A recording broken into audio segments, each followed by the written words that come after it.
here. But to call the meeting to order, I think I need a motion for that. So moved. Second.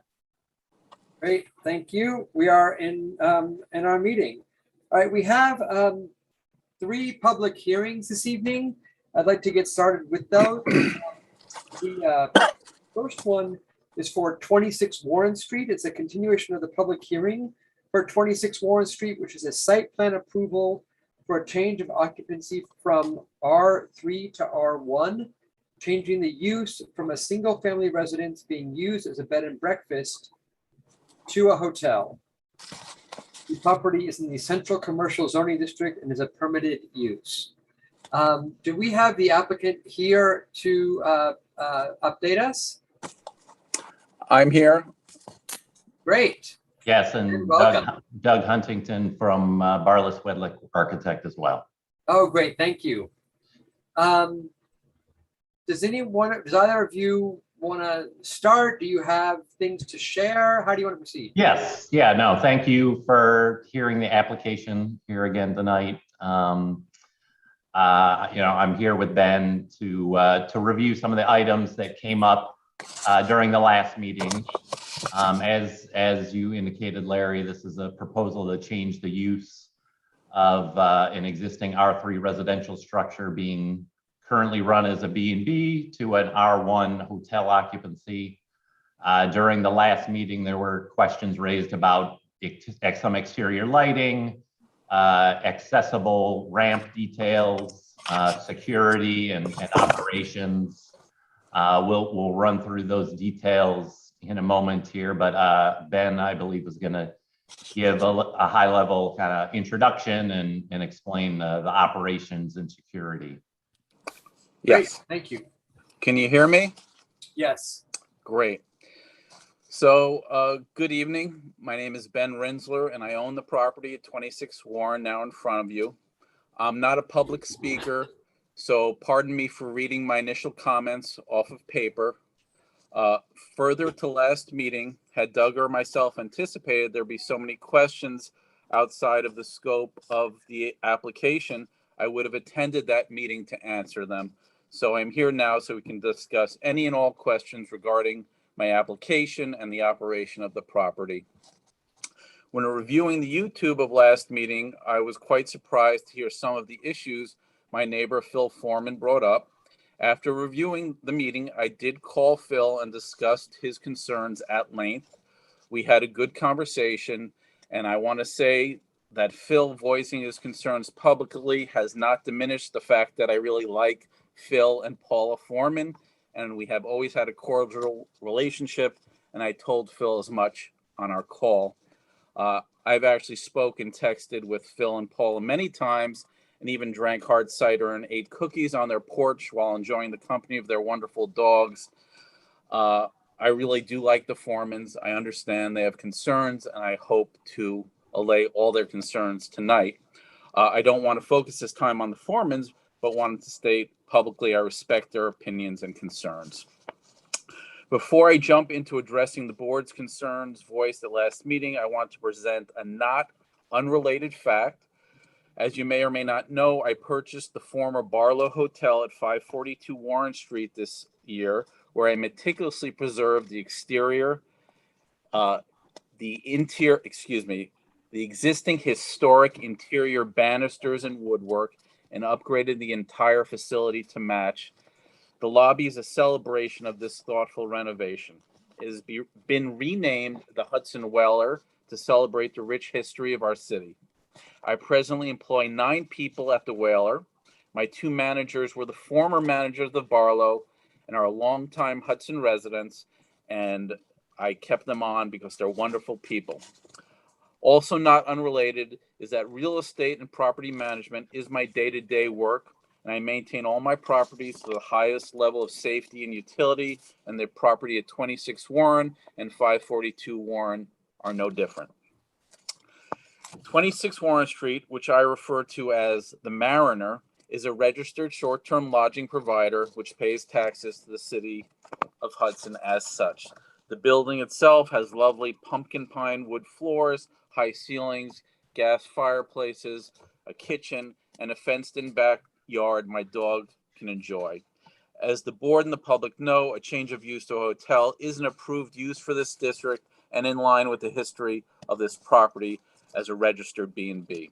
My hope is that the transition is smooth and seamless, and I can clearly answer any questions you may have tonight or in the future.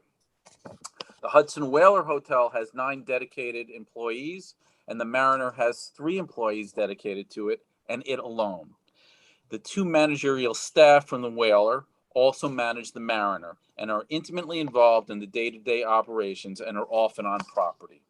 The Mariner, like its sister, the Whaler, is a luxury lodging who cater to a discerning clientele.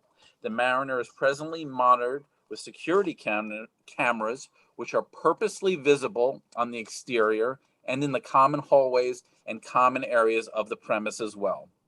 When people book a room at the Mariner, they receive a welcome package email, just like at the Whaler, and it alerts them they're staying at the sister property to the Hudson Whaler. And instead of a live check-in, as is the case at the Whaler, the manager will check them in over the phone and via email, giving them door codes, information about their room and the city.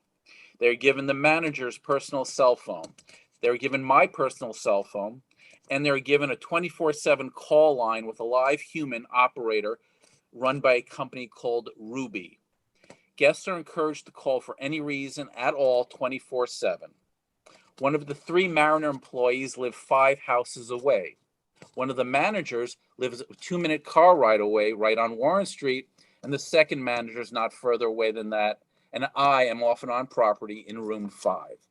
The cameras are on a computer desktop at the manager at the Whaler and on a phone app, and for all the hours that the Whalers are monitored, so is the Mariner. Once a week, the front door codes and room codes are changed at the Mariner, and in short, the property is professionally maintained and properly secured 7 days a week, and my managers and my staff are often on property interacting with our guests. I hope this helps to allay any and all concerns that you may have had. If you have further questions, feel free to ask them at this time. I appreciate your time.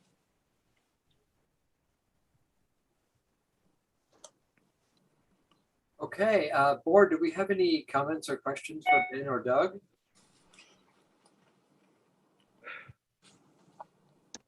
I'll comment, Larry. I thank you for the update on the especially on the security, which was a key item. And I just want to flag again that the planning board, per our last meeting, now understands that it is a full site plan review. And my sense is we should take this as a new business, a new hotel business coming into a neighborhood where that hotel currently does not exist. The B&B is obviously allowed, and the change of use again includes a full review of the site plan. I thank you for that update on the security. I would like to see that all in writing, of course, and to make sure as we proceed that it's it's formalized what the security measures are. I believe, Larry, did you got that information that was emailed out to you? Yes, this and week? And yeah, that has been shared with the board. Okay, It was- I missed that. It was shared with the board yesterday. I missed that.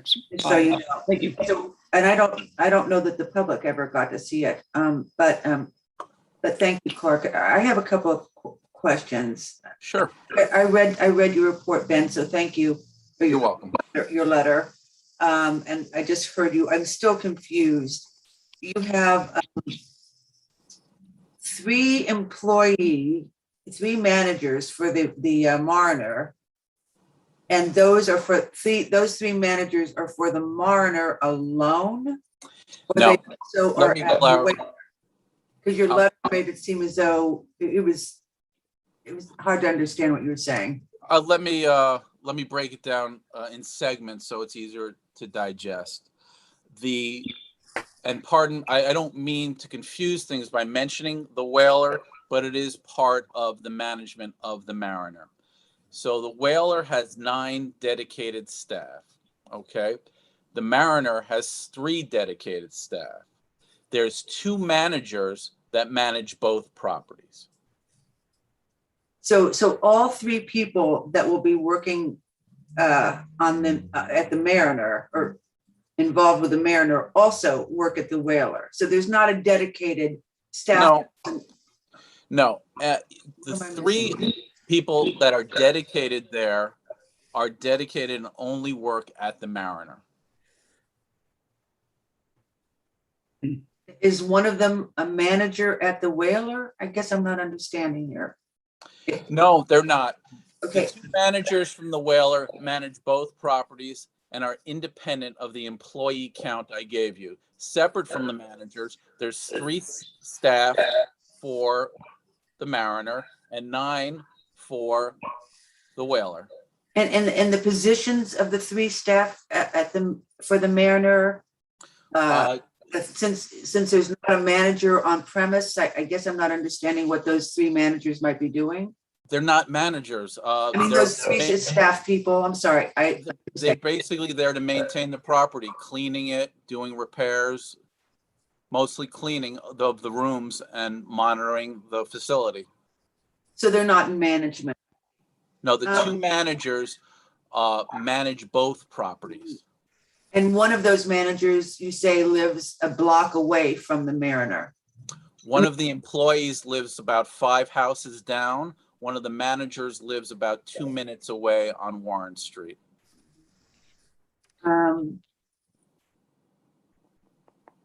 Okay, that kind of answers that. And you mentioned the cameras. There's a camera and on the street, you know, facing on that focuses on Warren Street. Yes. Camera that focuses in the shared space, you know, where there's coffee and stuff like that. And then is there a camera in the backyard? Yes, I can bring up the cameras and you may be able to see them if I can put it up to the, and there's more cameras coming, but let me show you an example of whoops, sorry. Seeing is the best way. So let's see if we can bring this up. And while you're doing that, so if somebody calls the Mariner to speak to, That's the backyard you were just asking about. oh, Live view. Can you see that? Yes, Yeah. but you also sent us a you know, a drawing that shows us that, right? Okay. Well, yeah, Doug submitted a site plan. He can Oh, talk. I see you're holding that up because you're This telling, is a, you can look on your phone and see.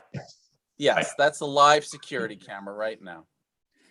I see. And so somebody will always be watching the cameras. No, I see. So No. if somebody calls the Mariner, let's just say that there's a problem. yes, It you know, and a community member has an issue in real time, right this very minute. And they go, well, and before I call the police, which usually we don't immediately go to the police unless, of course, it sounds like a dangerous situation.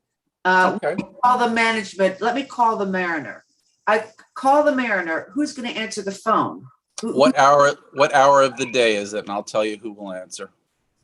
Well, let's say I'll give two scenarios. One is daytime and one is nighttime. Daytime, probably Crystal Lamphere, the manager of the Whaler and the Mariner, would pick up the phone and answer. At They'd be- night, They'd be answering it at the Whaler yes. because they're on the premise there. Okay, and at night, I don't need their names, just so you know. I just Trying to be specific and it's okay. at night, if they could possibly call the direct line of Crystal, which they have. They'll have my direct line, and they can also call the Whaler main number, which would go to an answering service called Ruby. And if Ruby has an emergency, they have the local police and fire department number at their disposal, as well as my phone number. But just like any place at 3 in the morning or 4 in the morning, it's hard to get a live human anywhere, but we do have a live human answering the phone 24/7 with Ruby. So if it's at night, which, could, let's just call night anytime after, I don't know, 6 o'clock. You know, Then if they call the Mariner, they're going to get Ruby. correct. And of course, the public really doesn't know to call the, they're going to know to call the Mariner. They're going to look up the Mariner and they're going to see the phone number for the Whaler. No, Mariner has its own distinct number, and it has its own distinct calling service separate from the Whaler on Ruby. I see. And Ruby is, I should have looked them up. I didn't, but if there's a problem and it's Ruby that picks up the phone, Yeah. they simply will say, we'll call the police for the person that's called. No, they have a call list, but if it's 4 a.m, they're going to quickly. No one's picking up the managers may keep their phone on at night. I'll be honest, I turn my phone off at night, but Ruby would probably end up getting a manager on the phone, and if they got no human at all and they were faced with an emergency, they will call the police. I would say, and I guess it's arguable, but we have more people available to respond than a normal household or business. Let me just ask you another question. If somebody, instead of calling the Mariner, there's a problem and they call the police, and the police come to the front door, Yeah. and they go knock, knock, knock, how do they get in? Who answers the door? Well, if guests are awake, they could answer the door. If the police called Ruby, they would get the front door code and be able to enter at their own free will. Ruby has the front door codes. Ruby has all the door codes. Ruby has a list of possible responses to emergencies and questions. Okay. And will this Ruby number be posted on the outside of the building so that if someone did, if the police did come, they would know how to, how's that gonna, how are they gonna have that? The Ruby number is the number of the Mariner. Okay. Okay. It's the same number. Right. I don't know if it's necessary to post the number of my business on the front. If it would make the board feel better, I could do that. I've been running the Whaler now for quite a few months, and I've been being 26 Warren for over a year without a single incident. I'm not claiming that incidents won't happen, but I really sort of feel like we're, Well, you've been running the Mariner, but not as a hotel. So I assume that the B&B. There's still somebody- guests there.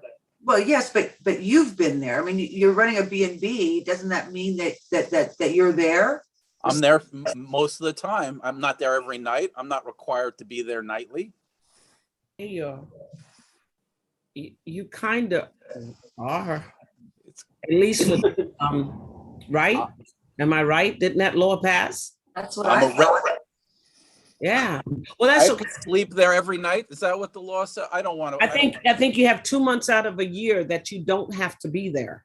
If you, That's not every night, though. I don't want to parse words with you. I'm not looking for a fight here. well, can I ask you a question? Of course. Okay, so this was and Laura, something you sent us where the place on Union Street went from a residential to an inn, right? And they did not come before us, right? They didn't. And I typed that out. I Yeah. it out. They didn't need to, but they're an inn. Okay, so I want to ask. They weren't making the kind of changes that Craig felt that needed to come to the planning board. Oh, okay. They're not a hotel. There's a distinction. They're an inn. They're an inn. Okay, since you're in the hotel business, Miss Ben, Ben, Rindler. What would you say that the difference is between an inn and a hotel? I'm not qualified to discuss. this is where it would be local codes. helpful for us to have an attorney. Yeah, here. yeah. I'm sorry. I'm not, I believe it comes down to the number of rooms. So The number of rooms? the number of rooms, yeah. So once you, So the owner of the Amelia, which is called the Amelia Hotel, but it's really an inn. They didn't they did a renovation with no change of use. Mhm. So when you're changing this existing building from a B&B to a hotel, you're providing more rooms, but you're not going to stay there at all now, right? That's why you want to make it into a hotel? He's saying that well, I'll let him answer. if I get approval to change the use to a hotel, I think to answer your question, I would not be required to stay there, but I'm sure I would. But I would not be required as a hotel. Does that answer your question? That does answer my question exactly. You know, that's more than likely one of the main reasons why you may be doing, one of the reasons why you could be doing this, which puts me on a very uneasy scale that maybe we may be setting something for others. But go ahead. Well, I mean, I think there's a couple of things here. If the board has additional questions, we can ask them. This should be a public hearing. The temporary chair failed to actually open the public hearing. So I think that we should do that now. So I'd like a motion to open the public hearing. Is that Jean? Yes. Yeah, thank you. For a second. I'll second. Okay. And we just got a screen share. What's? Did somebody just share the screen? What happened, I think that's you, Larry, because, you know. Harry? Nope, I don't think so, but okay. Go back. Okay, we're back. If the board does the board have more questions for the applicant? Yes. Do you have anything more that you want to share and show? Yes, I do. Jean, do you want to Yes. ask your questions? Mr. Zinsler, it came up about the calling the police and calling a manager. This proposed hotel, if they were to call the police, would the police know where to go and how to get in? Have you had any communications with the police, EMS or fire, should something happen? I have not yet because I haven't been approved yet and we haven't got to that point, but I would happy to talk to them and, you know, figure out a way for them to be comfortable with the safety of the operation. I could Right. give them the door codes weekly if that's what would make everyone happy, you know. Okay, thank you. You're welcome. I have a follow-up question to Larry and team here.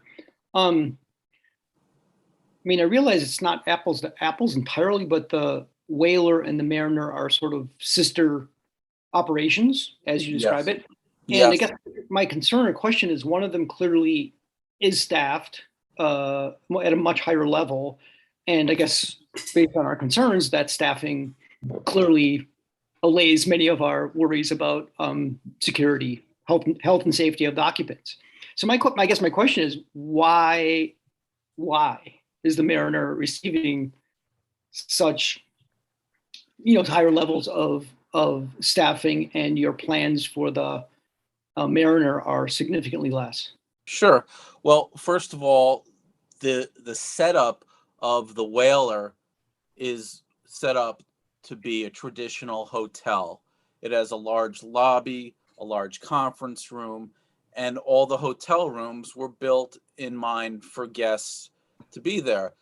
This house on 26 Warren, while it is ideally suited for guests to stay there, and for me to upgrade it to have more guest rooms, it doesn't really have the same setup or feel as a hotel.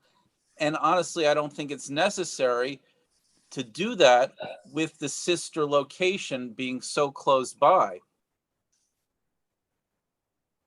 Uh-huh. My guests at the Mariner are welcome to come to the lobby and enjoy the lobby of the Whaler, and Mhm. come to the Whaler and enjoy the outdoor courtyard of the Whaler. So it just doesn't seem like it's they're different. They're sisters, but the Whaler is a gorgeous testament to, you know, artistry of carpentry, and these they're different buildings completely. But, I but, guess, but they're in the- different neighborhoods. I mean, no, go ahead. I Sorry, think I was going to say my concern with your answer is problematic for me. And you're saying it's a hotel. We're changing the use to a hotel, you know, as you are applying to the city, but you're now describing it as not really a hotel. It's quasi something else. I mean, I've never been to a hotel that I recall that didn't have some staff there 24/7. You know, not to be obsequious, having 9 rooms, the only thing that makes it a hotel, in my mind, is the code of Hudson, because most hotels have many more rooms. So I'm sort of, you know, catering to the building. It's a 9-room hotel. It's not a 16-room or a 20-room. I think that, you know, it'll run perfectly smooth. That's all I can tell you. I mean, I run all my properties professionally. I have the health and safety of my guests in mind and their comfort. I have backup phone systems in place should there be an emergency. You know, but we're talking also about the health and safety of the people that live in that area. And of course. that, well, not of course, it's not anything that you've really mentioned. And I, you know, I don't know if it needs to be a hotel because of the fact that you have 8 rooms, but and I don't know if you did that because it needs that, or because you'd really rather not have to live on the premise. But whatever, this is what you've chosen, and this is what we're presented with. But Larry, unless another board member has something, I think, go ahead and open up to the public, because I think there's a few people here. Well, I did think that, there are some questions that we had. Our focus right now has been on, internal operations and security, which I would imagine has some site plan implications. There are what I consider direct site plan implications that we still haven't gotten answered yet, which is, what's the nature of this entry ramp?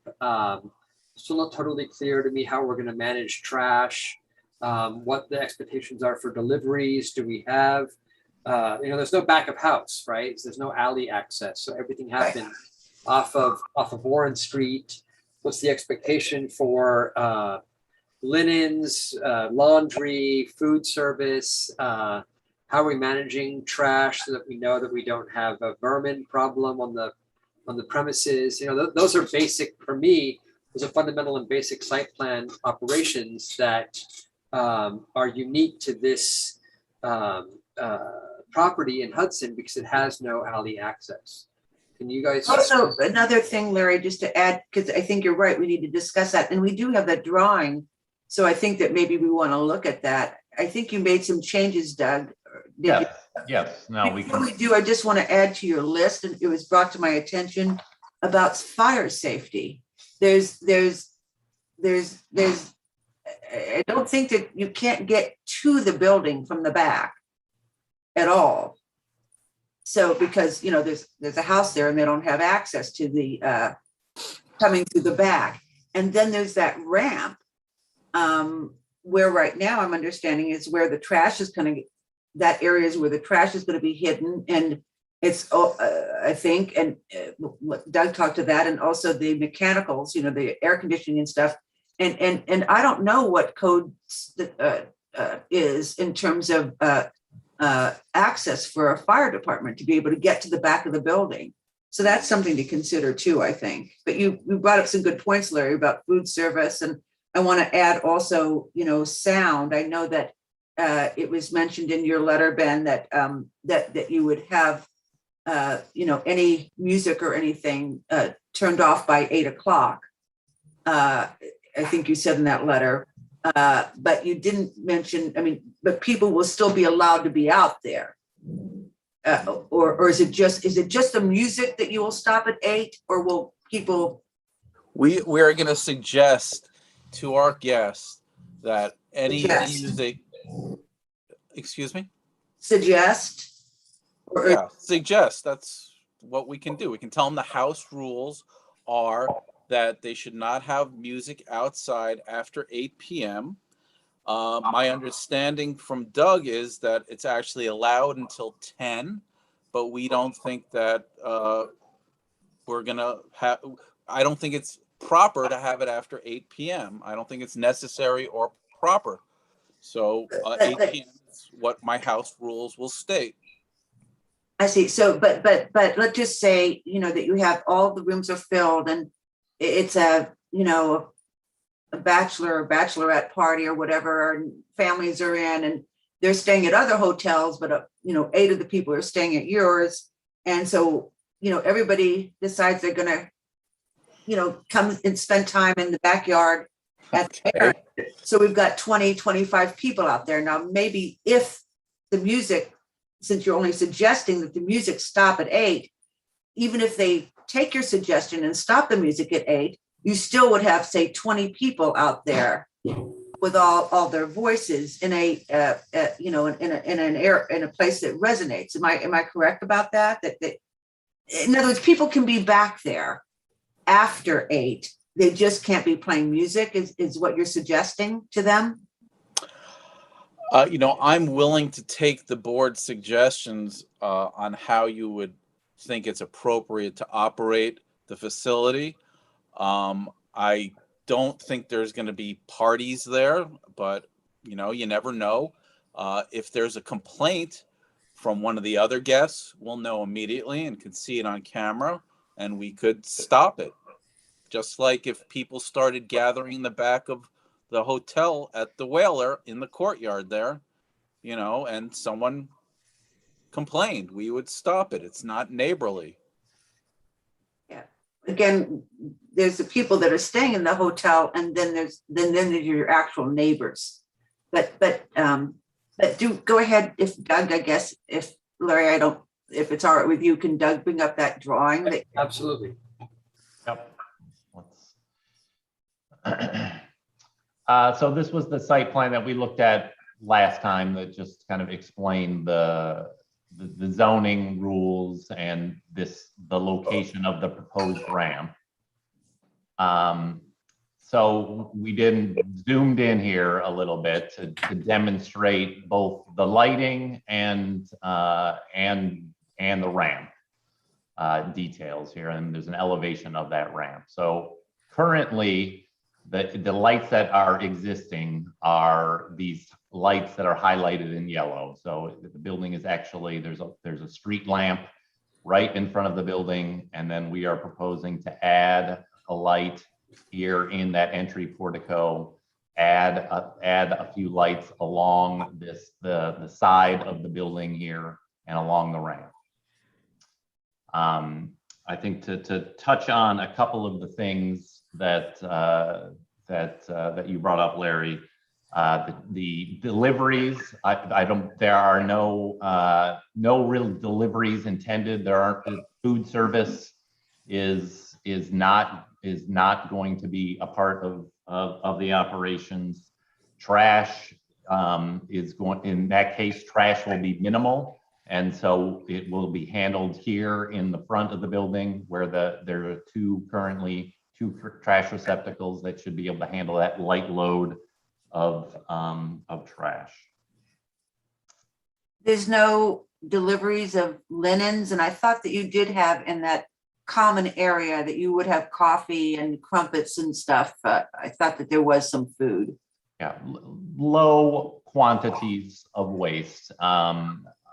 The linens are all done on site, so in the laundry room.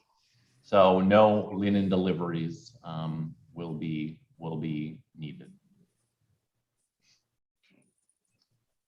So in the rear of the building, there's some existing lights here above the porch, and then some existing string lights above that seating area that you saw in the image that Ben showed. There was a nighttime shot here just to show that the building, that street lamp actually provides a lot of good illumination on that street side elevation. And then the lights that will be added along the alley side over here will, I think, provide the proper illumination along along the access to the room.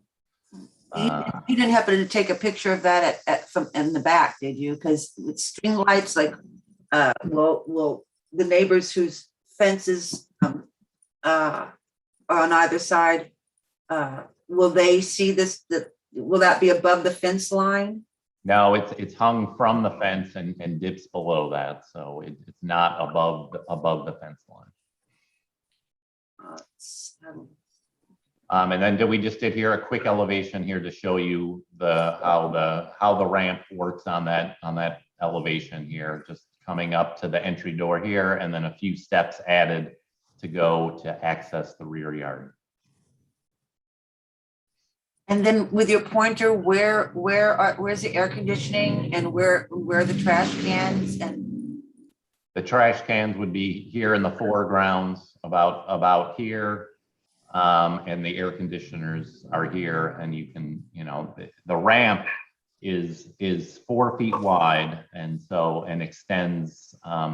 There's a planting area here, which will have some large plantings in front of the 2 trash receptacles, some other plantings that conceal these units. So you're actually walking up this ramp to a landing, to this entry, and then down these steps to go to the rear.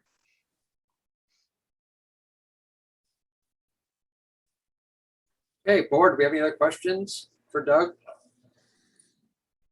Mm-mm. Right, Doug, why don't you exit out of that, and let's see if we have no more questions. Yeah, I have one, sorry. Okay, Gene. Yeah. Yes. When you go into the front door off of Warren Street, what room is that? It's a common hallway. You walk Okay. in and you're looking right down a hallway and up a set of stairs to the second floor. To the right of you is a door with a room. To the left of you is a door with a room. It's been set up as a B&B for years, and that's really how it lays out as you walk in. Okay, and if any deliveries were made at a minimum, how would they be made? The front door or the side door? The side door. Right now they come in the front door. Most deliveries are, taken care of by the staff. There's not much delivered. We get soaps delivered and Okay, there's not much deliveries. all right. And then your property in the front is separated by the property in the back. How is that separated? There's a pre-existing fence.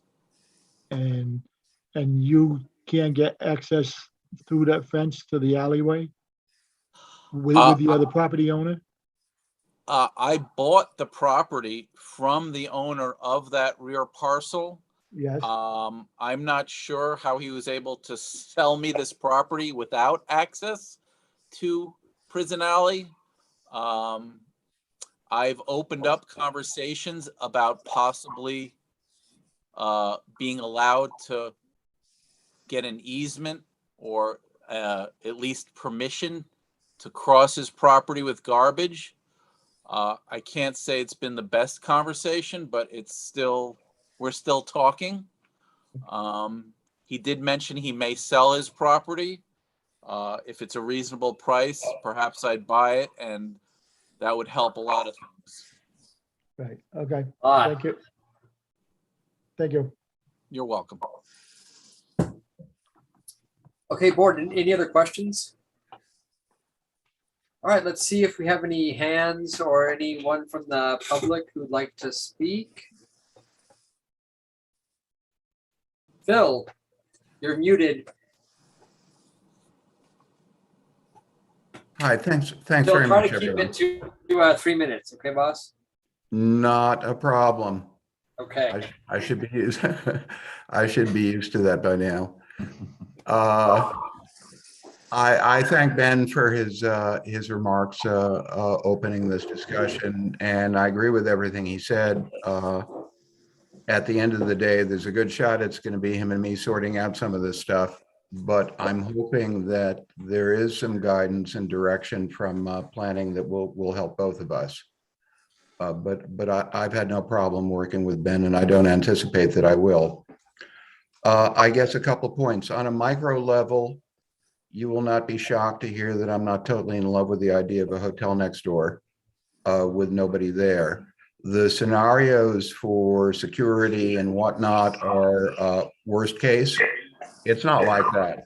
Somebody leaves there something or other on, or somebody fall. It's little crap like that where you want to be able to reach out to someone who's a person who can act on that, and it doesn't have to be an end of the world emergency. David has called me from time to time because I left this or that on, whatever. But calling an 800 number seems a little unfair. And I understand that it can connect to someone who can connect to someone who might connect to someone else. I get that. And I respect Ben's concern about security. So that's micro stuff. On a macro stuff, this subdivision may have been legal, but I surely don't see how it served the community or the historic house on Warren Street. These buildings were not built as standalone, and they were not built back in the day to have no alley access. For a subdivision to occur in a significant historic building in Warren Street, where part of the property includes a carriage house that got torn down, and part of the ability to run that building requires alley access, seems, as I said, maybe that was legal, but it certainly wasn't terribly thoughtful. Going forward, I'm concerned about Hudson. Am I 3 minutes up yet? No. Oh, I'll continue to be concerned about Hudson. I really don't want to be a city of strangers, and without necessarily having a solution, planning has the power to make a huge difference. I don't understand why B&Bs are carefully regulated and hotels not so much. I don't understand when a subdivision occurs within the historic district, attention isn't paid to how that old building from the 1820s is going to survive. And there's a lot I don't understand, but I suspect going forward, I'm going to have to solve it with Ben. I'm happy to work with you, Phil. I appreciate it. Thank you, Phil, for your comments. Anyone else?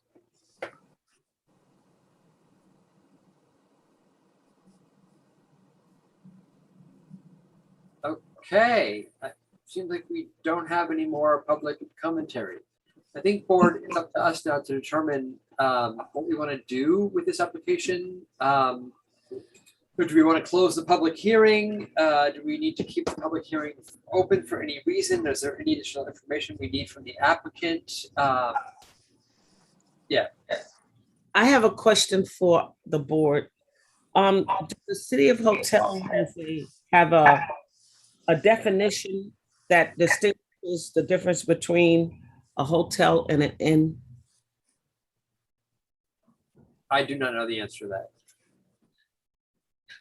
I really want to look more into, I agree with Mr. Foreman, in a sense that I don't want a city of strangers either. And I know he has a right to do this, a right to ask, but I just need to, is this really a hotel? Well, I think the struggle here is that the internal, what happens inside the building is really not the purview of the planning board, but we have site plan purview, and there are clear site plan implications for turning what had been built as a single family house into a hotel. And it seems to me, honestly, this is one of those cases where I really do wish that we had an attorney for this on site and in real time.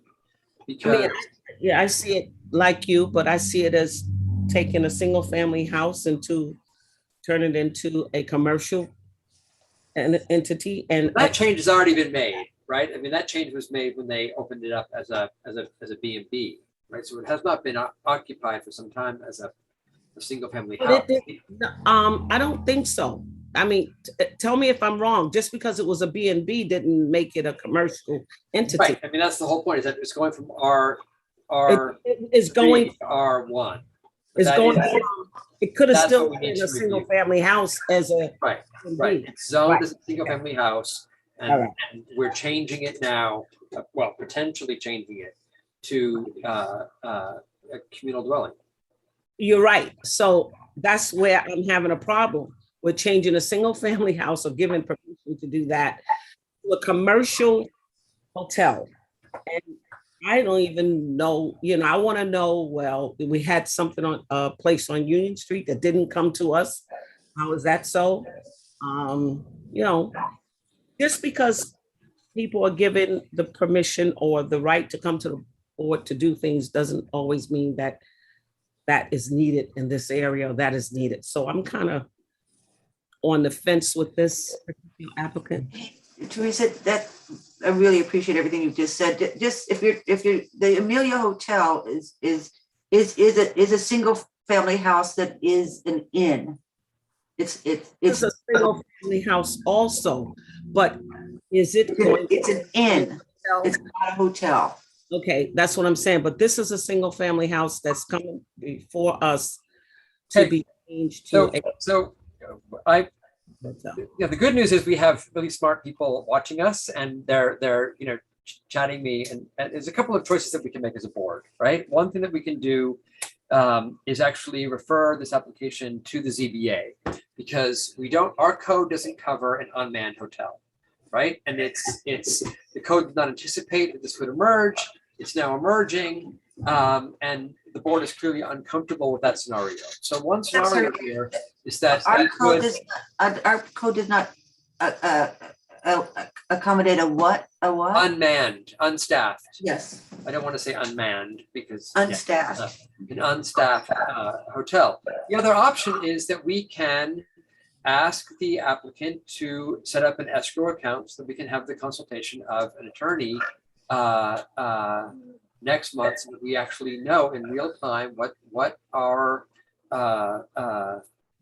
the implications are for this application, and to get the thing through in a way that makes sense to everybody.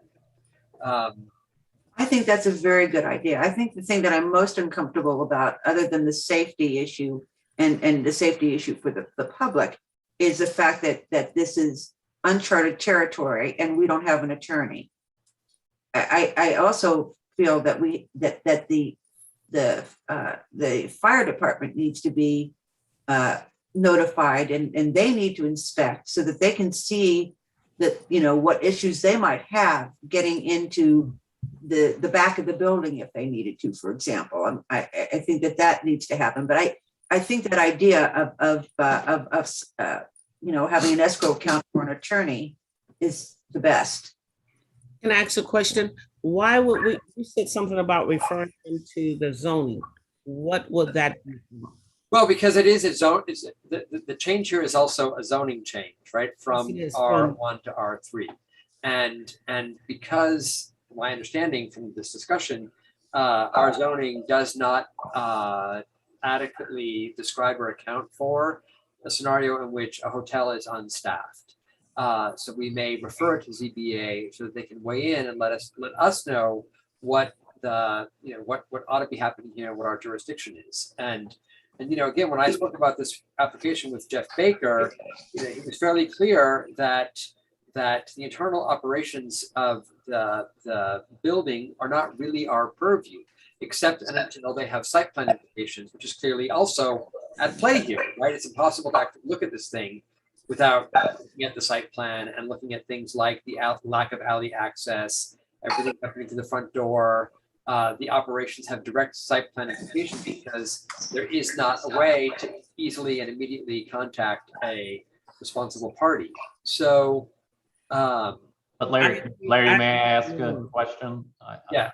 I guess but the zone, I'm not sure I understand the zoning change, because if we're in the central commercial district and it's an approved use, I don't understand the zoning change you're describing. It's a change of occupancy that we are. Well, I think that my understanding is that we would refer it to ZBA to determine whether what is proposed constitutes a hotel under the city zoning law. I think having an attorney will help us more. Yeah. I I think we can do this. I think we can do this within our jurisdiction, but I don't think that we can adequately approve the project and move it forward absent consultation. I really don't. However, as I agree with maybe Larry and Laura. I want to comment too, and I really appreciate Mr. Foreman speaking with the applicant. And I do also appreciate the fact that you openly discuss sort of quote unquote working it out. I don't want it to come to that. And I think we need to do our job as on the planning board. Very well said, Clark. And one thing I'd like to add is that in addition to getting in touch with the fire department for any pitfalls there might be, police department should do it with the police department as well. Because if there's going to be something to deal with, they're going to have to know, and speed and efficiency is always the best when it comes to that. So I also want to say too, and I mean, I appreciate the owner having a business model that precludes having someone there 24/7, but you're basically asking the city of Hudson to provide potentially additional services from fire and police that other places simply wouldn't require if there's someone there to handle stuff that potentially wouldn't need a policeman or a fireman if it was staffed. We can agree to disagree at this point because I think it's as much serviced as my hotel up the street. I don't have, I don't want to go into it, but, we have coverage for this property in mind. I have multiple backup systems and I have staff members within a stone's throw of the place. So you're going to guarantee that you're going to have staff members within a stone's throw. I'm sorry, Larry, let me just finish the sentence, even if it's stupid. Sorry. For the entire time that this is a hotel, for 10 years from now, 15 years from now. I'm sorry, Ben, that doesn't really help us much. Well, you realize the Barlow Hotel was run without on-premise staff for its entire time. I'm the one who brought staff in there to sit in the lobby.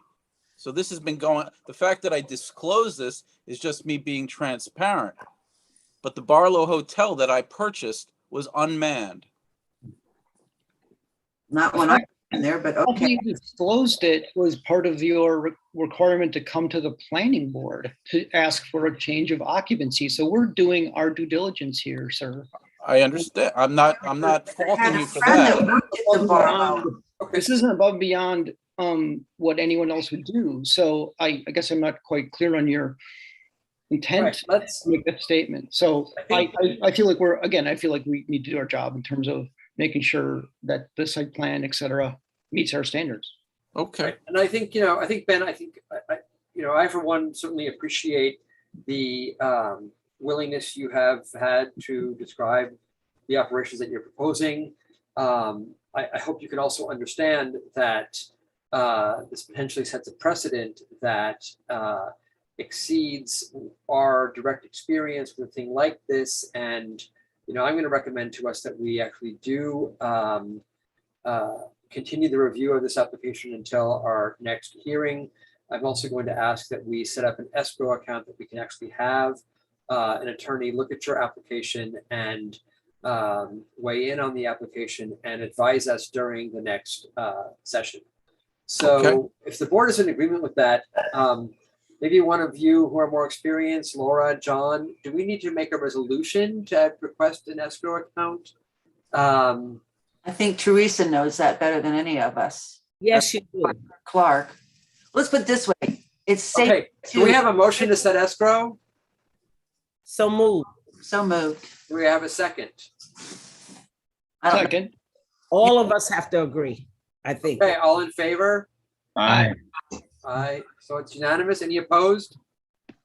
We'll send him, we have to send him a written resolution, and then he sent, and that tells him where to send the money. Okay, so Ben, my understanding is that the standard sum here would be $1,500. We'll set that in an escrow account. That'll allow us to work with an attorney to clarify any issues outstanding in your application. I'm sorry that we can't resolve this tonight, but you really are. The great thing is that you're a groundbreaking entrepreneur. That's the good thing. The tough thing is that it raises issues for us, particularly regarding the kind of landlocked nature of the site, right? So we really need some help on this one, and I'm sorry that we can't resolve it tonight, but I understand. all Can I ask a right, so Could I ask a question, Larry? yes. Are we suggesting to Ben that, and I'm not an owner of a building like this, but or Doug will know this. You need to get some kind of something from the fire department and the police department. They need to come see some kind of an approval or some kind of comment or some kind of whatever it is that you get. You get a certificate of occupancy, but that's usually done by Craig Hay, right? Craig is a former firefighter, and he inspects the property for compliance with code and makes sure that the fire can be safely contained on the property. I mean, That's code enforcement. I just the want. landlocked, portion of this property was something that I guess a previous planning board approved at some point, right? So Right, and I think that fire access is whether it's a question or an issue or not is a question about whether this is still a residential structure or a hotel. And I guess I'm not understanding if that was a consideration back when the subdivision was originally conceived as well, but we can certainly look into it. All right, so why don't we have, can I ask for a motion to continue the public hearing until the November 9th meeting? So moved. So move. Second, A second. Clark, all in favor? Aye. Any opposed? All right, so we have resolved that we're going to ask for escrow in the amount of $1,500. We're going to continue the public hearing until November 9th. And ideally, we'll be able to resolve things in the next meeting. Does that make sense? Yeah. Okay, so Ben, Doug, thank you both. I appreciate your time. Thank you very much. Thank you. Okay, so we've closed our first public hearing. Our next public hearing is 726 Columbia Street. This is a site plan application for the purpose of renovating the parcel into a brewery restaurant. The property is in the CC Central Commercial Zoning District and is a permitted use as per 225-14-5 eating and drinking establishment and with restrictions as per section 325-14-10AB. That processing can be done within a fully enclosed building and sold at retail exclusively on the premises, provided that space does not exceed 3,000 square feet and not more than 5 employees are for the production and processing. Do I have a motion to open the public hearing for 726 Columbia Street? Yeah. Gene, thank you. Do we have a second? Second. Was that you, John? It was me. Yep. Okay, thank you. Yeah. Okay, Christina, do we turn it over to you? Yes, thank you. Okay, welcome. Thanks. First, I'll just point out, I noted this in the last meeting as well. I'm sure it's just an error, but it's actually in the GCT district. Just a typo on the agenda. Oh. Okay, sorry about that. No problem. Since it's a public hearing, we thought we'd just do a recap for anyone in the public that wasn't at the last meeting. Mikey, do you wanna start us off? Sure, sounds great. My name is Mikey Linane. I'm a co-founder of Return Brewing. And I just want to give a quick overview of who we are and what we're doing. I grew up in Coxsackie. My colleagues and I have 20 plus years in the craft brewing industry. We're so excited to be back starting to brew in the area. We're currently brewing beers over at Crossroads in Catskill for distribution elsewhere. And then we're going to be building out an innovation brewery, tap room, beer garden, and restaurant at 726. Thanks a lot, and I look forward to any questions you might have. And thanks, Mikey. And if it's okay, I'll just share screen and I'll run through our presentation. Great. So this is the first couple slides are existing photos of the current conditions. This is on State Street across from Key Bank. This is a view around the corner towards the railroad tracks on the right. This is a view of the rear of the building. And this is the alley that is Long Alley, looking back towards Columbia Street. And this is a view standing from Columbia Street, looking back towards the alley. This is a rendering of the proposed design. Essentially, we're replacing doors and windows, adding signage, painting the exterior, adding outdoor seating that wraps around the building. This is a view at nighttime showing the new lighting that's proposed. And then we have a view kind of walking around the side. Again, landscaping, fencing. One of the items that changed from the last meeting, the board had commented on the need for a continuous fence, which we sort of had before, but we've sort of fortified that a bit. So now there's an actual barrier wrapping around this outdoor seating area. And again, this is the nighttime view. The side view, day and night. Back here where my cursor is, this is the garbage enclosure. And then this is the view towards starting to look back towards Columbia Street. Again at nighttime. This is our site plan showing the parcel. So this is a building with multiple tenants. The area that houses the brewery and the restaurant is this darker shaded area here, which I'll zoom in on. This is the brewery area. This is Columbia Street. This is State Street. This is the outdoor dining area wrapping around. And we added a location sketch since the last meeting, sort of outlining some of the other businesses that are in the area. We have the Citgo Station Speedway, Little Deb's here on the corner, Juice Branch, St. Charles Hotel. This parcel is the 7th Street Park.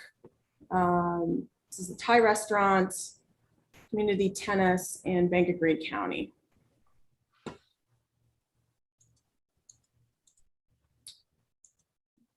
Then we have our floor plans, and we have exterior elevations showing two-dimensional views of the proposed design and details of the fencing and dumpster enclosure.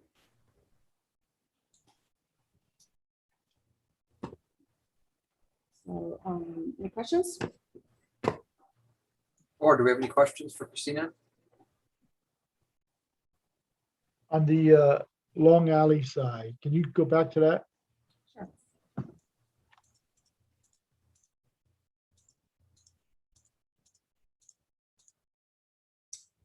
Which one are you looking for? In the renderings or the site plan? Either one. This is Long Alley right here. Long Alley there, okay. And that's a public, right, that's a public alleyway, Yes, and that's gonna be kept open, yes. and your proposed business is not gonna have any effect on that alleyway? No, it will not. So the only changes we're making on that side of the building are really adding lighting for security, which you can see in this night view. So, and you know, this dumpster enclosure on this side is accessible via the CSX property, which is being leased partially by the applicant so that they can create this outdoor seating and have access for, you know, easy turnaround of garbage trucks and so forth. Okay, and then the distance between your usable property and the railroad tracks? Do you know what that is? That's in the 15 feet. Yeah. What is That's it? the rule from CSX. It's 15 feet Okay, thank you. from the center of the track. Yeah. All right, thank you.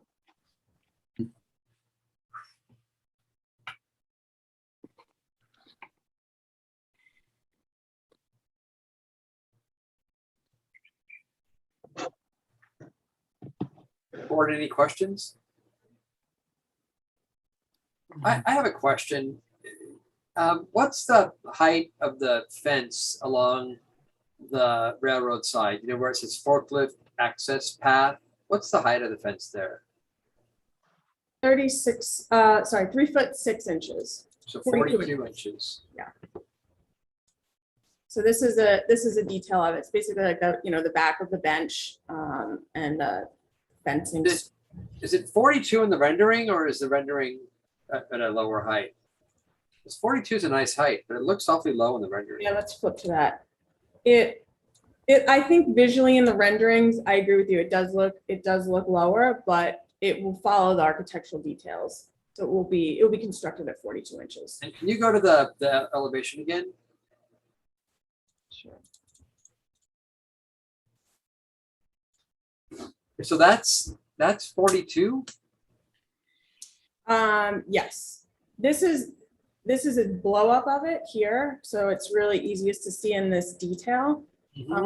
This will be 42 inches. So you've got 18-inch bench and you've got 42-inch high fence. And then, you know, to fortify it even more, then there's a planter on the other side. Right, So right. I don't have anybody like jumping over it or anything. Right, I mean, you know, the architect in me says, you know, why would it ever be shorter than a pool fence, right? I mean, it just makes sense that as a culture, we kind of know that 48 is a good, safe number. Did you look at it being a little bit higher and you didn't like the feel for, you know, way that it? I mean, I don't, This or, Mikey, do you have any thoughts on that? If we were to raise it to 48 inches? I don't think I have any objection. I mean, you know, maybe you keep it low on the State Street side, but along the track side, bump it up, or does that violate some architectural principle? Well, I mean, I don't know. I mean, I guess it's a good question because, you know, in our rendering, it is a good point in the rendering. Let me flip back to the front view because I think that, you know, it should be one continuous height visually. Right. And, you know, I think I don't have an objection to raising it to 48 inches, but I think we do want, you know, some kind of transparency on State Street. Yeah, absolutely. And that, yeah, there's not, Numbers. I don't have the security concerns along State, right? I mean, that it really is along that track that, and it's not a clothing boutique, it's a brewery, you know? Folks get impaired, sometimes quickly. Yeah, it's true. But I mean, this train runs at like, you know, the slowest speed possible. I think. Right. Same train that goes straight through the park, you know, and there's Right. playing and stuff. There's no, yeah. It's pretty safe. Okay, board, do we have any questions? Comments? All right, why don't we, Christina, do you mind taking over your screen share so I can see the audience and see if we have any public commentary? Anyone from the public have any questions or comments to the applicant? If I may, my name is Diane Barron. Yes, Diane, welcome. I'm curious about what provisions are made for parking on this proposed brewery. Well, Mikey, do you want to take a stab at that? Sure. Yeah, so we're currently investigating multiple avenues for parking. There's a large parking lot right across the street that's not very used, so we're in talks with them on obtaining some of those spots. We've been chatting with some neighbors. We've been talking with folks even kind of down the street, really trying to get some kind of usage or partial usage, because we kind of have off hours to other businesses. So it's something we're working on, but we don't have a solution for yet. Okay, it is a big concern because there is a lot of, there's not a lot of parking in the area. And so that's, as I live in the neighborhood, so I know that parking is a problem. And that's why I bring this subject up. Totally understand that. Yeah, I understand. And I also think, we're hoping for a lot of foot traffic, from the nearby bars and hotels. Mhm. What's the bars and hotels? What's the staffing level there? Where do you anticipate your employees will park? How many of them will there be, and where will they park? That's part of the kind of ongoing search for parking, but I think we've trotted it out. We're looking at 10 employees year one, 20 by year two, something around that. If we haven't already provided that, we can get you that in writing, because we've got it all. Confused. Did that answer Larry's question? I think you're cutting in and out, Mickey. So what did? Oh, sorry. Did you guys hear me there? Why don't you say it again? Sure. Yeah. I was just saying that the staff parking is rolled right into the other parking search that we're doing, and in terms of numbers of staff, we're looking at around 10 year one, 20 year two, and not necessarily all on site there, but we've got these numbers charted out, and if we haven't already provided them, we can get you them. I know, and I'm confused. I thought you guys did have some parking on premises. There's no parking on the premises? Not as we've currently laid it out, no. And you're saying that parking lot across the street, that's not municipal. No. We're looking to rent parking spaces. But these are all ongoing conversations. We've been working for, honestly, I think almost 6 months trying to find different spots, and we've got some possibilities, but just still working on it. Yeah, I think we understand the concern, and we're looking to address it as best we can, especially considering is a large unused parking lot across the street. Yep. So hopefully, we'll be able to work something out. But I think it's also worth noting that there's no zoning requirement for parking. Well, but that doesn't mean that we can't, as a board, consider, the effects on the neighbors, guys. I mean, we still have that prerogative, but, and how late will the establishment stay open at night? So we sent over the hours of operation. I know, I forgot. Yeah, no, that's, I was also wanted to pull it up so I could give you the exact Oh, answer. okay. Yeah, I know you did it. So it's not a criticism. I can't remember. Christina, do you have those, Sandy? Year one. Just speak up. All right. Year 1 through 3, Thursday will be 5 p.m. to 10 p.m. Friday will be 5 p.m. to 12 a.m. Saturday, 11 a.m. to 12 a.m. Sunday, 11 a.m. to 9 p.m. And then hopefully with production and stuff, it's expanding after the 3rd year to include Tuesday and Wednesday from 4 p.m. to 10 p.m. Yep, and then one thing I would just note there is that we are going to, any music will go inside earlier than midnight. I think we put there that it will follow whatever the local ordinance. 10 p.m. Yeah, you'll shut the doors at 10 p.m. Yeah.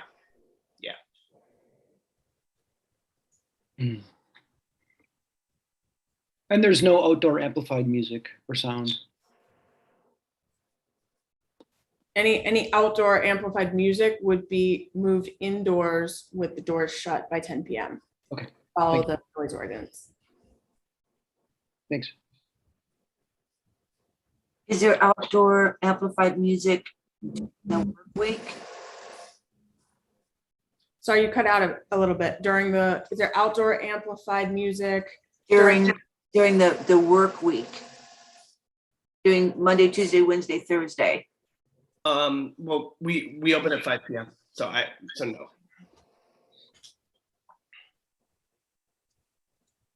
Open at 5 p.m. Well, During, I don't think she meant during the work day. I think the question. Oh, I'm sorry. is, you know, on a school night. yeah, on a school night. Okay, yeah, now you're speaking my language. Thanks. Now I'm getting myself confused. Okay. So there will be some, we don't actually have it necessarily planned out, but there's a possibility of outdoor amplified music, but not after 10 p.m. on any day.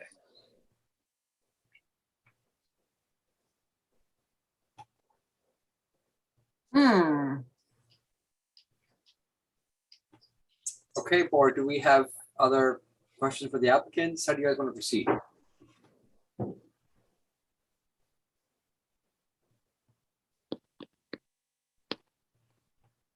Gene, any thoughts?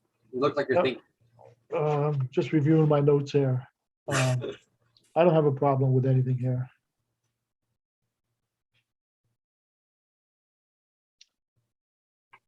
Clark?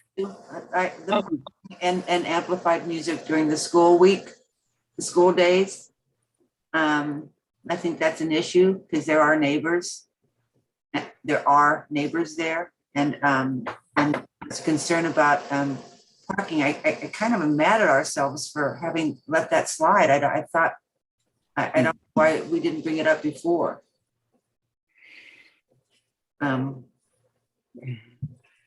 I mean, I have to say regarding parking, Laura, and I appreciate your concern about parking.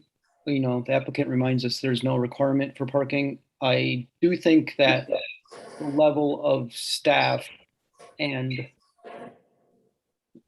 I think essentially the desire to get people to walk here, for me anyway, does not rise to the level of a major concern about the city streets being able to accommodate.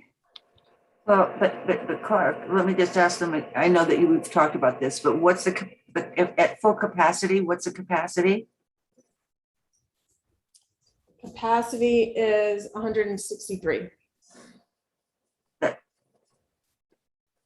That's a lot.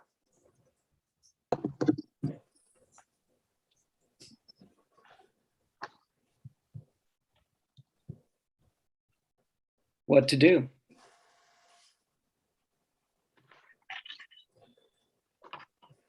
Well, look, I mean, we have a couple of scenarios here. We can proceed with a vote on whether we want to approve this project as presented with a series of conditions that may address some of our concerns, or our concerns may be so overriding that we ask the applicant to develop a response to considerations and concerns that we have and come back to us in a month. It seems to me those are the options in front of us. Applicants, Mikey and Christina, architect, what would it, how far along are you in trying to get some parking rented from those people across the street? Is it an individual that owns the property? So there's a couple of different scenarios. There's KeyBank.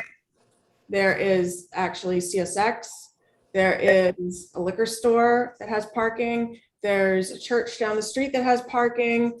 There's another CSX lot that is a possibility to be rented, but is actually being used by a neighbor currently for parking. So there's a whole bunch of things in the mix. And what I would say is we understand the need, and even though it's not a zoning requirement, we do understand on a practical level that it would be really nice to get some amount of parking for this establishment.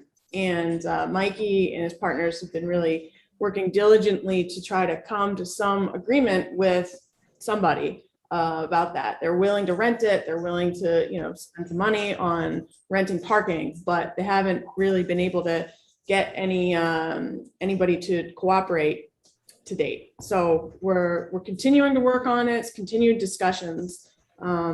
So that's where we are. Personally, I really question the need or even the value in requiring parking for patrons. I'm not thrilled about the idea of dedicated spaces at a brewery for patrons. That to me encourages behaviors that society probably doesn't want to encourage. But I think that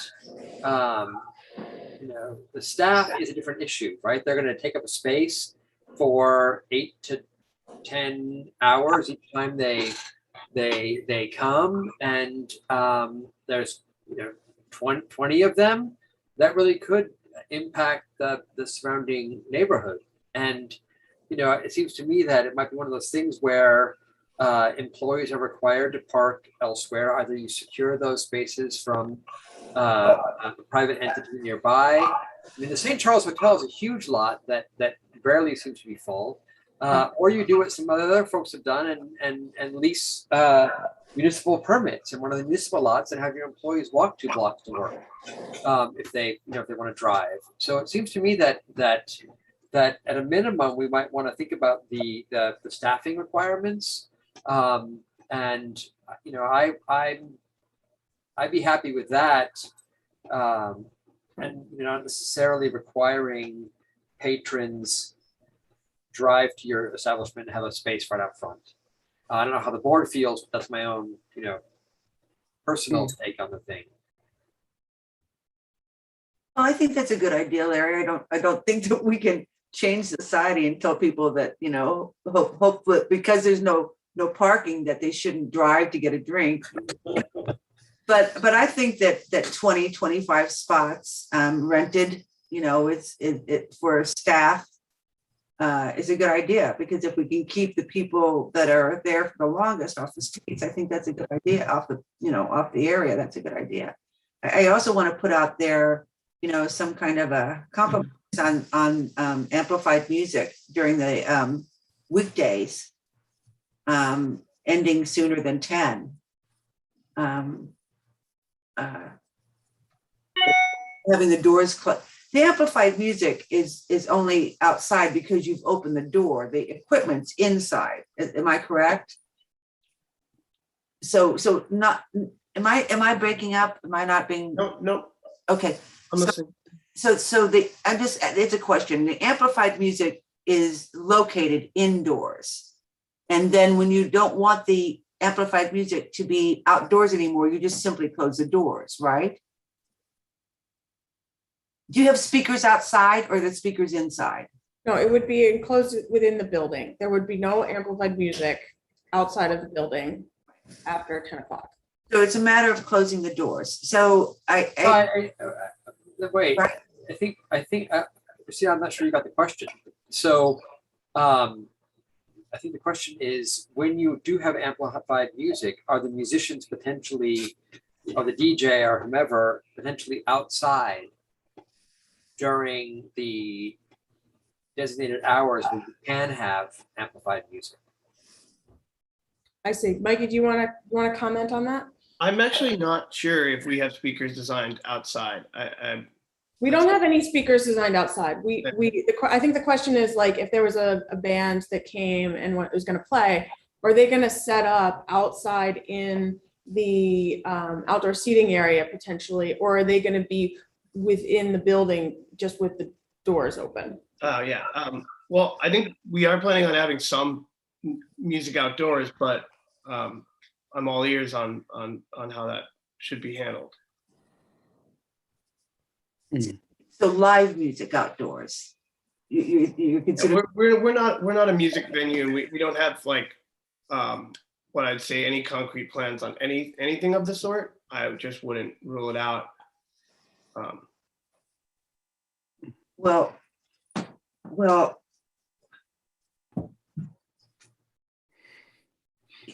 I just feel that during the week, you need to stop the music outdoors, be it live or amplified earlier. And then on, Friday and Saturday, you're staying open till what time on Friday and Saturday? Midnight. Midnight on both those days? And the music stopping outside at 10. At 10. That's good. So can you stop the music during the weekday earlier than you had planned? That seems all right to me, yeah.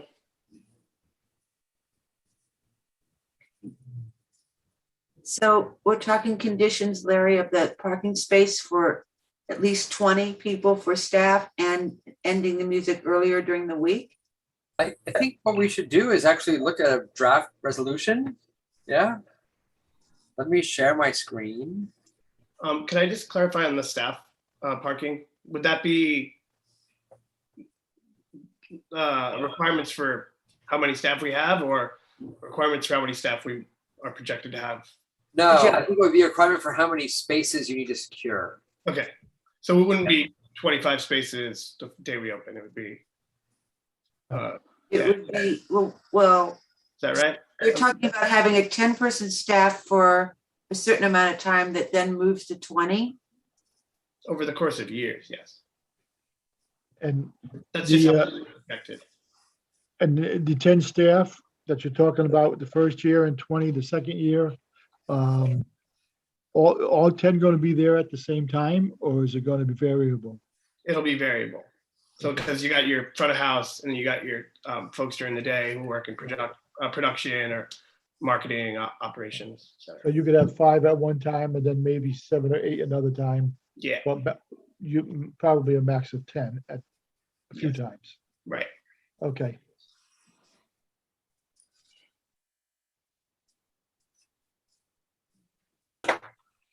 Okay, so why don't we look at the resolution and decide how we want to word this and see what the applicant is willing and able to do. I have another, Yeah. some of your staff will be local people that won't be driving, right? It's a great point. Yeah, we're looking to hire as much local as we possibly can. Okay. I still think that 10 then is a reasonable amount. Okay, so we have a resolution. Can you all see this? Yes. Okay, City of Hudson Planning Board, 520 Warren Street, Hudson, New York. Resolution for site plan approval, Return Brewing, 726 Columbia Street. Whereas the applicant, Return Brewing, has applied to the Hudson Planning Board HPB for site plan approval for the property of the project located at 726 Columbia Street in the, what is it, GCT? ECT, yes. GCT, which stands for what? General? General Commercial Transitional.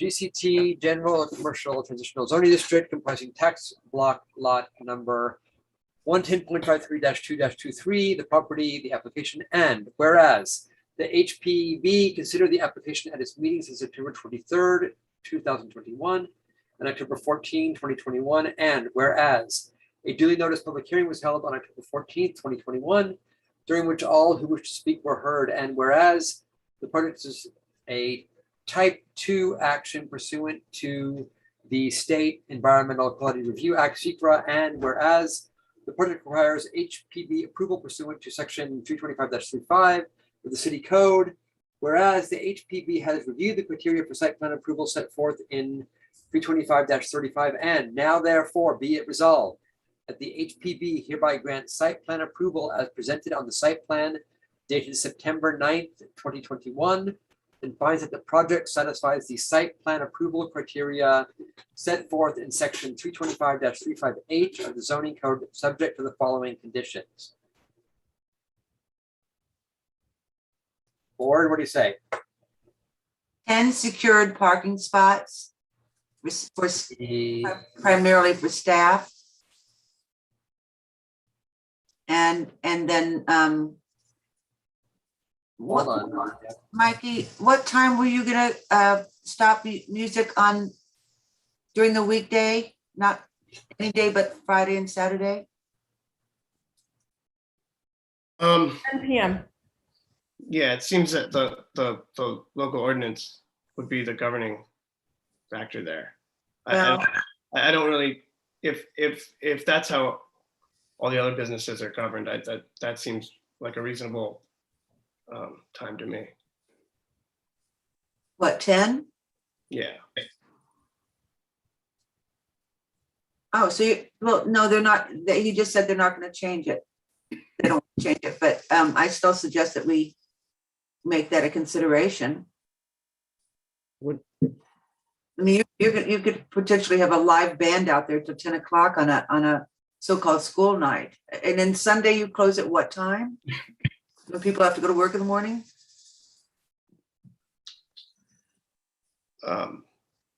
Music, I mean. 9 PM, 9 PM on Sundays.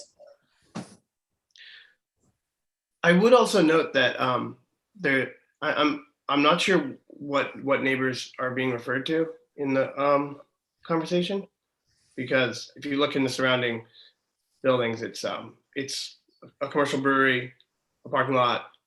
Right, but as you may know, we have before us several hundred people potentially living across the street from you. And, you know, there's 2 5-story buildings being constructed potentially behind the Upper Depot Brewery. So the neighborhood is due, assuming that that project is constructed as planned, there will be several hundred neighbors, you know, 500 feet. So yes, right now that's not a consideration, but you know, we have a multi-family mixed use project before us soon. You know, And other projects in that area, so. Right. Could you close down the music by, how about 8 o'clock on Monday, Tuesday, Wednesday, Thursday? And frankly, even Sunday. Becky, what do you think about that? Close the doors or whatever, you can still have them. Yeah, I think closing the doors at 8 o'clock is fine. Okay.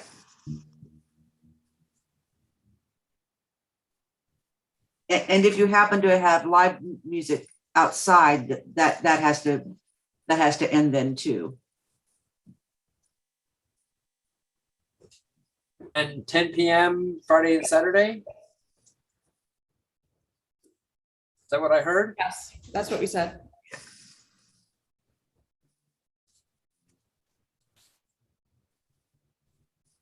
Okay, board, am I the only one who is concerned about the fence height, or is that a requirement that needs to place on this project, or are we fine with the project that's drawn? I'm not sure I understand. I don't understand why we're suggesting that, Larry, to tell you the truth. It's not that I think you're wrong. I just don't know. Well, I just don't want people, you know, look, you have crowds, they're drinking, someone's sitting on the picnic table outside, someone else is sitting on the fence. 3'6", 42 inches, you could sit on the fence and have your feet on the table, and then you're decide to go, I don't know, play hacky sack because you're drunk across the other side of the fence and a train's coming. I don't know, it just worries me. But again, if that's only my concern, then I'm not going to push it. We have a comment. There's the train I don't believe runs during the evening. Oh, good. No, it doesn't. But we have a comment from Clara C. Oh, I don't see that. You don't In see the, it? in the chat, Larry. Oh, I'm not, I don't have that open. Oh, do you want to tell us what it is, Teresa? I just tuned in. I'm wondering if 9 p.m. is not a reasonable time to board. Everyone is not a parent or student. I'm just curious. Yeah, I don't think we're talking about closing the doors. We're not talking about stopping the beer. Are we still open to the public? Yes, because we didn't close the public comment. Well, why can't we just ask whoever this is to say which, can she just tune in and tell us what she's talking about? What she's trying to say? Hi, my comment is, this is Claire Cousin. My comment is just, I'm noticing that like there's a lot of discussion around how late people will be playing music. I know I live across the street from the Half Moon. I have 3 kids that go to school. I expect music until 11:30, 12 o'clock later on a weekend. So I guess I'm trying to be observant of like what other establishments have in place, or like, is there something that is making you ask this question specifically about asking this establishment to close a little bit earlier? Just trying to understand the process. That's my question. And thanks, Claire. We're not asking the establishment to close. We're just asking them to close their. And live music. That's what I meant. I understand you're not asking them to close. I'm just saying like to put such a stipulation as like in the summer where there is no school, if they have an event on a Friday or a Thursday, and the event goes to 10:30, I don't think that's unreasonable. And that's as a parent myself and somebody who wakes up to go to work at 6 o'clock in the morning. Thank you. All right, Barb, what do you say? That's a good point that she just brought up about the summer months as well. Mikey said that he was going to go along with the 10 p.m. as per city code. I don't have a problem with that. And we do live in a city, and there's all kinds of noises out there, and it's part of city life. To require the business to cut the hours or even close the doors when the city code allows it, I think that's Already done that. Going a little too far. Really? Well, we've already done that. We've already required it for the well, come on, guys, on Warren Street, the Back bar? yes, and yes, back bar to close their doors at an hour, or that is. Yeah. So it's not, it has set a precedent. And I think that Larry makes a good point that we have, I'm sorry, that we have, all the upcoming residents of that particular area. I think that this is a reasonable ask. Can I say something? This particular establishment is in a different area from what I consider the back bar was in. Because if you look at where it is, it has a gasoline station on both sides. I think that gasoline station near the railroad is open 24 hours. Am I right? You are. Right. And Speedway is open till 12, isn't it? 10 or 12, 11, what? And then across the street from there, you have a restaurant that plays music. I'm hearing it at night. Is more residential in the front end of that on Columbia. Now on the back end of State Street, that's the back of your business. Am I right or wrong? Is State Street the back? No, State Street's the front, Long Alley is the back. Yes. Does Columbia- anyone, Okay. look, I think we should be consistent. And I think that we have a precedent. The Thai restaurant that is on the next street had an outdoor space, and we put stipulations on that space. Does anyone remember what that? Well, I think we should be, I do agree with you, Larry, but I also think we should be individualized too, and not, And Teresa, Larry said that's going to happen. Let me finish, please. Thank you. What goes for one may not go for the other. And I think we should always remember that. I think that agree with that. comment about the This location is different from the back bar. Well, it's near the Thai restaurant, that's for sure. And they did have housing next to the Thai. But Right. so I kind of think that, we should look at things individually. And just because. Teresa, what's your recommendation here? What do you want My that, recommendation is to leave it until 10. I'll leave that. Whatever the city code calls. even though we're going to have an apartment complex with hundreds of people living there? That apartment complex is not going to be, from my vision, it's not going to be that close to this particular entity. Okay, and I think right now, and that apartment buildings, when is it coming up? How long? In a couple of years? No, I just think I go along with what Gene said. I'll chime in. I'll support Jean and Teresa's position on this too. I agree with that. I agree with it too. Okay. Hope you guys live in those places. Can I just make one last comment? I live in the Hudson Terrace and my balcony faces the half moon. Like I'm 2 steps from the half moon. So I can hear a conversation from their patio in my bedroom while my children are sleeping. But we have an understanding. I don't call when the noise is too loud because they are a bar, and that's an understanding. There's a city ordinance in place that I think neighbors of businesses and other neighbors honor. And if they don't, then that's when you take things to the next level. But I don't think it's unreasonable to allow a brewery to play loud music until 10 o'clock when that's what the city calls for. Thank you, Claire. We're taking that out. So Good point, Claire, and thank you for reminding us. Thanks, Claire. All right, so we have 2 conditions here. The applicant shall secure 10 parking spaces for use of faculty.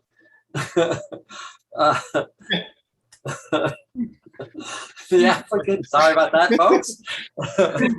The applicant shall secure 10 parking spaces for use of staff. And I know that was Laura's comment, but is there any way you would consider removing that, given that there's no zoning requirement for parking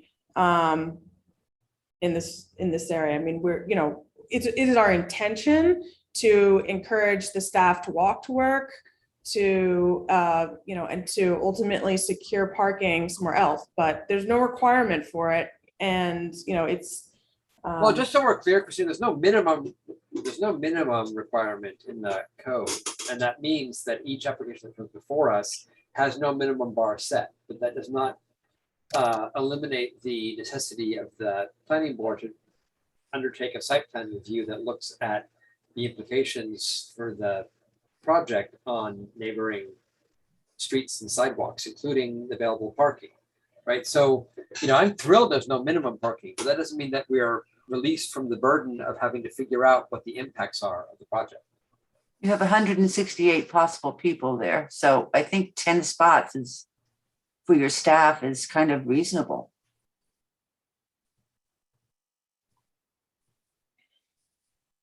Mike, did you have any thoughts on that? Well, we're working to secure the parking. I'm beyond that. I'm not sure how much we can guarantee or really fairly enforce that, or no, sorry, not enforce that, but just ensure that we're trying to lease spots from, as we said, 6, 7 different locations. I'm fairly certain that by April we will have spots, but I don't know. As Larry said, there's a municipal parking areas that even if your staff has to walk. I mean, hey, Larry, we've moved on to a resolution. Does that mean that the public hearing is still open? I don't know if the public hearing continues while we are deliberating Yeah, over. this is the problem with not having an attorney, but could we close the public hearing, please? What We word never is it? opened it. Huh? We never opened it? Oh, Yeah, we no, opened it. Yeah, we opened it. we didn't close it then. All right, make a motion to close it and move on. I'll Okay. second. Okay. So I do ask the board to consider strongly that we keep the 10 parking spaces for the staff that there are opportunities to get permits from the municipal parking lots. Just a point of Can we- order, Larry, Jean made a resolution and I seconded. Should we proceed with a vote on that? Oh, yes, thank you, Clark. Sure. All in favor? Aye. Aye. Aye. Aye. Okay, all in favor? All right. Comments on Laura's point about the 10 spaces for staff use? Can we change that to, they're making every effort to secure 10 parking spaces? Or something in that line? It's not a condition, then we don't need it, right? That's not a condition. Well, it is a condition. If, if they can prove to us at a later point in time that they're feverishly looking for renting spaces, other than just telling us, somehow, don't restrict them with 10 park, they have to have 10 parking spaces. Because if they don't, then they don't have a business. But Jean, you know that even if it were to get a permit from the municipal parking space lots, that getting 10 spaces is possible. What do those spaces cost a month? Do we know what those cost a month? No. It's not going to be any more than renting from, a private individual. I doubt. I mean, it's not Can I ask exceeding. one question though? If we've sent so many people to the municipal parking lot, is there gonna be any parking spaces for regular public? And are they renting the spaces or are they given permits to use while they're parking there without slugging the meters? I think I think that is what they do. That They it's just, rent the spaces. right. So that means nobody can park there. Why? If they're renting them. So we No. No, doesn't mean that. That's not the way it works. Oh, how does it Right. work? it's like being at a hotel and you get a hang tag for your mirror. And you're not assigned a space. You can park anywhere in the lot, but right. Oh, you get a tag and you And it's just, for Yeah. a specific time. It's not your space. okay. So if the public fills it up, you just keep going to the different municipal parking lots. I don't think so. I'm a little confused as how that would add more parking for the community. I think the best way to do it would be what we're trying to do, which is get parking in private areas when those spaces aren't being used, so we can sort of double use these private spaces. Yeah, but you haven't secured that yet. And you've been, according to what you've been saying and what Christina's been saying, you've been working on it and it hasn't happened. True. So how about this, that you get these 10 spaces through the municipal parking lots, and once you've secured, some kind of a contract, then they can let them go. I don't know, this is getting complicated, but secure some parking, and then, it probably would be easy to just come to the board and say, hey, I've got this, now I'm going to let these go, and we can go, okay, that's nice. You know what I'm saying, Larry? Yes, I understand.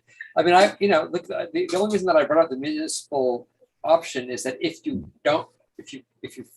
fail to secure a private arrangement, you can always satisfy the terms of this resolution through the municipal lot.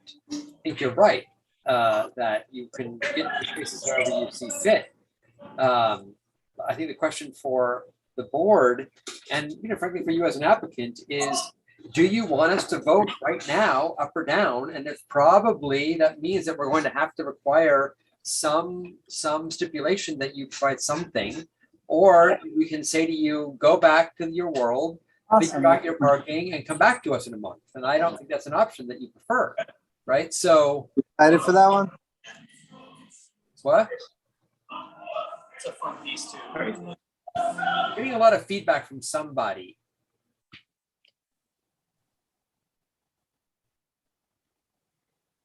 All right, board, what do you want to do? And the 10 parking spaces there specifically for staff? Or could it just be 10 parking spaces? Because I'd be fine to remove this for staff use and just say 10 parking secure 10 spaces, parking spaces. because there's the, like you said, there might be 5 working that day, that shift, or. Yeah, yeah. Leave it at 10 parking spaces? All right. Would the board consider reducing from 10 to 5? What, can you project a minimum staffing? They already said 8 to 10, so I don't, Okay, guys, it's, I think 8 to 10, and if the objective is to hire locally, so within Hudson, there would probably be staff that would be walking to work. so how about 8? That's a compromise. We'll just make it 8. All right. I'm in. 8. And then we just take out the outdoor amplified music at, we keep that because that is what it is. Right, that's already the ordinance. Yeah. if it's an ordinance, then we don't need it in there. We don't. Okay, we'll compromise and go 8 and take out the 10 PM. Take it out because it's implied. Well, it's not implied, Law. wait a minute, I see, it's what they were, I don't think it hurts to keep it there. Yeah, I don't think it hurts to keep it there either. I don't Let's mind. have a reminder. I don't mind. Yeah. Okay. Let's go, guys. Okay, guys, are we getting ready to vote on this resolution? Yes. Okay, all in favor? Aye. Aye. All opposed? Okay, it's unanimous. I'll make a motion to vote though. And I'll second that motion. Okay. Okay, great, thank you very much. I Thank think you. Steve will follow up with whatever it is we need to do from here. Sounds good. Have a Okay, good night. thank you both very much. Awesome. Thank you guys. All right. Thank Take you. care. So Okay, open up this meeting? Oh, it's continuation. okay, so now we are moving on to a continuation of the public hearing for 549 Washington Street. Site plan application from Pocketbook Factory Hudson LLC for a mixed-use redevelopment project including a 40-room hotel, retail, office, and gallery spaces. The site is in the GCT zoning district. Do I have a motion to open the public hearing? No, so be it. All right, second, A second. Mark. We have to vote. right? Okay, I'm in favor. does the applicant want to update us with any new information? Oh, we have an attorney. Ooh, the pocket. Do I have a motion to open the public hearing? So moved. Thank you, Teresa. I'll second. Thank you, John. Okay, Sean, do you want to update us? Sure thing. Just Hi, all in everyone. favor. Oh, all in favor? Aye. Aye. Unanimous. Okay, great. Great. Would it be all right with the board if I share my screen? Yes. Great. Does that come up for everybody? Yes. All right, great. So I just have a few updates based on feedback and questions from the board at the last meeting. So I'll just take us through those. We've all seen the summary a number of times, so I'll keep going. So today, what I want to cover is basically site construction hours and a logistics plan, which the board asked for. Then we'll talk a little bit about events, proposed conditions, and then a sample guest communication specifically around parking, which you'd asked for. So first, talking about construction hours and a logistics plan. We thought we'd keep it pretty simple in our proposal, and based on also, I think the precedent and conversation at the last meeting with regard to the Galvin project, basically sticking to the Hudson City Code for hours of construction, which are 7 a.m. to 6 p.m. For site logistics plan, this is kind of a summary of what's on the next page, but taking all of the measures to ensure safety and kind of safe travel of pedestrians in and or around the site during construction. So that includes fencing the perimeter, creating proper construction entry gates to our staging and delivery areas, having sidewalk close signs and rerouting pedestrian traffic with crosswalks at the, any basically intersection for the site. And then I wanted to summarize that because the plan is actually quite detailed. I can zoom in on a few areas to kind of show this, what we're discussing. So this is along Prospect Street and 6th Street. And what we're proposing here is fencing the perimeter and then creating a temporary pedestrian crosswalk that would go to the other sidewalk on the other side of Prospect Street, creating a small staging area on our property here with construction gates.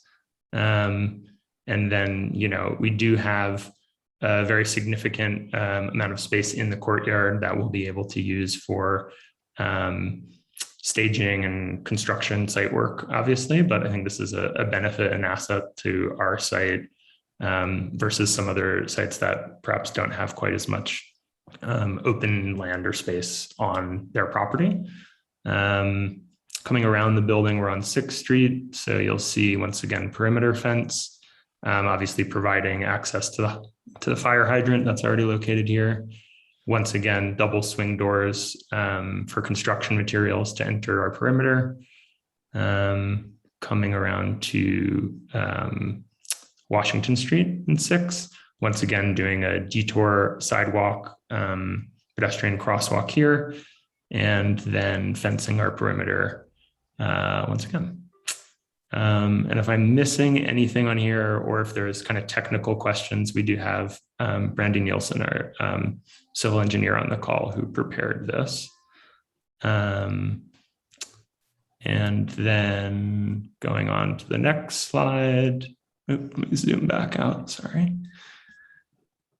Events, proposed conditions. This was something the board had reasonable questions about. So, we kind of took it upon ourselves to propose just simple conditions that hopefully, the board can consider and incorporate into their decision. And basically what we said, specifically regarding, providing parking for when events would happen.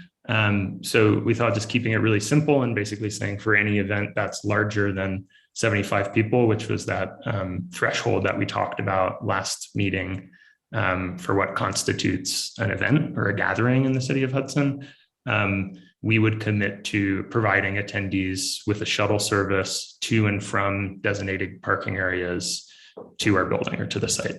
There was talk at the last meeting around, well, can you secure a lease or, some sort of, can you know where that's going to be? And I think at this time, we'd be more comfortable, and I hope you all would consider, just having that as a condition that says we have to provide it in order to have events. And then that still leaves us, the next 2.5 years to find the right partner to work with for that. I think I was listening to the last presentation and sort of their,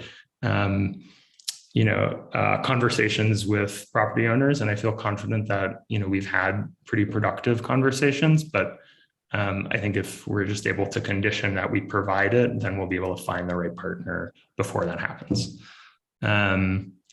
in terms of, you asked us to take a look at commitment for when events would start and stop, or stop specifically, I guess starting not as important.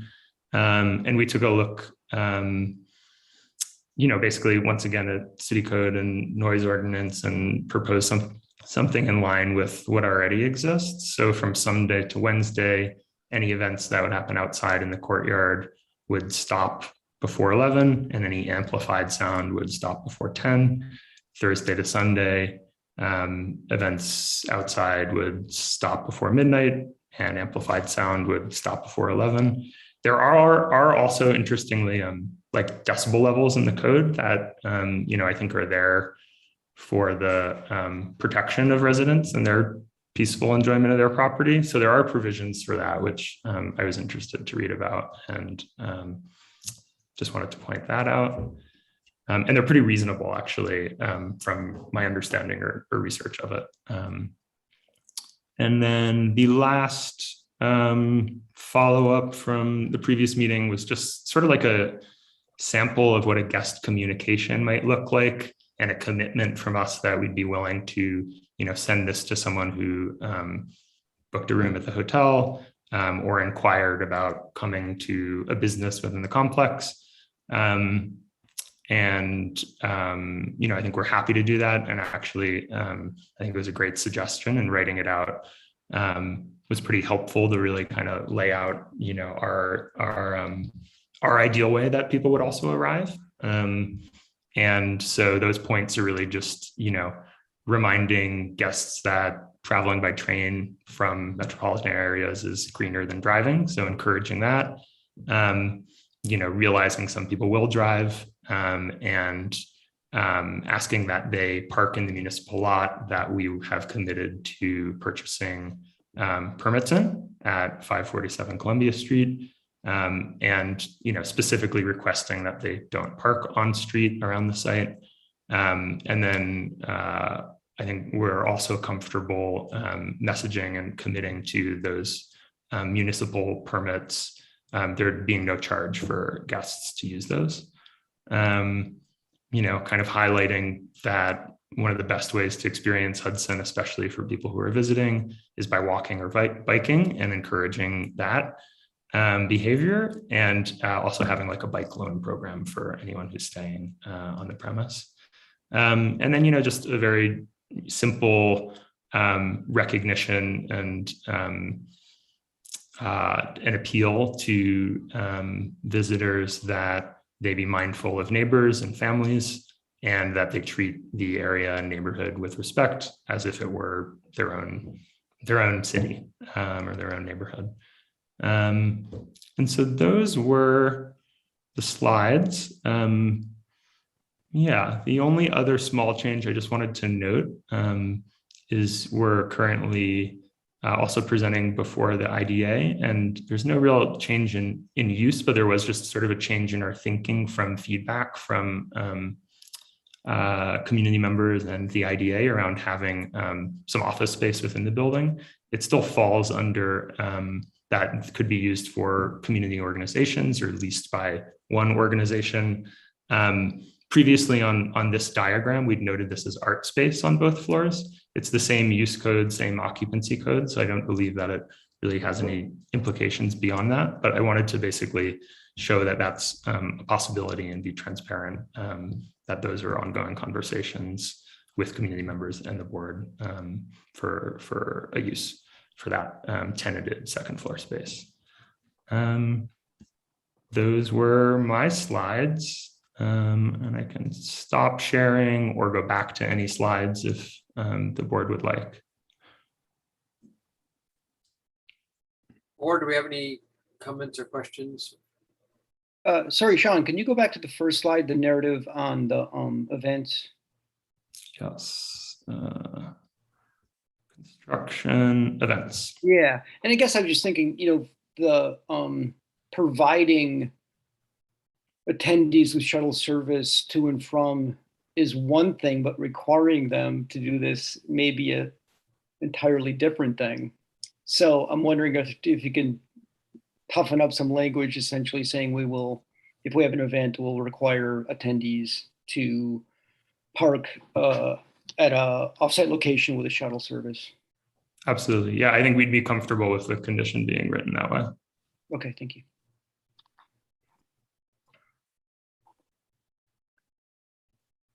All right, any other comments from the board? Okay, why don't we, Wait, I have one. oh, sorry.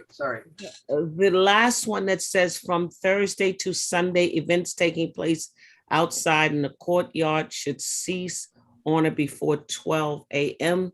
and amplified sound should cease on or before 11. Don't we have an ordinance that says 10? So the ordinance, I went back and read it and I actually have it. I could switch screens and pull it up. 1 second. And this being this is mostly a residential area. I think- Victoria probably knows this. Yeah. I'd like to hear it from our attorney. Well, we have some I'm- question. If Sean can pull it up, I'm reviewing it right now. I don't memorize, I can't memorize everything, so I have Yeah. Let's see does my screen now show like a web browser? Did I get it right? Yes. Oh, some. Okay.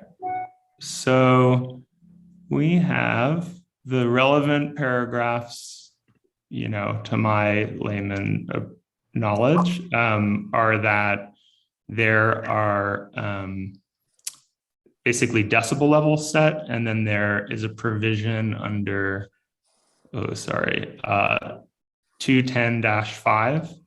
And then if you go to provision H about commercial music, and so that's what you would have if there was an outdoor event.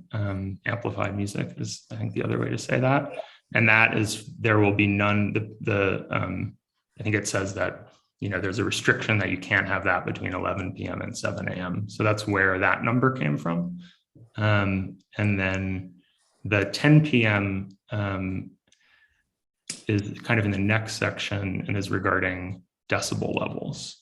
But obviously, Victoria, if you want to jump in or correct me.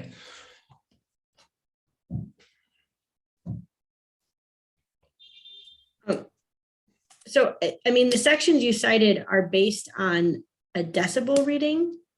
So it says that you can't have unreasonable noise after 10 p.m. And that, certain noises are considered unreasonable, but I guess there's no indication that the amplified sound from your project would be within these base decibels. It wouldn't exceed 55 decibels or 60 decibels at the property line at 11 p.m. Yeah, I think actually, so in the commercial music one, there's a separate provision for how, excessive sound is determined. And that's the one I just highlighted. What is commercial music? I mean, what does that, somebody needs to define commercial music. It does. It's defined there. Music. Yeah, I can go to the commercial music is probably in the definitions. I hope so. Again, but that's assuming that it's not going to exceed that level at until 11 p.m. So, let's take some time. I don't think this automatically says that you get to have really loud music until 11 p.m. It says that you can have it up to a certain decibel range until 11 p.m. Mm-hmm. So when we go through the approvals, I think we'd be more comfortable saying, complies with the noise law, unless there's some reason why in this particular case, the circumstances, warrant some tighter condition. I think we're totally comfortable with a condition that's complies with all noise ordinances for the city of Hudson, and more than that. I do think it lays out the level, though. I do think that. I don't think it's saying 50 dBs always. I think there's commas in there that reference when you can do it. But that's where we got the hours from. That's really the issue. I just would like a confirmation of those hours, but we have gotten some letters about the sound that's come from your establishment already. So I think the public. Yeah, why don't we, unless we have more questions from the board, why don't we open it up to the public? I agree. I see Elise Hilton. Elise, can you speak to us? You're on mute right now, and let us know what ward you live in. we live across the street from the Pocketbook Factory on Washington. Okay. And I'm a big supporter of the Pocketbook Factory, I need to say. But recent Sunday, there was a community event. And I couldn't figure out what was happening because I was hearing music like pounding in my house. I went across the street and it was really lovely, except it was like disco level. I don't know, I'm an old timer. It was really loud right there outside in the middle of the Pocketbook Factory, really loud. And I felt like if this is what my weekends and weeknights are going to sound like once it starts up, I can't support it at all because it's not a viable place. I mean, I moved out of the city, out of New York City to come to Hudson, and I can't even imagine not having peace and quiet at night or the day. It was Sunday afternoon. It was unbelievably loud. And all the other neighbors I spoke to across the street were all complaining. They couldn't even go outside because it was so loud. So something has to be done for both decibel levels as well as for timing, because no one will sleep while that's going. So that's it. I was worried about parking, and now that's definitely my secondary concern. Right. Thank you, Elise. And as I think you gathered, where the board shares your concerns, and we're working with the applicant right now Yes, to resolve that. but they should know I'm a big supporter. I just don't know what to do. Sure, sure. Thank Well, you. you're here, and I am. that's a good thing to do. All right, Claire C, can you speak? You're also on mute. Hello again. So I have two questions for the applicant. At the IDA meeting, I brought up a question around if you have looked into the possibility of using or allotting a certain number of rooms to the homeless individuals and accepting DSS vouchers, seeing as you're coming into the city in a time when the affordable housing crisis is extremely prevalent. And on most of the meetings, you'll hear complaints about there being nowhere for the homeless to go. And since you spoke at one point about figuring out how else to accommodate the community in your space, I was just wondering if there was any progress on finding information on that. And then the second question I have is, what community organizations have you been reaching out to at all around how to properly enter the space?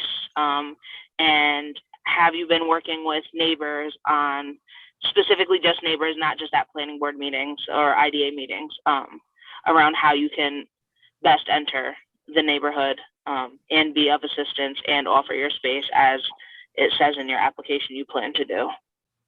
Claire, thank you for that. I mean, just a couple of comments, from the board point of view. The public should always address comments and questions to the board, and then we then ask the applicant to reply or respond to those questions, or sometimes we can reply directly.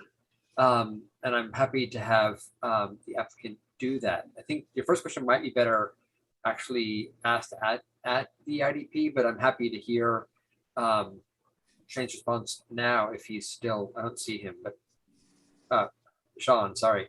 Sean, do you want to reply to that commentary?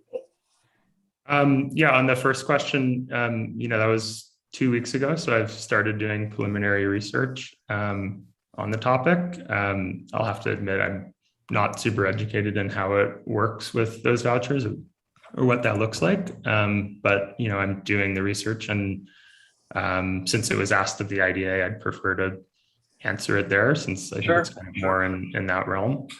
Yeah. The second question. Second question. Sure. Around, yes, we definitely have been doing community outreach. We've hosted 2 community events on the premise. We've done flyers in the neighborhood, And our team has, been present in Hudson and in conversations for the past, for some team members, I've been in Hudson for a decade. And anytime that anyone wants to or communicates either through the planning board channel or through our website or through email, like we're always happy to and are very open to speaking with members of the community. The event that we hosted, the community event that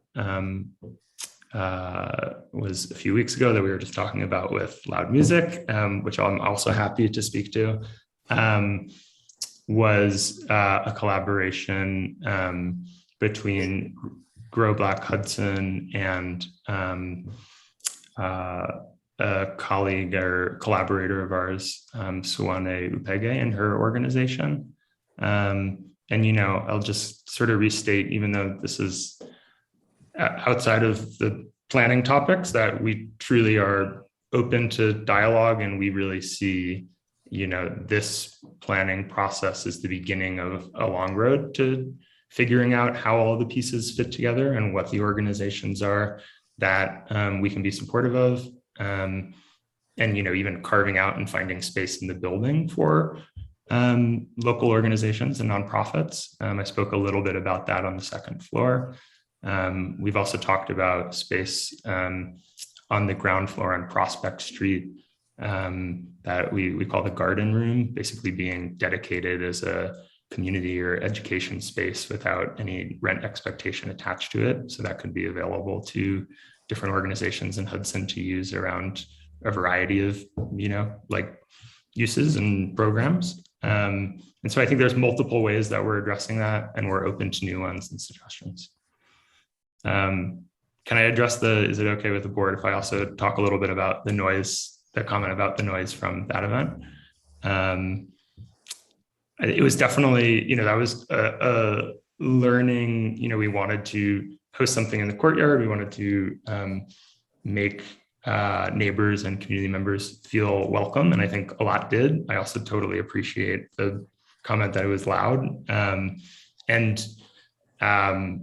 I think after that is when I actually started doing the research on the noise ordinance and how we could, ensure that what we're proposing is in line. And there are also just very practical learnings from even like when you have amplified music, how those speakers are set up. I think we learned about, they shouldn't be directed outward towards other people. They should probably come back towards the building. There should be proper sound attenuation, landscaping. All of those are also part of our site plan for proper shielding at the property line. And so we do want to be good neighbors, and we want to be responsive, within the realm that we're able to. Thank you. Anyone else from the public who wants to comment or weigh in? Yes, I would love to address a couple of things. You tell us who you are. My name is Diane Barron. Oh, okay. And I'm in the 5th Ward. I'd like to circle back to the municipal parking spaces that were discussed a little bit earlier. Does anybody here know how many spaces are actually available in that lot? Offhand, I do not. Okay. We might have some information on it that I think we could dig up. I don't know it off the top of my head, but when Andy, when you inquired, did they give you a number that was available? Yes, when the city looked, I think we had it in our traffic analysis if we pull it up. I know it was looked at because the initial concern was how many spaces are actually being rented with parking permits. And what they found is that there was a large number of available spaces, such that the traffic consultant said that would not be a problem to meet our particular needs. I don't have that up in front of me. I think Brandy may be looking for it, but okay. I know Lindsay laid it all out. Okay, I'll dig for that while there's other comments.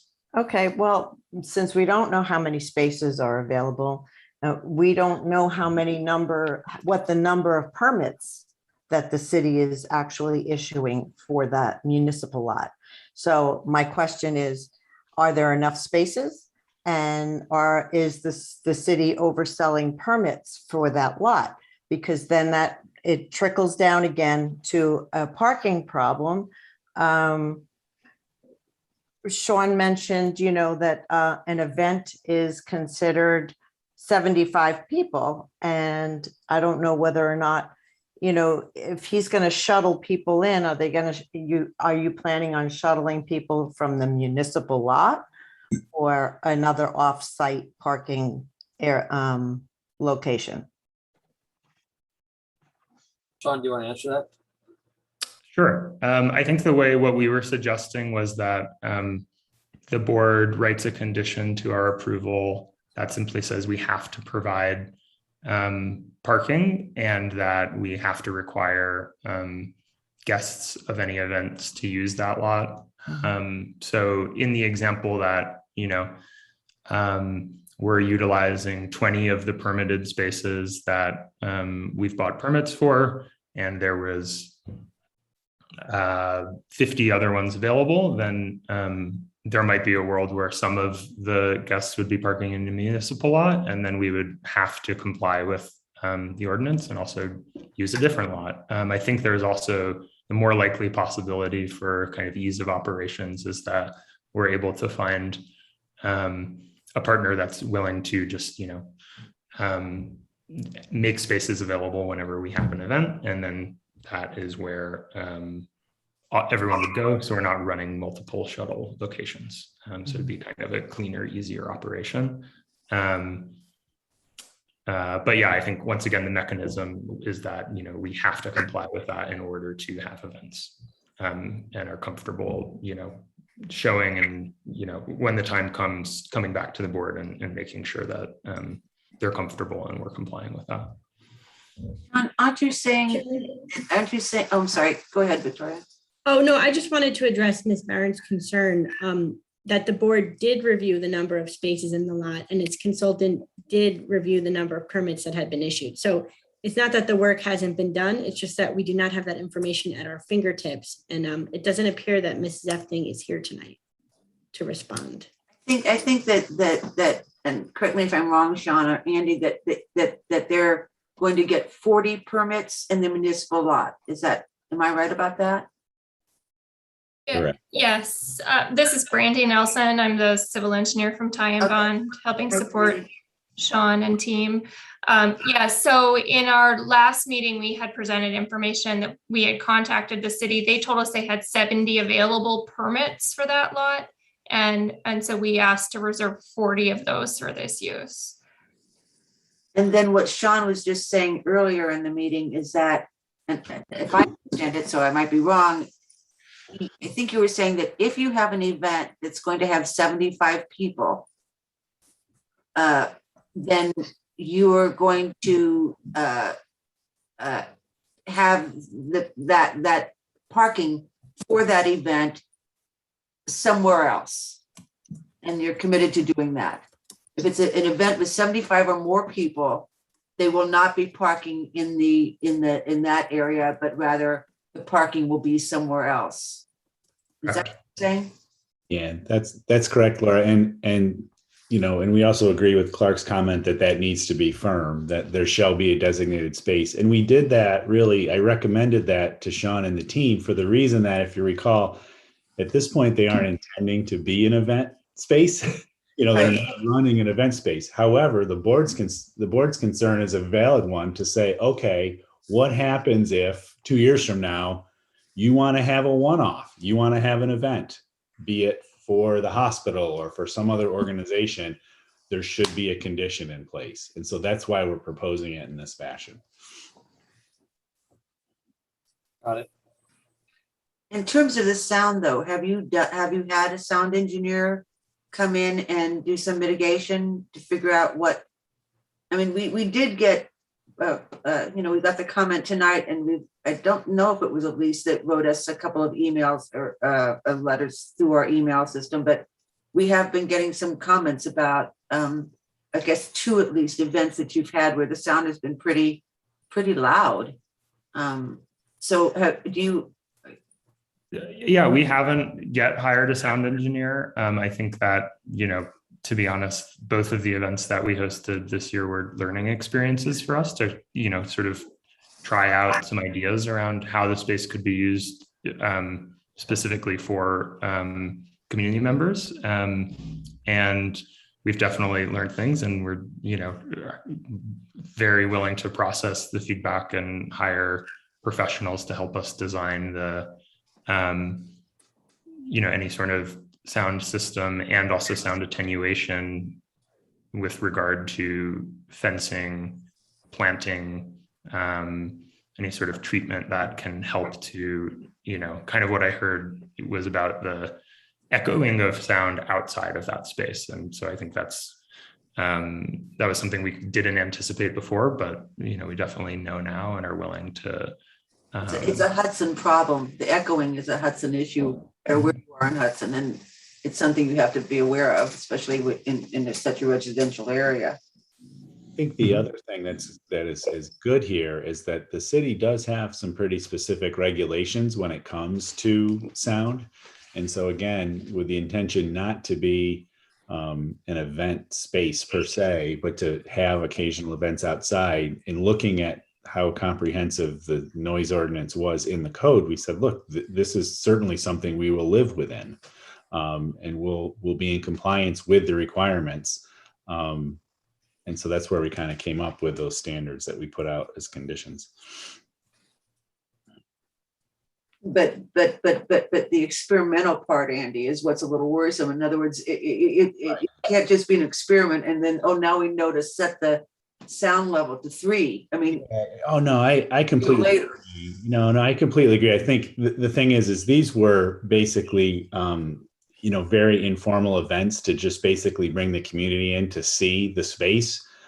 None of the grounds have been landscaped, none of the structures are in place, none of the kind of more developed sound amplification that would be used if someone was going to perform. These were basically speakers that were brought in to bring some groups in. Was it loud? It certainly was. Too loud? Absolutely. But that isn't going to be the normal course of operation. They're not just going to have, there's going to be a lot that's going to go on before anyone comes back in there. And I think to that point, Andy, we don't have other outdoor events planned, and with the board's hopeful approval, then in the new year we'll be doing construction and putting up full perimeter fencing and all the other things that we laid out. So that won't be the norm for the next 2 years. If that was kind of to address your concern, Laura, about that kind of continuing to happen, that won't be the case. I think, Larry, we have somebody's hand up. Carol? I don't see that. Yes. I'm with Elise. So Elise made the last comment. This is mine as part of that, the noise one. Can you hear me? Yes, Carol. I just want you to be clear that I was reading the noise ordinances, and you were saying, and someone was saying that they were going to follow the ordinances, but community approved events are ones that can bypass the ordinances. So I wanted to be clear because it gives exceptions to community approved events to not have the dB limits and not have the time limits. And I just want you to make sure that the Pocketbook Factory knows that they're in a living, active residential neighborhood. I mean, I worry about my dogs barking more than 15 minutes. I should stop worrying about that with the Pocketbook Factory across the street. Victoria, what is a community? Is it like 4th of July or something? Like, what is that? So the way I read that is that if someone's having if you get a mass gathering permit, so you're having a parade or you're having, an outdoor concert on a one-off basis, you have to go get a mass gathering permit from the city. And as part of that, you may be able to exceed the noise law. But that is not what they're asking for now. They are not asking for exemptions from that noise provision. This is just your standard compliance. If they ever had a large, the Rolling Stones ever came, they may need to go get a mass gathering permit. That would be cool. But what we're talking about are run-of-the-mill events that operate under the noise law. Okay, thank you. And what that is when you're within your house, if they're operating, it should not exceed 50 decibels. And 50 decibels is supposed to be the same as background music or like a conversation between two people. Yeah. So that should not be very loud. The trouble is always enforcement, because you'll have to call someone will have to come out with a sound measuring system and take a reading for everyone to determine whether or not the noise is being exceeded, the allowable noise. Right. So I guess one thing that the applicant said they're going to do is provide some kind of sound attenuation plan. Maybe there'll be some discussion about them when they have outdoor events, amplified music, them having someone who knows how to use a sound meter, doing checks at night on the perimeter, so that, they can self-enforce. There may be other things that the planning board can look into as well. And so we can make that stuff a condition? It would be great if the applicant gave us their plan in the first instance, but yes, it can be conditions of approval. Well, I think it would be great to have a sound, some kind of whatever their sound plan is before we vote. We don't know what, they haven't done that homework. They haven't got a professional in there. So that's an issue. May I reply to that? Can I ask a question? Victoria, if there are more than one person outside talking at that particular decimal, that'll make it louder, right? You're on. Yes, sound is cumulative. That particular reading that I was just talking about was the reading for amplified commercial music inside of someone's home. Okay. But yeah, people gathering that causes its own noise. But that's also under that same sound law, right? Right. So the way that your code works is it prohibits unreasonable noise. And then there are certain explicit examples of what constitutes unreasonable noise. So, between certain hours of the night, here, let me pull it up. Do you guys mind if I just share this? Yeah. Where is it? Between certain hours. So if you're between 10 p.m. and 7 a.m., you are not supposed to exceed 45 decibels at the property line. And that's a conversation type of loudness. That's right. So if they have a lot of noise at their property line from people congregating and hanging out, if they're in a residential zone, they can't exceed that. If they're in a commercial zone, it goes up to 55 decibels at the property line. And then with that one specific standard for amplified music or commercial music at 50. So there are certain requirements that they have to operate within. And then if a neighbor, for example, feels that the music or the sound is too loud, then their option basically is to call the police to come and help and have them come out with a meter. Yeah, it's enforced by the police and by Craig. So but Craig's probably not going to come over. He won't be there, right? So it would have to be the police. Yeah. Well, that seems to me that, back to this issue of self-enforcement, I think that, if indeed there's someone on staff capable of monitoring or assessing these things, then you can call the front desk and they can make sure that the sound guy has his equipment and calibrates things properly so that it doesn't become a nuisance, right? I mean, I think that a responsible commercial operator in a residential neighborhood would inevitably want to be the first line of comments and critiques, right? You call the business first, see if you can solve it that way, and if they're responsive, the problem goes away. I mean, I guess, I mean, we kind of hope that would happen, but a lot of people are just going to call the police. So, so I think that, you know, for the project to work, I think that, I mean, we've asked of applicants with much, I look like that's so funny.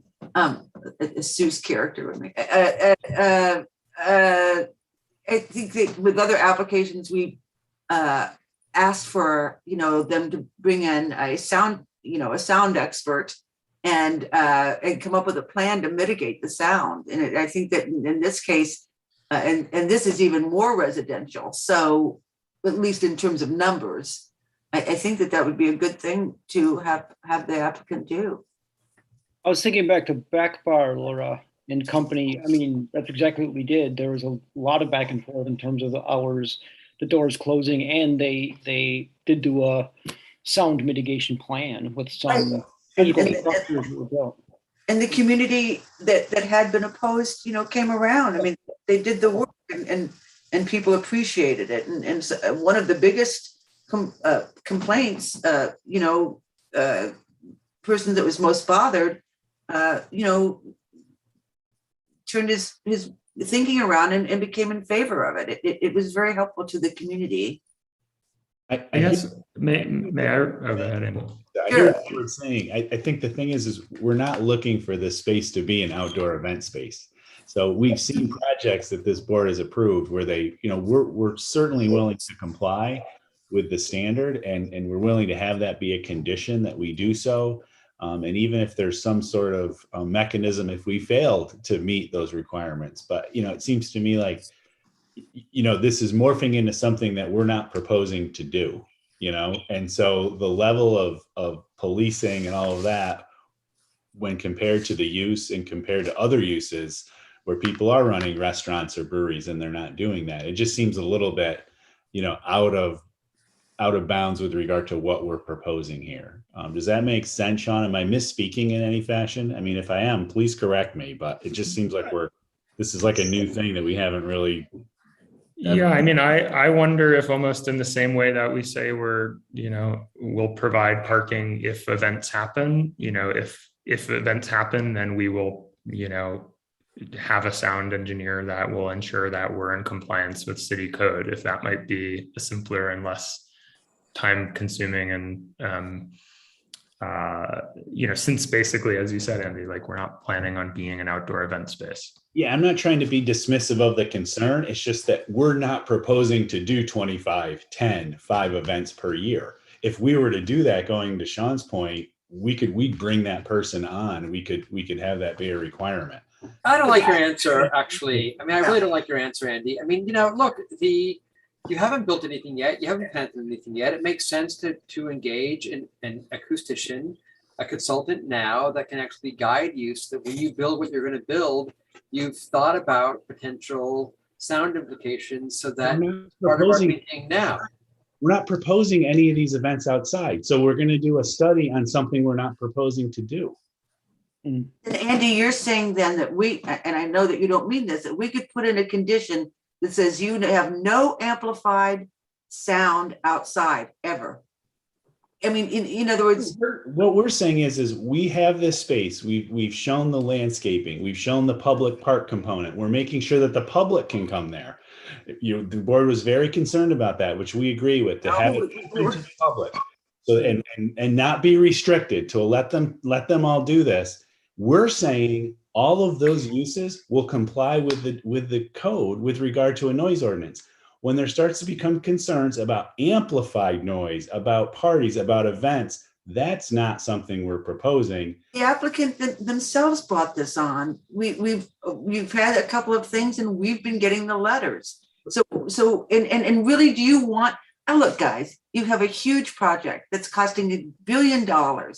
You really want to say that for the duration of this operation, you're going to restrict yourselves to not having amplified sound out there? Not what we said. What we said was Mitigate it and then have your parties? if we were to have those events, what we're suggesting is we would agree to those things. But what I'm saying is to now, I mean, we've been at this for several months. We've not heard any talk about a sound attenuation study until tonight.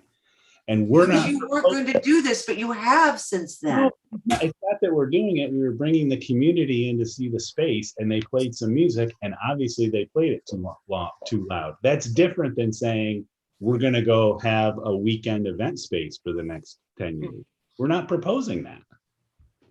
You see, But I want to kind of come into Andy, and you agreed with the notion that you guys have on written paper, which you discussed, 75 people coming into proposed events, and you're going to have off-street parking. So I don't think it's fair to say that's never going to happen, and we don't plan on having that happen when your documentation clearly says it's going to happen, and we just have having off-site parking. That isn't what it says. We're being consistent. We're saying if we have an event of greater than 75 people, we'll have required designated off-street parking. We're also willing to agree to say if we have an event, we're willing to have somebody there confirming with the sound meters that we're meeting the City of Hudson code. And I don't know other projects that are doing that. If they're there, tell me where they are. I mean, we're willing to commit to that. We're not trying in an extremely dense residential area. And I don't know that that's the way, I mean, Larry knows. Yeah, I don't understand the obstinance here, Andy. I mean, look, you have a geotechnical consultant, you have a preservation consultant, there's all sorts of things. We're not asking for an onerous burden here. All I'm saying is have an acoustical expert look at the plans and suggest modifications to plantings and or materials on the exterior that will abate and mitigate any potential sound that happens when you have outdoor events. And that seems entirely reasonable. It's not excessive.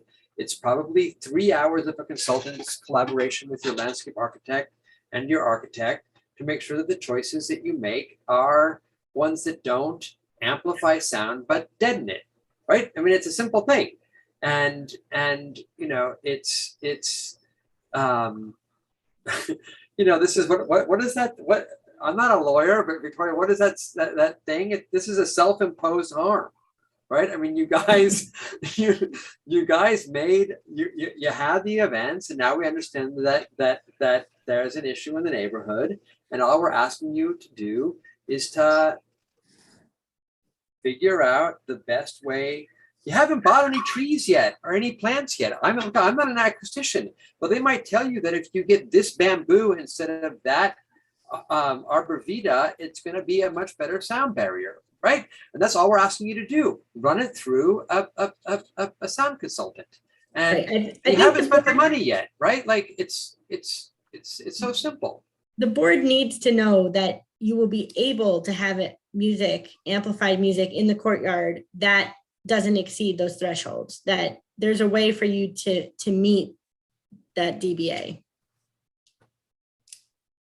Could I ask? I think, I'll check with my team, but I think it's less about a consultant and more just about, as Andy said, we've been at it for quite a while. So I'm wondering whether there's a way to work within the parameters of your saying, but also continue to move on with our process. I think for me, that's, and it could be a condition, however you write your condition. And I think that's sort of, from my perspective, that's the most important. And speaking of conditions, if you have contracts with people who are coming in to do that, maybe just a simple sheet advising whoever is signing the contract to explain what the sound limits are and to have them not be in excess of that might be helpful too, Yeah, that's a good suggestion. Thank you. The other option is there, since, as Andy says, your goal is not to have parties 5 or 10 times a year. Is there a way to, could we say that after a certain hour, amplified sound needs to cease? And I mean, we did within the condition we wrote, we did that in line with what the code is. So that was a condition that we proposed. Yes. Well, it's not a condition if you're doing what code allows. So I'm just saying, could it be earlier than what code allows? Could amplified sound, especially on, I don't know especially what, but could it cease at an earlier hour? The board could require that, but you'd have to have findings to support it. So The letters that we've gotten. well, right. I mean, I guess you could say based on the current situation and layout. But let's think that through. Mhm. Can you say anything or refer to that this project is truly in almost a 100% residential area? Yes, that would be one of the site-specific findings. It is surrounded by 1-2 family homes. And, the restrictions on this individual will probably be different from others because of that, the location. I hear that. I'm wondering, Victoria, I mean, we seem to be talking about two things at once here. One is the actual impacts of the project, and the other is potential mitigations and or conditions that we might put on a resolution. And I'm wondering if it's, in the best interest of our time that we actually proceed with actually identifying some of those things in Seeker Part 2 and, get them out there, articulate them, and then when it comes time to mitigating, we can actually deal with the resolution stuff if indeed we get there. It's already 8:47. And just one last thing on that. I just want to be clear. I wasn't trying to be too obstinate. I appreciate, Larry, what you said, and also Victoria. It's starting to help define what it is you're looking for. What I didn't want us to do is just go out and plan for a what if and not have that meet what you're looking for. I mean, certainly in terms of the landscaping we're having and how that attenuation works, I appreciate that. I just want to make sure that what we do is productive for the Sure. Sure. Yeah. So what are you suggesting, Larry? Is that or Victoria? Larry was suggesting that we start seeker review and that we may be able to identify the issues. So here we know that noise is an ongoing issue. So I think he's just looking to move the process forward. That's what he's looking to do. Exactly. Aren't we still with the public hearing? Yes, you are still in a public hearing. Do we have any public that want to say more?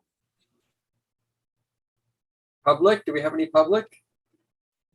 I don't Yeah. see any hands. It's a little hard for me to. Hello, anybody out there want to say something? I don't see anybody. Yeah, I don't see anybody. You are there, speak up. Oh, yes, we Carol, have a hand. Carol has raised her hand. Carol Katzman, do you want to speak? Carol, you're muted. Yeah, I unmuted and it then it muted itself. I want you to say that I really heard him. And I think my hope was that he saw that as an experiment and that they need to learn from it. I feel like we shouldn't corner them right now. I think they know this is a BIG issue, and I don't think they'll treat it any different. I will get my own sound meter if I need to, but I doubt I will. Thank you, Carol. And I appreciate the work that's going on. Thank you. And we have received other letters, just so you know. It's not. Okay. So so if we close the public hearing, then let's do what Larry suggested. And so what we're going to be looking for is the sound issue and the over 75 people parking issue. So I'm going to suggest that you just continue the hearing at this point so that Okay. if new information is presented, the public can comment on it as far as the sound attenuation. But that, we can make a motion to continue and then we can move on to the seeker A motion to continue the public hearing. to November 9th. Second, Second. 2021. who seconded it? I did, Laura. Okay, Laura, thank you. And Jean, you've got 2 seconds. Now we have to vote, right? Yes. All in favor? Yes. Aye. Aye. All opposed? Okay, it's unanimous. Victoria, do you want to take us through the draft form or? do we want Yeah, so Aaron? Aaron Gira is here and Yeah. he's volunteered to take you through part 2 and I'm here as well. Great, Aaron, welcome. Aaron, could you just, because we have we're in a public hearing, could you just introduce yourself again and remind the public what your role is here with the planning board? Sure. My name is Aaron Vera. I'm the principal engineer at Verity Engineering up here in Troy, New York. And the board of Hudson has employed me to be a consultant on this project. Thank you. I don't know if you guys would like me to. I can start by sharing my screen just so we can have part 2 up in front of us. Is that going to be? I think that's helpful. Okay, excellent. And you have an editable version there, right? I do, yes. Oh, great, great. So can everyone see that?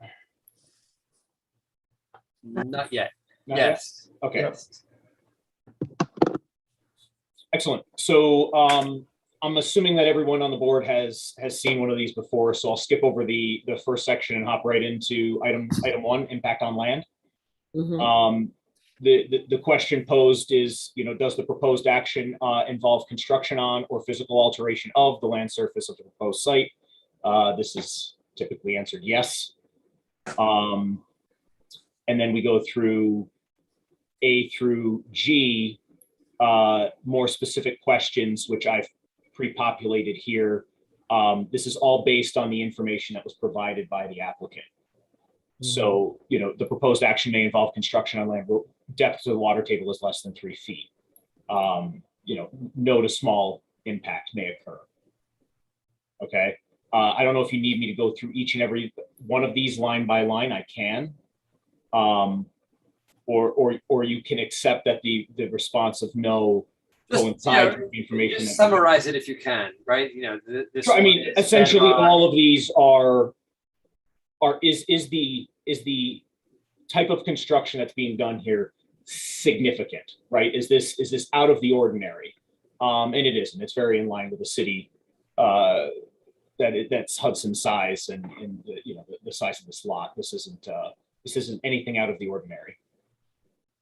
You said that this was the answers of the applicant based on the information that they've provided, right? So based on the information they've provided, I don't believe they plan to excavate more than 1,000 tons of natural material. I'm sure they would agree with that assessment. So in other words, you, our consultant, have looked over all these and you agree. Correct. Based on the information that's been provided by the applicant. Wait, before you go, how about C? Oh, is it C? Wait a minute, hold it. The one with the number of years. Oh, here, E, I'm sorry. I mean, did they tell us how long this is gonna take to build from groundbreaking, meaning the time they close off the street until the time they open up? So just to be clear, if this project were to take more than 1 year to construct, that does not mean that the answer to E is moderate to large impact. The question is, if the project were to take more than 1 year, is the impact that the project has by taking more than 1 year a small impact or a large impact? I think even more specifically, it has to do with an impact on land, right? I mean, is that what it is? Yeah. So this has to do with, for instance, if you're building on a slope site and it's taking you longer than a year, you may have to have erosion controls to keep the hill from collapsing while you're constructing. In this case, there's not substantial disturbance to the land. If it does go on more than a year, it's interior work. that has no bearing on the land, right? Because the building is already, it's already there. Okay, it has nothing to do with the area. With the land. No, I'm saying it has nothing to do with the air. Okay, yeah. You're saying that it might disrupt a community. Neighborhood, but not the land. Okay, great. Right, so Teresa, that question will come up under community character, and we can talk about that a little bit later. Yeah, you know where I'm going. Thank you. So that takes care of item number one. Item number two is impact on geological features. So the proposed action may result in the modification or destruction of or inhibit access to any unique or unusual landforms on the site. And then they give a couple of examples. They give a lot more detail in the secret documentation. Cliffs. The briefest answer is no. Right, this project, there's no need to go through the individual items. Just there are no features of that sort on this site. Impacts on surface water. The proposed action may affect one or more wetlands or other surface water bodies. Again, no, it's not adjacent to it's not immediately adjacent to any surface waters. Yes, the project discharges stormwater. Yes, it discharges sanitary waste. It does those in the exact same manner that all properties around it do. There's nothing unusual or unique about it. So, again, I wouldn't see the need to go through these individual items. Okay. Impact on groundwater. The proposed action may result in new or additional uses of groundwater, or may have the potential to introduce contaminants to groundwater or an aquifer. Again, no, based on the type of project proposed here. This is very typical development for a city, and so therefore there's nothing unique about it that would warrant a yes to that question. Impact on flooding. The proposed action may result in development on lands subject to flooding.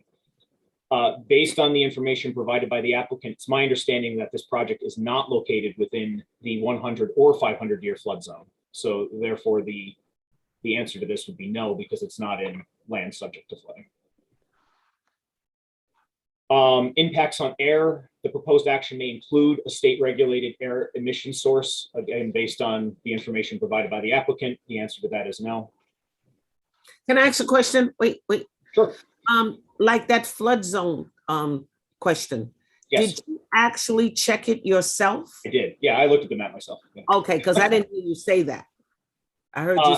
Yes, based on what, yes, okay, yeah, but I also looked at the flood map. Okay, that's my question. If you checked it yourself. I think we went over 6. 7, impact on plants and animals. The proposed action may result in a loss of flora, fauna. Again, this isn't we're going to lose some lawn area. This means that you're going to impact, a species, some sort of regulated species or something like that. The answer to that would be no. Impact on agricultural resources. No, there aren't any on the site. Impact on aesthetic resources. Now, I'm answering no to this because the building is a historic building and the project is seeking historic tax credits.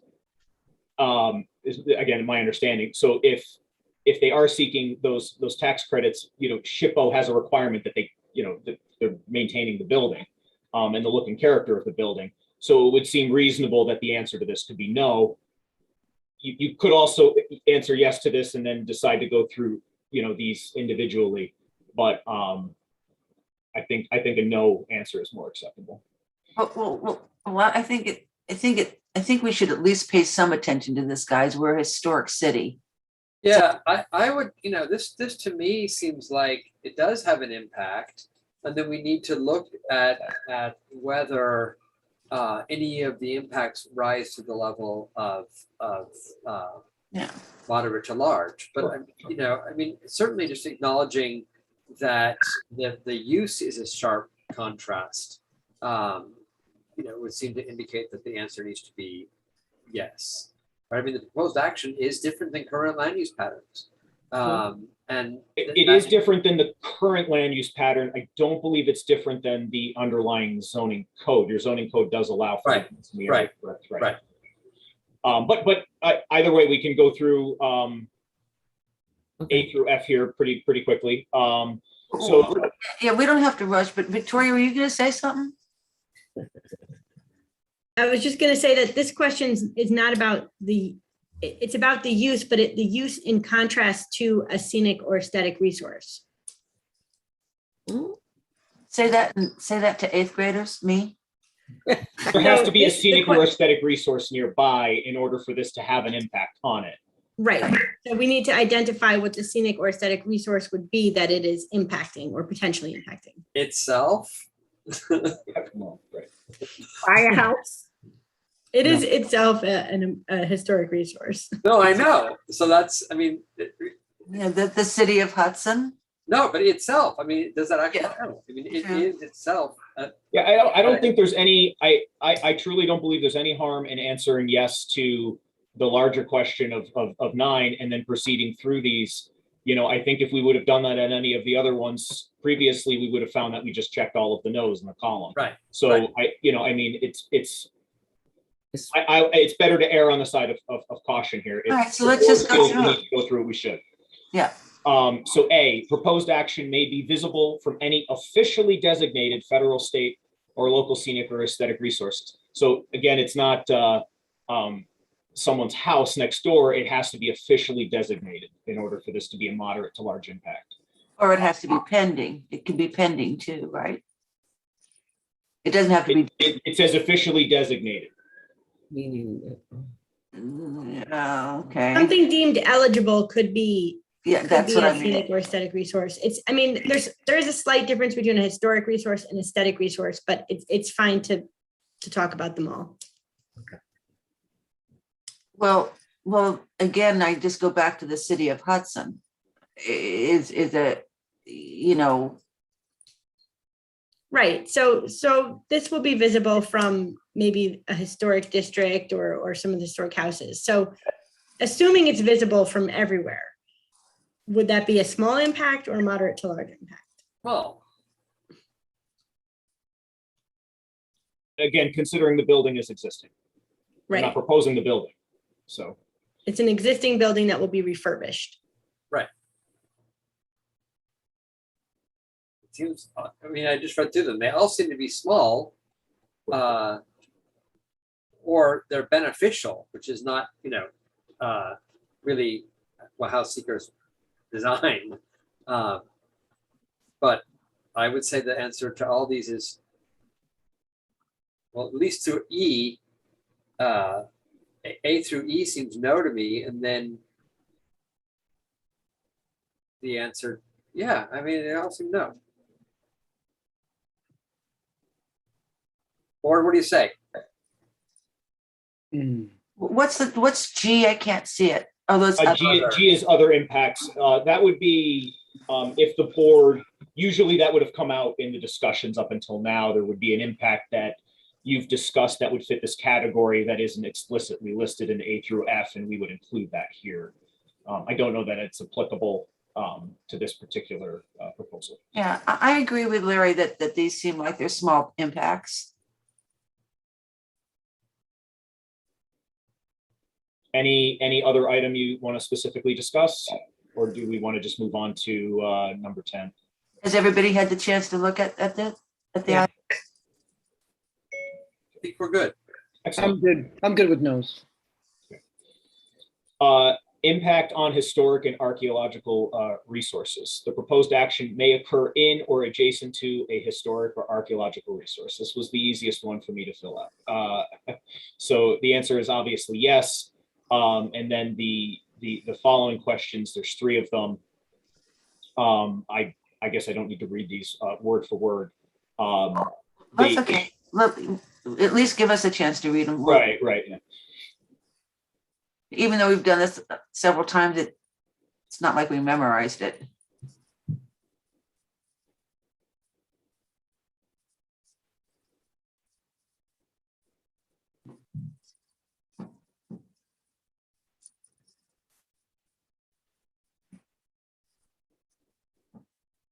Okay. It is very strange though that, because 10A is actually a moderate to large impact may occur, but it's a really good one, right? Like seeker is skewed entirely towards, developers out to rampage the land and not people out to make something better. I'd have to look. I think they may describe the word impact more Right. negative. More Right. It's negative. Right. It's harm. It's harm doing. Okay. I'm fine with this one. Board, are we good? Yeah. Okay. Should you say change 10 yes to no? No, because it is inside of an historic. It is Okay. happening. Correct. It is right. It's historically eligible structure. So Okay, all right. I am noticing that these should have been checked. No as well. Oh, I'm sorry. Only if the other ones were answered.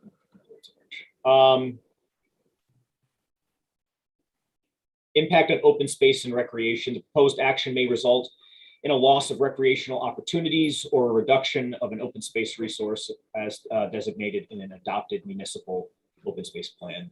The answer to that is no. Impact on critical environmental areas. There aren't any on the site, so the answer is no. Impact on transportation. The proposed action may result in a change to existing transportation systems. I checked yes to this and did include the other impact of the proposed action may decrease the availability of parking. I could get more specific and say on-street parking. That was certainly something that the board looked at in its review, and I think it's worth noting on part 2 here. Just a second though, in A, I mean, we've got, the one-way street issue and people there are very worried about that. I think that projected traffic increase may exceed capacity of that's so technical, but it's going to impact it. So Victoria, is this, when they say projected traffic increase may exceed capacity of existing road network, what does that mean? I mean, there's one way. Can I answer that one? There are very specific rules about the posted speed limit and the way in which traffic congestion causes cars to go below that posted speed limit. And so I don't think that we are actually exceeding the capacity of the existing road network, but I think that your point, Laura, is entirely fair. I think we should cover it in item F, right? I mean, it says right now the proposed action may decrease the availability of parking and may increase congestion in a way that impacts neighbors or impacts the question about A. Yeah. Road network. Could that also include a road that people park on both sides where only one car should be going through, no double parking, stuff like that, Victoria or Larry? So capacity of existing road network means that the maximum capacity that the road was designed for. Right. And so these being city streets, there would have to be so much traffic that the city streets could not accommodate this additional traffic. So, the example that the workbook gives is if it's a very curvy dirt road, and now we're putting like 100 vehicles an hour on it, that road cannot handle or accommodate that additional traffic. Erin, is it possible to get Lindsay on to help work through this particular question? I am not sure if she's available at the moment, but I can check. Because we're going to be placing more cars on the streets there, the roads that go from, is it 6th to Clinton or 5th? And then from 5th to 6th. Right, you are going to be putting more cars on the road. So for seeker purposes, seeker somewhat assumes that if it generates less than 100 peak hour vehicle trips per hour, it's not going to have a large impact. Even if it's a one-way street? Well, it's not that 100 vehicle trips won't have an impact. It's typically 100 additional trips is the threshold for doing a traffic study. So it's generally seen as 100 trips aren't going to make or break a road. You know, I suppose there's a chance, right, that, you know, your road could be at the point where 98 new trips, you know, causes some sort of delay, but that's, you know, that's not usual. And your city streets would be designed for quite a bit more traffic than they're seeing now, right? It's not about it's not about a minor inconvenience. This is about the system not functioning, right? Traffic backing up through intersections that causes rippling delays in the system. Oh, does it mean, oh, it means just backing up traffic? It doesn't. To the point where Backing the up system is traffic. no longer functioning as intended. Right, or road surfaces that can't support the type of traffic that's proposed. I know Lindsay's joined us. Lindsay, do you have any insight into this question? We're on question 13, impact on transportation of the EAF. Yeah, sorry, I just had to unmute myself and I apologize. I don't have video right now. Yeah, so I mean, when it comes to traffic congestion, it typically has more to do with the intersections themselves. And I did go through and compare surrounding average daily traffic and peak hour volumes of surrounding streets, and where most of these trips would be coming together, so to speak, or converging, is really the lower volume roadways. So I don't expect any significant impact to vehicular delay at any of the intersections because of the additional trips, especially when they would be occurring. When do you think they'll be occurring? You mean at night? So it's the Saturday PM peak hour is when most of the trips would be occurring. So midday Saturday, and that's when the vehicular volumes tend to be a little bit lower than you would say in the PM peak hour, the AM peak hour, because you don't have all the commuting traffic. It's retail, commercial, shopping trips, those types of event, you know, trips that are occurring on Saturday. So the volumes on the streets are less when the volumes would be higher for this development. But Lindsay, that's not all, that's seasonal, isn't it? There is some slight seasonal variation in traffic volumes, but we don't typically see it in the peak hour themselves. I mean, the peak hour will vary, you know, day to day. It'll shift, you know, maybe it'll shift 15 minutes here, 15 minutes there. It'll shift within the hour. But generally that remains pretty consistent. Well, I mean, I think that the people that live in the community that have, you know, spoken about, you know, the traffic issues on the one-way street, I think that's a legitimate concern. I agree. I agree as well. I think though that the technical parameters by which one qualifies or quantifies impact here, it probably doesn't rise to that level of problem. But I do think that it places a burden on the neighbors and on the residential streets, particularly Washington Street, and that's why I was arguing for enhancing our answer on item F. I think that's a good idea, Larry. Knowledge that even if it doesn't technically meet the data doesn't indicate it's overwhelmed, the neighbors might feel inconvenienced and put out by the project. I also want to add that the applicant did provide some mitigation for the impacts on the neighborhood, right, including designated drop-off zones and, you know, directing guests to use the municipal parking lot. But they're also taking away parking from the area, from the residential area too. Sorry, Teresa. But that's true, Victoria. But the people on Washington Street said that that's really not going to help. Those mitigations aren't really going to help them. Okay, I'm just noting Yeah, what's on right, for yeah. you. Okay. So could that one be a moderate to large impact as we laymen see it? Or we have to go with the technical professional view of it? I'm So, talking- I mean, you have to have a basis for finding the impact. You know, the workbook provides guidance, but of course, you're the best judges of what an impact is for your community. Voice of the community?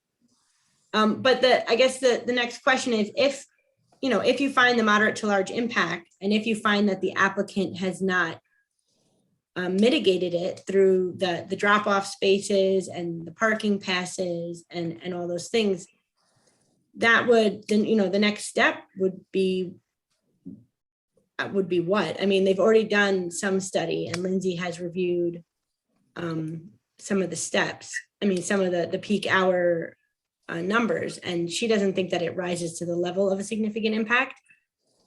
Okay. So you'd have to base it on something in the record, and then the next steps would be what? Would you reduce the overall size of the project or development?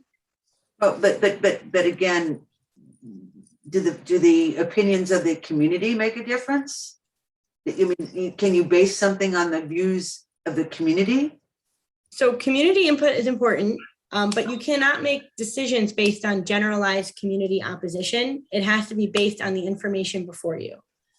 So you have a plan, you have opinions from their consultants and you have opinions from your consultants. So if you're going to deviate from that information, you need to be able to provide a basis or a rationale for that. I would just say, instead of may cause additional vehicular traffic, and may inconvenience drivers on adjacent streets.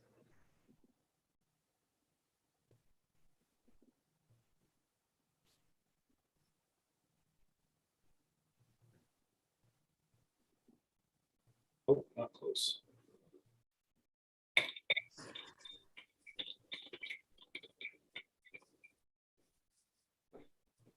But going back to Teresa's question, which is, can that letter F be a moderate to large? But Victoria basically just answered that. So Yeah, I think Victoria's point was that, if you determine it to be a moderate to large impact, that typically the next question is, okay, how are we going to mitigate it? And I don't know if Victoria would correct me if I'm wrong, but mitigation usually can't be to reduce the project to below a density that's allowed by zoning and things of that nature.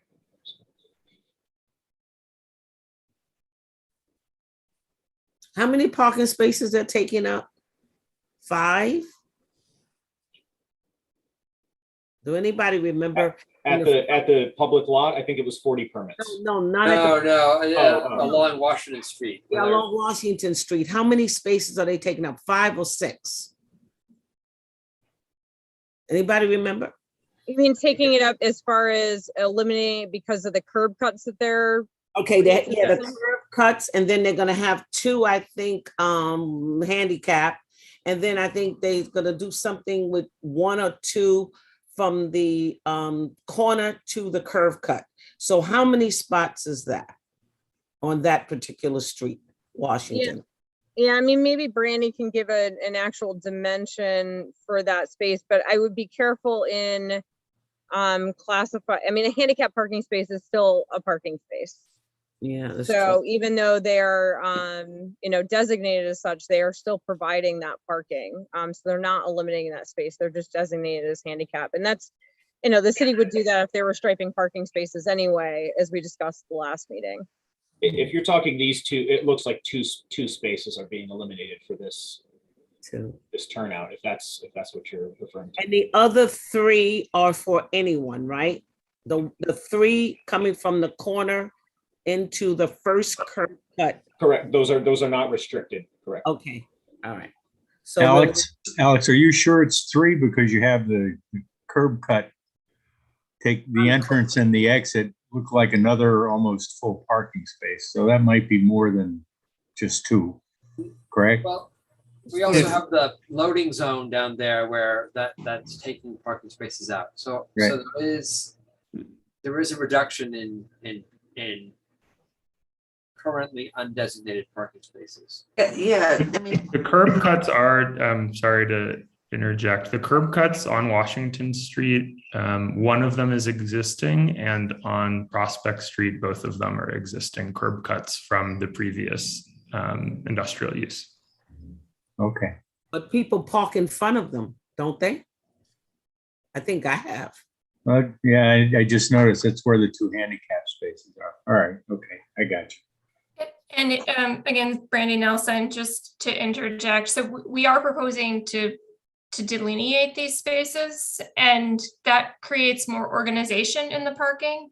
When individuals park without that delineation, without that striping, you tend to park wherever it's most convenient, you know, if you can get as close to your house as possible, but you may not park in the most organized fashion. So we're bringing a little bit of order to the space, and that should help actually be an improvement to the street by providing that order in addition to the handicap spaces. Brandy, can you answer the question though of how many spaces are being lost total, if any? So there aren't any delineated right now. So we can go off of the plan that Aaron is showing, and I think it's one space on Washington, and the amount of capacity for 2 spaces on North Street. Any on Prospect, the other street? I don't believe so, because we're utilizing an existing curb cut. Okay, so that's 3. And we did clarify earlier that for the loading zone, that would be restricted hours. So, you know, the board's always discussed our biggest concern is overnight parking when alternate side parking is in effect. So that loading zone would be available for overnight parking. will there be a sign there saying that? Yes. I like that. Yeah, that sign has to change and say no parking from such and such to such and such. Not, And will it be that way in the, a sign in the other loading zones too? Can people park in the, oh, no, There's not other loading zones. Those are curb cuts. those are curb cuts, sorry. Anyway, all right. Can we go back to question 13? Yeah, go back to question 13. Well, I guess we can't do anything but what we're doing. I'm okay with it. But we should put in the loading zone has to have a time, because if you put in the loading zone, no parking, people are not gonna park there at any time, right? let's make that a condition. We'll put that as a condition, right? Yep. Okay, thank you. Okay, moving on to number 14, impact on energy. The proposed action may cause an increase in the use of any form of energy. I checked no to this because again, I think it's very specialized. You know, it tends to be a yes for industrial complexes, things like that. Obviously, you know, taking any vacant building and occupying it is going to increase the use of energy. So I, you know, if the board feels more comfortable with a yes, we could check yes and then go through each individual item. No, makes sense. Okay. Impact on noise, odor, and light. I had filled this out prior to tonight's discussion. I think based on tonight's discussion, I think the board would probably feel more comfortable with checking yes to this and then proceeding through the sub questions here. You know, I understand noise and light. Can you explain odor? Odor would be, again, it's typically not like a pizza parlor, right? It's your industrial uses that can sometimes emit you know, bothersome odors, whether it be the chemicals they're using on site or storing certain things outside can sometimes produce odors. You know, a new waste transfer station would be the best example of something that would, you know, create odor. Wow, odor. Live and you learn. So I'll let you guys read through A through E and you guys can tell me what you think.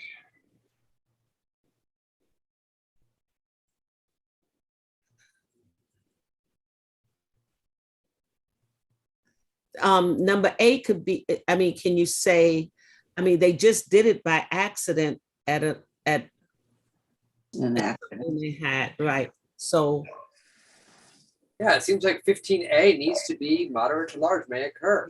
Well, Yeah. well, so Doesn't say may occur. I mean, it says may occur. It doesn't say will occur. And I think that moderate to large is a fair answer. I agree. So do I. Sorry, Anybody Aaron. else on the board agrees? Hello? Yeah. I guess this is Andy, though. Again, we're proposing to meet the code. The question is, may produce it above noise levels established by local regulation, and we're making it clear that we will follow all local regulations. Well, it says may, Andy, and the board is deliberating, and we can take it up after we finish deliberating. I would just say that if violating the noise ordinance is not, the applicant has said that violating the noise ordinance is not required for their operation. Okay, they're saying that for their operation, they can meet the noise ordinance. Now, may there be a time when they exceed that? Yes, right, it could happen. Someone could be measuring 47 decibels or 57 decibels at the property line at 10:01. The question would be, is that a large impact or a small impact? Is that a call to the owner, the operator, and they turn the music down? In a That would be a location small like impact. that. Is it, or is it a large impact? Is it In a disturbing people's sleep on a daily basis? Is it a Yeah, large impact? in a location of this sort, it would be a moderate to large impact. This is a neighborhood. It is a. Yeah, again, Can it's I- not, can I it's not 70 decibels constantly. It's exceeding, If they do it by accident, it would be so bothersome to the neighbors, whether they meant to do it or not. If they did it by accident, they did it one time, you think they're gonna forget about that? They're gonna say, oh my God, they're having their noise over there. Can I just read the questions from the seeker workbook? Yes. So it suggests that a small impact could occur if a project produces noise, but those levels are below regulated levels. Or if the project produces noise, but those levels are below or above regulated levels, but they are temporary and will only occur during short-term construction phases. So those are examples of something that could be a small impact. Moderate to large, the project will generate regular or sporadic noise throughout its operating phase above any regulated level. Oh, Noise will be generated continuously during day and or nighttime hours, even if the overall ambient noise levels do not change.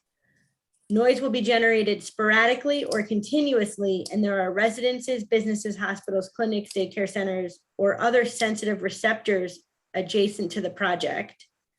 And noise will exceed established standards. So those are what DEC believes, the difference is between a small impact or a moderate impact. So Right, I think Teresa's right, like sporadic next to a residence. But It's you right. have an applicant stating that they're going to follow the noise ordinance. I think that the board is happy with moderate to large, should we take a vote on that, Larry? Sure. Because the others seem like, to me at least, small impact, but this one doesn't. But we can take a vote on it.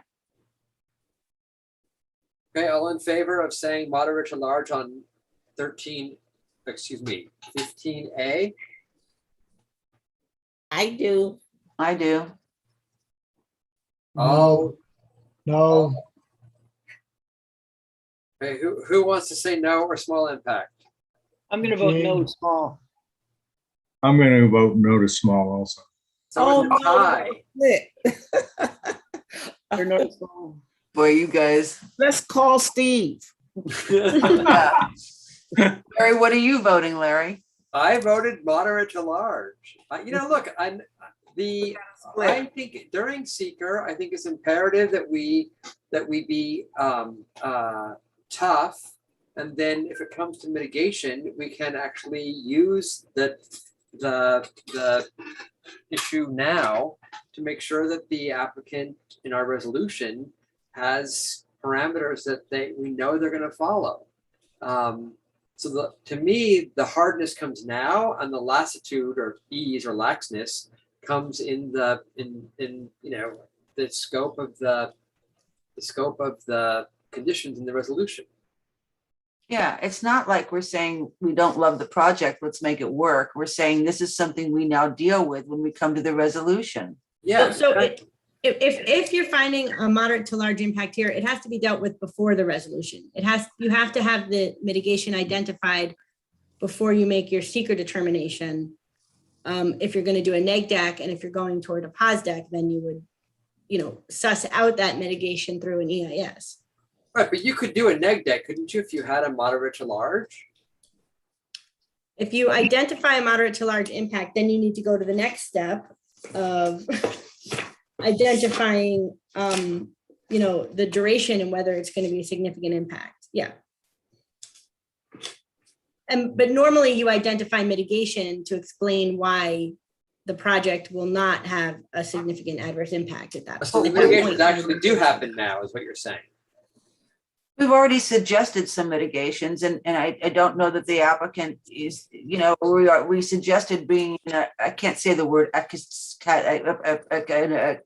expert, and stuff. So that, at least in terms of the sound, and right. So you can check moderate to large here, and then when we get to part 3 or the next step, you have to decide, will it be significant? And then, or has it been substantially mitigated? I think we should hear from either all of the 3 or one of the 3 that said no. Hi, guys. Why did you say no? Okay, this is Gene. Based upon what Victoria read in the workbook, I do believe that it's a no or small impact. And the applicant has agreed to rectify the situation based upon 2 experiences already, which they weren't aware of. But now that they're aware of it, they're gonna take the necessary precautions to prevent it from happening, as it did these past two occasions. Yeah. Art? I guess my question is, if we check the moderate to large box here, would that be, maybe this is to your point, Larry, would that be some leverage, for lack of a better word, to have further, I guess, analysis and mitigation of potential negative sound impacts? Because it seems like they were pushing back on that. I know, again, I'm referring back to Back Bar. I think it's very similar, obviously smaller and in a less residential neighborhood, but they did proceed with sound engineer and clearly made some effort to make mitigations happen. So I that's sort of my question. Maybe you can answer that, Larry. Well, no, I can't answer it. I mean, had the applicant been able and willing to incorporate an expert acoustical, acoustician on the design so that they use the right kind of plantings and the right kind of materials, I'd be fine with this. But we had a hard-headed applicant who actually refused to do that, and essentially did see they could do that. But I'm a little nervous about that. So, just to be clear, we never said we weren't going to do it. Andy, I don't want you commenting during our deliberation. Well, that's just not accurate. I don't want it. I guess I'm going to refer back, and I get the complexity and push and pull here. I'm going to change mine to moderate to large, simply because I would very much like to see some further study of, you were very articulate, Larry, in terms of what items they can work into their design to mitigate. Right. Okay, so it's 4-2. Let's move on. Wait, don't you want to hear what John has to say? Well, I love John's opinion, but we're now 4-2, and so. Okay. Sorry, John. Okay, It's okay. so that's done. Okay, human health. So impact on human health, the proposed action may have an impact on human health from exposure to new or existing sources of contaminants. Generally, I said no in here. There may be certain materials that are encountered during the renovation of the building, but those would again be customary with renovating any building that age. They're not especially unique. 17, consistency with community plans. I put no to this. I think there was a member of the board that said, you know, possibly this could be a yes. I could see it either way, I suppose. But again, I looked at the comprehensive plan, and it seemed the comprehensive plan had this actual structure, I think, marked as an opportunity or an underused or underutilized structure or something along those lines, and suggested that this area be for multi-use development and things of that nature, which seems to be in line with the applicant's proposal. I don't know how the board feels about that. Is this one of the ones I had said some? Yeah. Yes, I believe so. Yeah. Okay. Consistent with community. Okay, that pocketbook factory has been sitting there forever. And when it was in existence, it was an industrial factory. Correct me if I'm wrong. Okay. It's true.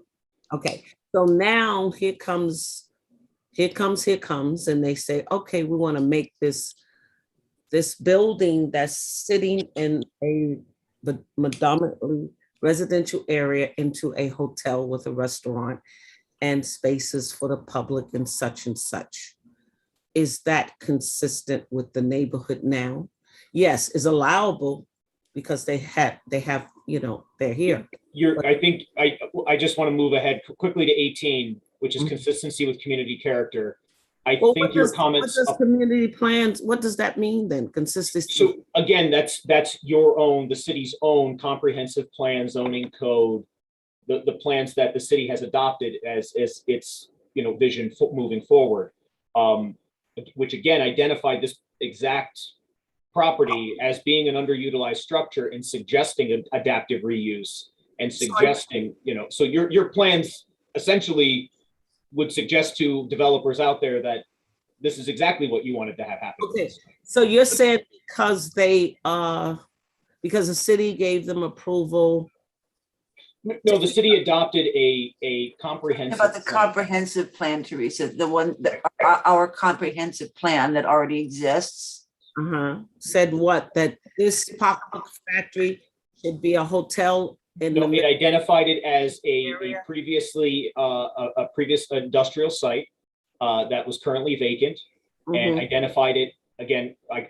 The quote is I believe it's an underutilized structure, and suggested adaptive reuse, and also suggested multi-use in the zoning code for this area. This is a GCT. Very true, but it could have been any other thing. It could have been an apartment house. Am I right or wrong?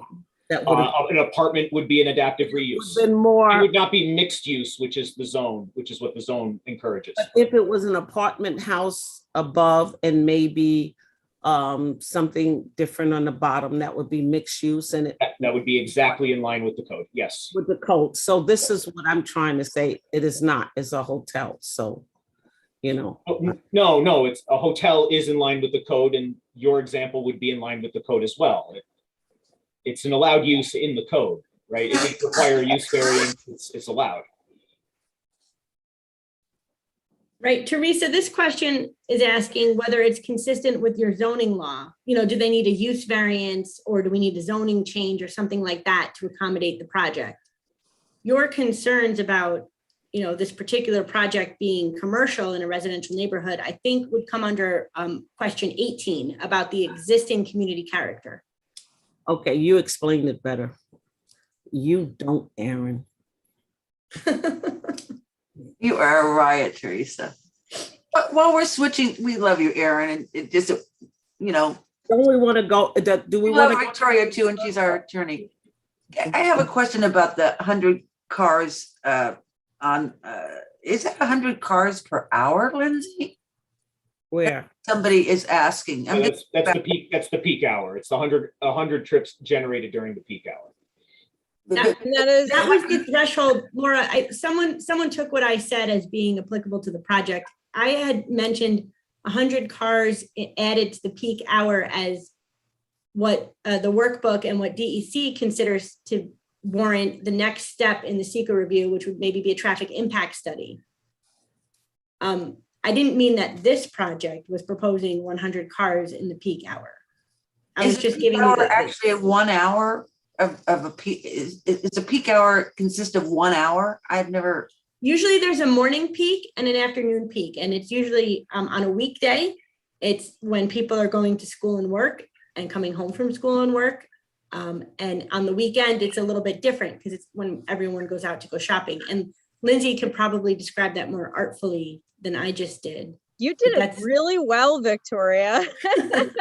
And typically on the weekend, it is Saturday midday is the peak for a generator.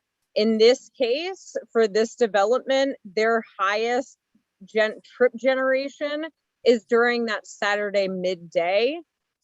But that's also when traffic volumes are lower than, say, the PM peak or the AM peak.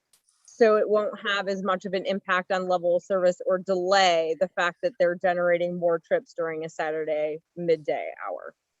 So Lindsay, it's not then a literal hour, like 1 hour. So the peak hour is literally an hour. It is 4 15-minute intervals where the most vehicles travel through that area. Yeah.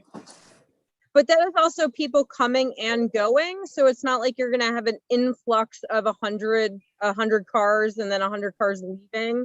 It takes account for people coming and going. It's dispersed over an entire hour.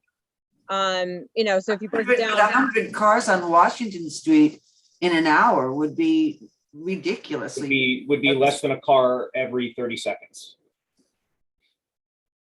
Lindsay, do you have it in front of you what is proposed for this project? It's a little bit, I can pull it up, but it's a little bit over 100 vehicles during the Saturday PM peak hour. But again, because typically in a traffic impact study, the next steps are to do the trip distribution and compare it to existing volumes. So that wasn't done here. So we didn't do the developer didn't do a trip distribution, but likely through that work, you would find that not all 100 vehicles are traveling on Washington Street. Some would be on North 6, some would be on Washington, some would be on Prospect, some would be on Columbia to park at that parking lot. It would be dispersed. You would not see all 100 vehicles on Washington Street during that PM peak hour.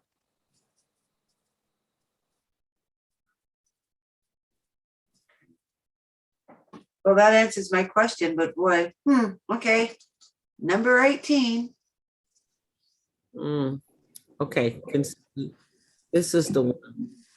Consistency with community character. The proposed project is inconsistent with the existing community character. I had checked no. It sounds to me like the board would like this to be yes, and then we can go through these individual items. The proposed action may replace or eliminate existing facilities, structures, or areas of historic importance to the community.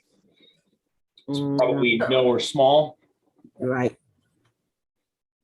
I mean, everybody chime in. Okay, good. Gene? No. No or small. Okay. That one. Moving on to B, the proposed action may create a demand for additional community services. Police, maybe fire. Police, because you're going to have more people in the area, you know, and I mean, maybe they don't go that way down, but once the hotel opens and the public space opens, the restaurants, then you're going to have, it will create that. Right, but it seems like even if it does, it seems like it would be a small impact. Yeah, probably, but still, it will increase it. The proposed action may displace affordable or low-income housing in an area where there is a shortage of such housing.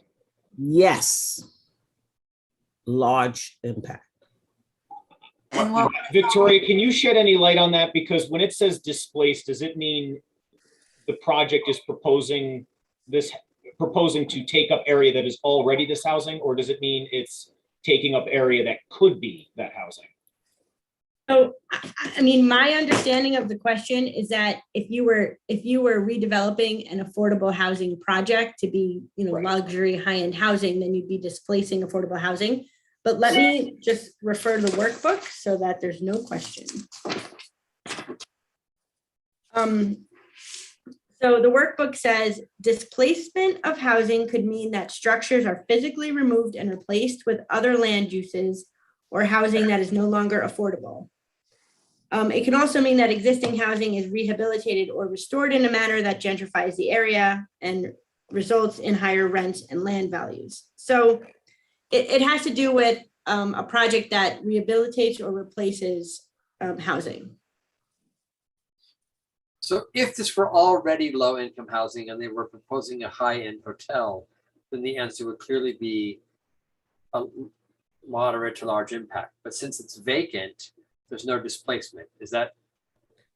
Right, that's how my understanding. I mean, there still might be some gentrification that the project contributes to, and but I think that might be a small impact because you're not replacing any affordable units. last couple of sentences, Victoria, about just the last couple about, I guess it has to do with gentrification, though that word's not used. Yeah, it says displacement can mean that existing housing is rehabilitated or restored in a manner that gentrifies the area. So again, this is not a project that's rehabilitating any existing housing stock. I see. Okay. It still may add to gentrification, which may ultimately raise rents everywhere. Right. But this project itself is not eliminating housing. Okay. Small to moderate. No. Teresa, the old form used to have a small to moderate check mark, and I think we should go back to that because it's better. But I'm sorry, I am. Yeah. Y'all got to the part I wanted to talk about when I'm so tired. So go, keep going. What's the next? D, the proposed action may interfere with the use or enjoyment of officially recognized or designated public resources.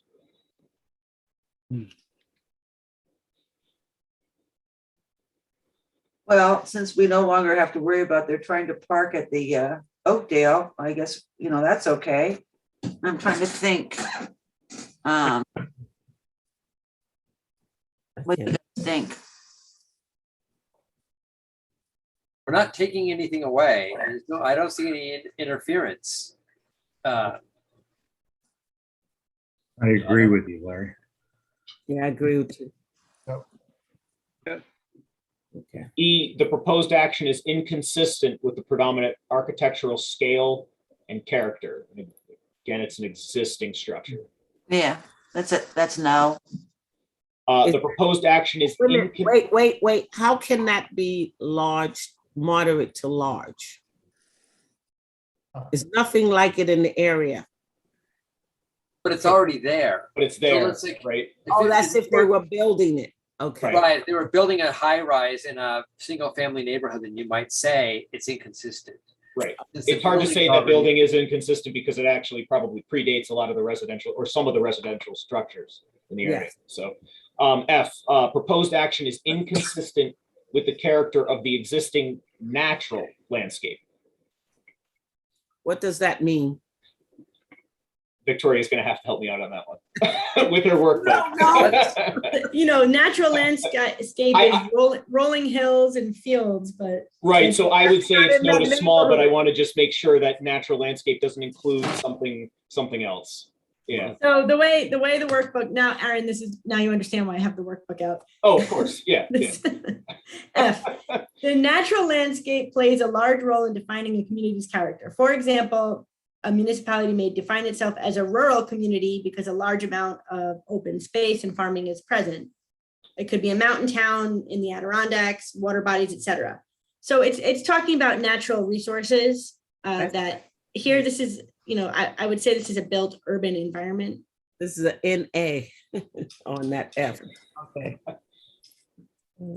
And that completes part 2. Well, hold on. Does anyone want to add any other impacts, Teresa, in terms of community character? Are there things you want to identify here and discuss? Yeah, I do.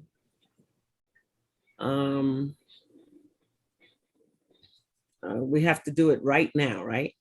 We do. Okay, so Victoria, did I send you anything? You were concerned about the impact of a commercial use on the residential neighborhood. So I think we should identify that, this will be introducing new commercial uses in a predominantly residential neighborhood. Okay, yeah, I want to do that. New commercial uses, new people to the neighborhood that would not normally be there. More cars, more traffic. Okay, that's it.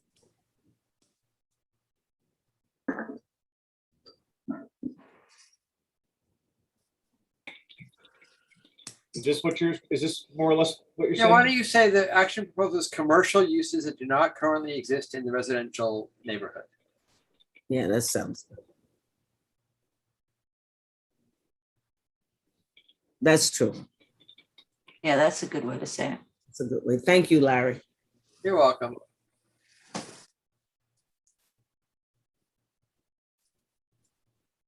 Now, is that a small or is that a no or small or moderate or large? Well, that depends on your point of view. I mean, I think it's a large impact, but it's on the whole a positive impact. And so, since we don't have a way of identifying positive impacts, I would say it's no to small because it's a change, but it for me, it's an adaptive reuse of a structure that's long been vacant, and I think that it's a positive change. So, to me, yes, it's gonna be frankly potentially even disruptive in terms of what people are used to.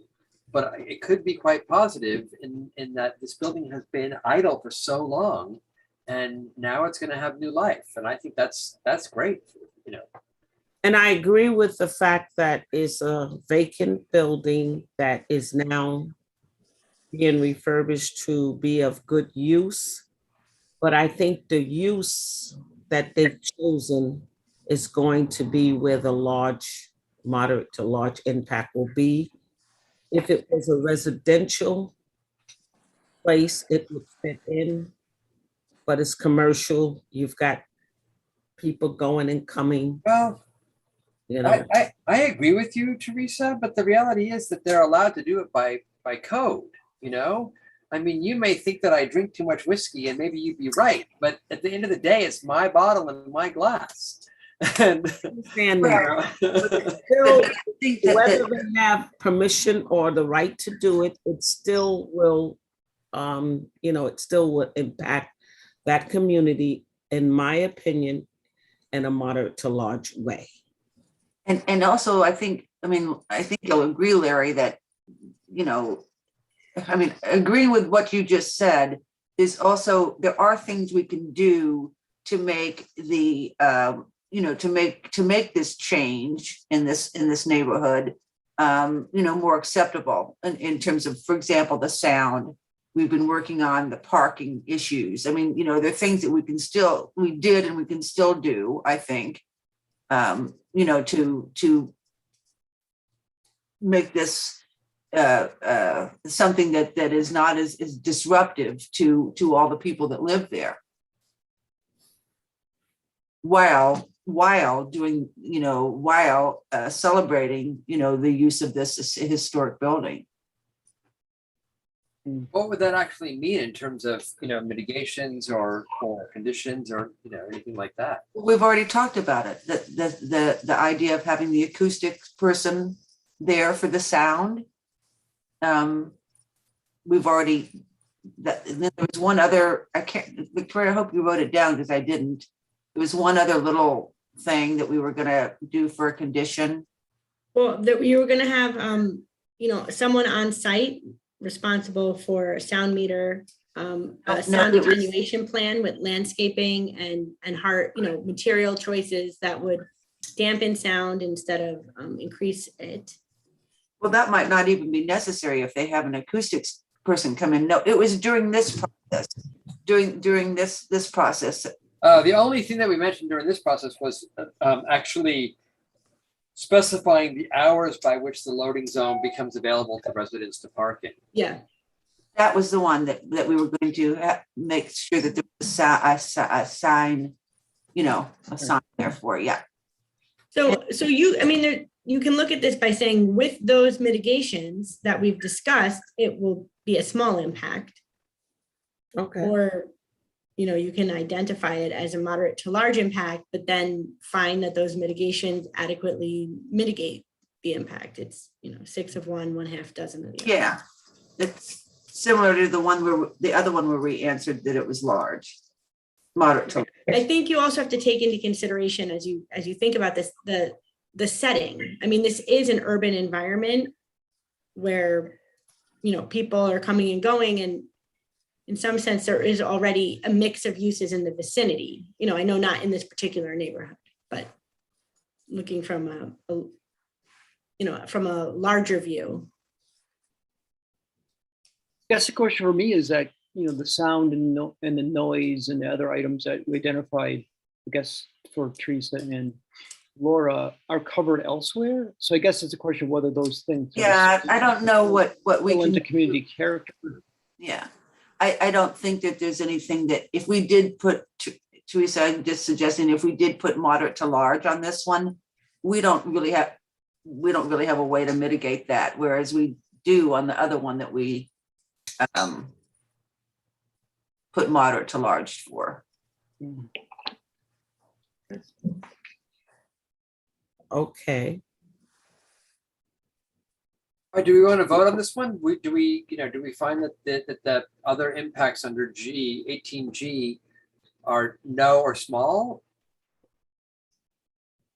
Who says no or small? No or small? Gene, Yes. Don, I'd say no or small. Laura? Well, I'd be lying if I said no or small. It's gonna be big, but but we can't do anything about it other than to make things, you know, work on the sound and do what we can to add some more, you know, put that sign up for parking. So if I say moderate to large, Victoria, does that mean we then have to find a way to mitigate that? I'm confused. Right, if you find that an impact is moderate to large, then you need to go to the next step of determining whether it's going to be significant. And when you look at significance, you have to look at the magnitude, so severity, size, extent of that impact, and the importance. How many people are going to be affected by it? Is it just, you know, 2 or 3 houses, or is it the whole region? And then you decide whether there's something moderate to large. And then you have to decide whether it has been or can be substantially mitigated. Here's a question I have, maybe Victoria, is like, obviously the base case is not the normal case, and that we have a building here that could have been used for the last 5 decades, and it just simply wasn't. So are we considering the base case of a very large building unused to be normal? That's the right question, or right word. And, you know, clearly the normal is far below what historically has been there, and far below what the buildings, you know, that this specific building could handle, you know, or could accommodate.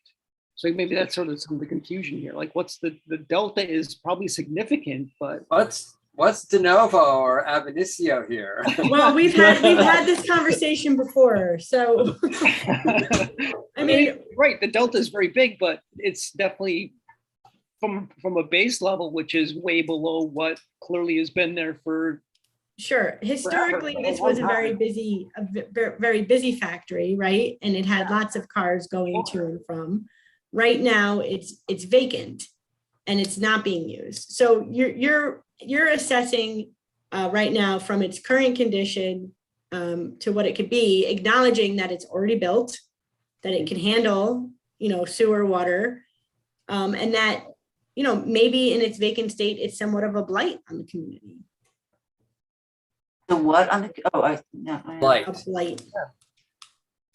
Look, can we just mark and not, so that we don't have to lie and say moderate to large? And then when it gets to the next part, say, we're not going to suggest any mitigation for that? Because there isn't any? Well, then it should be no or small. Let's finish our voting. So Okay.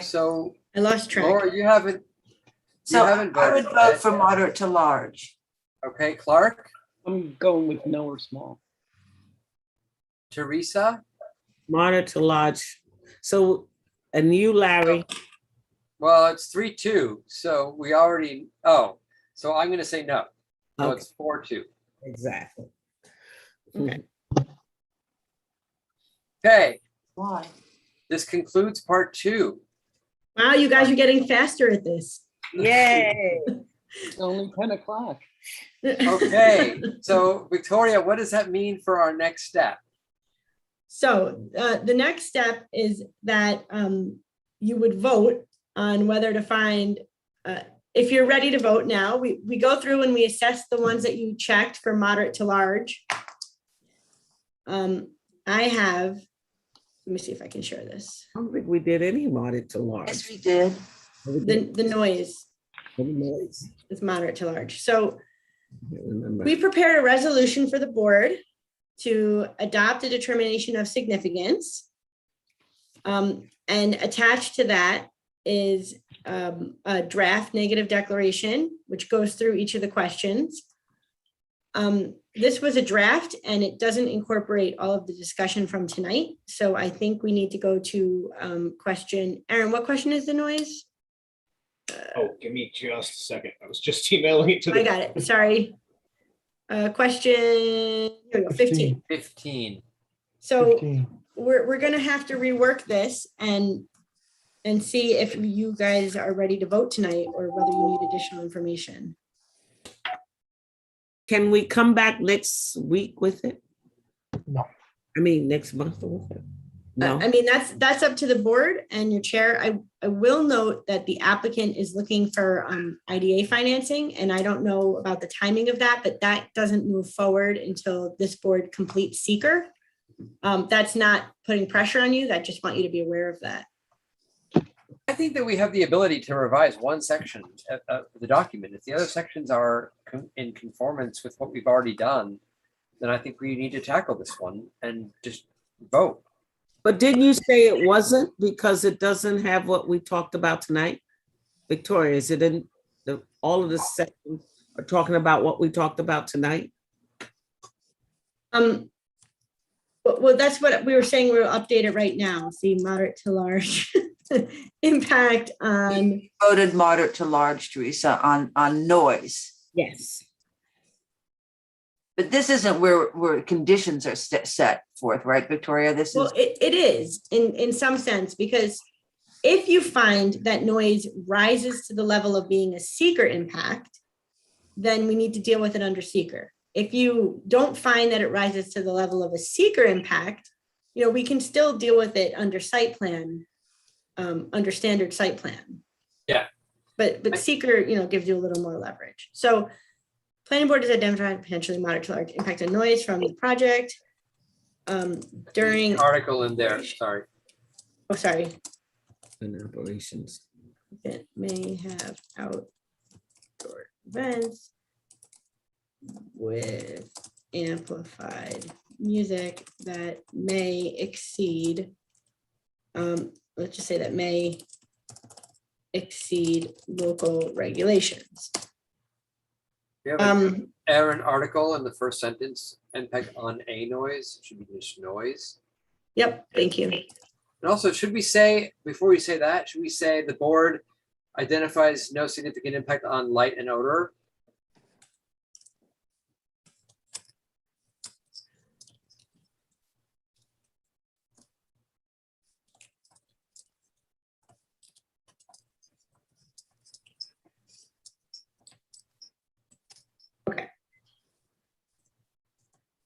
During operation, the applicant may have outdoor events. So then we talk about construction and lighting. So this is the section here, which we're going to talk about whether or not you feel that, there can be mitigation. Right, but we still have to fix the sentence above that. Yep. To above, after construction and during project operations, no noise or odor impacts. Yeah, I'm pointing to my screen, sorry. Third sentence, second paragraph. Third paragraph. Third sentence, third paragraph. Thank you. Third sentence, okay. No odor impacts are anticipated. Okay. Okay. Okay. So then we tell me how you want to word this, that like outdoor events at the property may or have the potential to exceed local regulations. And so we can talk here about how the applicant has committed to having an on-site operator of a noise meter and to use it during events. Can I just say that that's really not the way to do it, Victoria. Even for the applicant's sake, it would be better if they had the consultant. Now they can have a meter there if they want, but they're standing there with a meter is not going to be the same as the person across the street whose house is being. Yeah, and in 3 years, the guy who learned how to use the meter is going to quit, and they're not going to get a new guy who knows how to use the meter, or they're going to keep it in the drawer, and it's going to be forgotten. I think it's more imperative that we, How about, let's say the applicant will hire a noise engineer. I don't know the proper term. It wouldn't necessarily be the owner with the meter. I mean, it would be a code enforcement officer addressing a complaint, wouldn't it? No. Well, if it gets to that, I mean, if you're giving these guys a violation for violating your code, that's a code enforcement issue. Who's talking, by the way? I can't. That's Aaron. Sorry, I didn't have my video on. Yeah, I mean, wouldn't that be a code enforcement issue? They would enforce the code. I think that we have, as Aaron, you don't know this, but we it would be good if they had an acoustics engineer or consultant come and help them with the sound mitigation. This is what we're acoustical. That would prevent. I would say acoustical consultant, because it doesn't have to be, we're not building a concert hall here. To ensure that it is possible for outdoor events to be held within the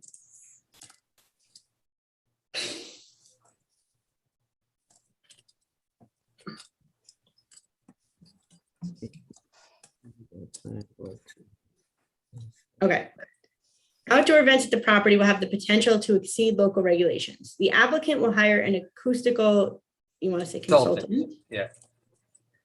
To assist with preparation of a noise attenuation plan to mitigate potential noise impacts, which will be reviewed by the planning board to ensure that it's possible for outdoor events to be held that comply with the city's noise law. If it's not possible to comply with the city's noise law, then then you'll talk about not including that in the site plan. Okay. You want me to add that sentence?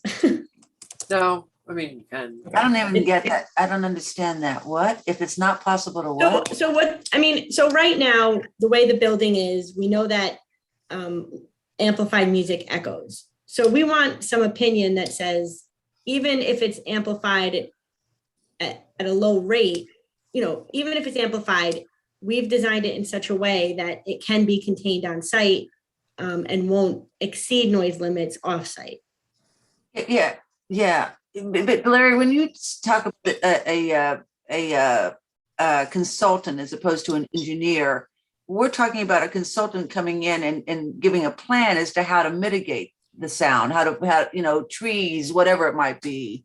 It's not just, you got to, what does a consultant do as opposed to an engineer? I think the proper term is engineer. Aaron, do you know I think it is an acoustical engineer. I don't know if Aaron's still there. I mean, you're asking the proper term. I think you could say an acoustical consultant, and that consultant could be an engineer, could be somebody without an engineering degree who has experience in sound science. I mean, a noise meter is not a very complicated instrument to operate. Essentially, anyone who has a smartphone can download an app and run a sound meter. I mean, it's not. I'm not saying there's not a science behind designing an amphitheater and things like that, but measuring sound at a property line is pretty basic. But we're talking about somebody coming in and actually designing, I'm going to say designing, but I don't mean it's, with a big D, a way for them to mitigate the sound, not just coming in and saying, here's how you use a sound meter. Well, I mean, I'm sure you agree if they're not exceeding the noise ordinance, there's nothing to mitigate. Well, right. So Erin, I guess the first step here is that they want someone to come in with a plan to show them that it's possible to hold outdoor events that will not exceed the noise limit. Because right now, the two that were held, there were a lot of complaints about. I confess I probably won't be of much help on this section. I think we need to say, we can say sound engineer. I think it needs to be a professional person, not somebody that runs their own in their apartment. It needs to be a professional sound or acoustical engineer. I think the phrase qualified acoustical consultant covers that, right? Okay.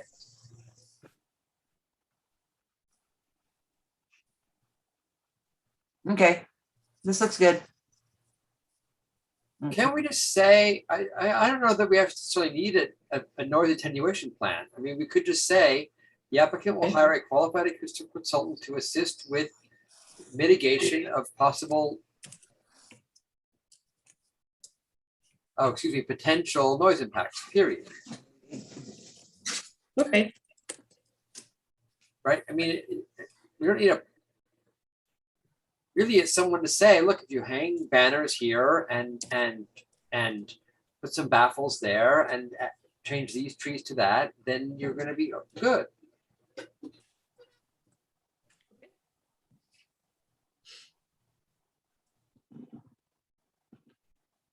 Yeah, I'm fine with that language.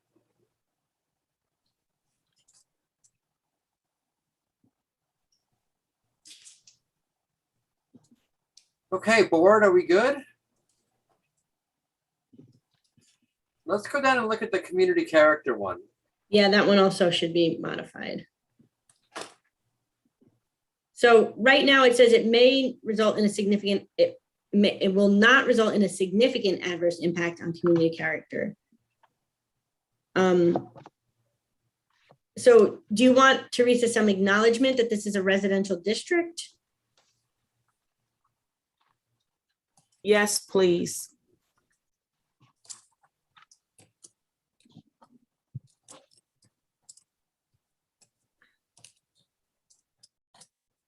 Put mostly or. Okay, is. Surrounded by residences. Yeah, that's good. Use it. But finds that the new use will not rise to the level of a significant adverse impact. And may result in some inconveniences to the neighborhood. There you go. Is that what we discussed? Teresa, do you like that? I'm reading.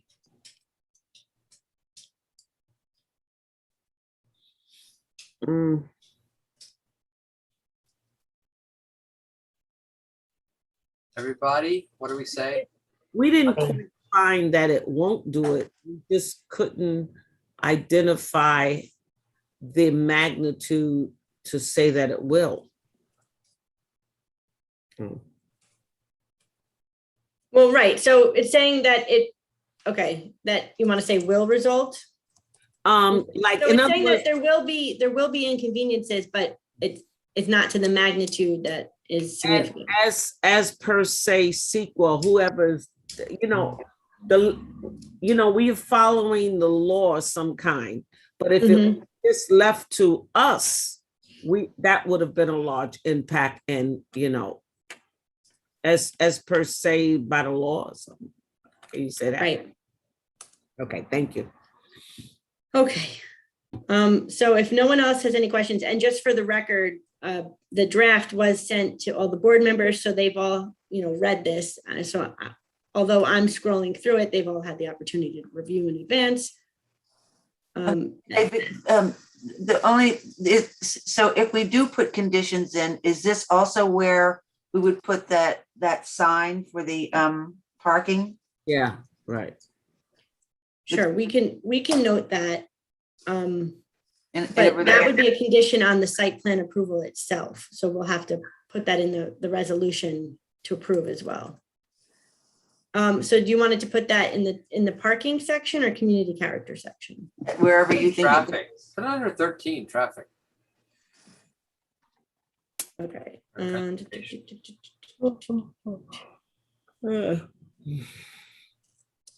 the applicant, let me see. The loading zone will be limited to daytime hours to permit overnight parking to further reduce parking impacts. Is that 2 spots in the loading zone or just 1? It looks like you might be able to fit 2. Just say the loading zone. Okay. And then they're gonna put a sign up or whatever those are called. Oh, you know what? This should be in the next section. Yeah, I was gonna say that.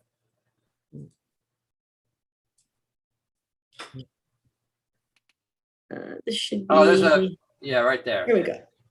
Let's put it under here. Oh, it says it's restricted hours. Right, but we fleshed it out a little bit.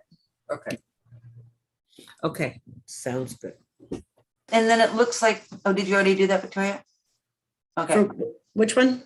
So then, and then their commitment to having off-site parking for, oh, sorry, you're not done. Nope, that's fine. I was just adding your comment about appropriate signage. So I this think is addressed up here. Yeah, I saw it, but I just wanted to see that one more time. We scrolled through it, so let me locate. Down lower, it's the next paragraph down. Yeah. Here we go. The demand for parking will be mitigated in part by the applicant's purchase of a minimum of 40 parking permits from the city of Hudson. If the hotel hosts an event parking will be located at off-site parking lots and shuttle services provided. So, query whether we want that pinned down more when you get to the approval phase. But for purposes of seeker, they've committed to providing. Okay, that looks good. We have to specify the volume of the event. I mean, like, a 12-person dinner is an event. Yeah, I think they said 75 attendee. Yeah, good. Yeah. Okay, board, anything else on the point and the resolution? Are we ready for a vote? Okay, so it would be, if everyone's ready, it would be a motion to adopt the resolution adopting a determination of significance pursuant to SECRA. Or do I have a motion to adopt? Make the motion. Gene, Yes. second. I'll second. John? All in favor? Aye. Aye. Aye. All opposed? Okay, it's unanimous. Okay.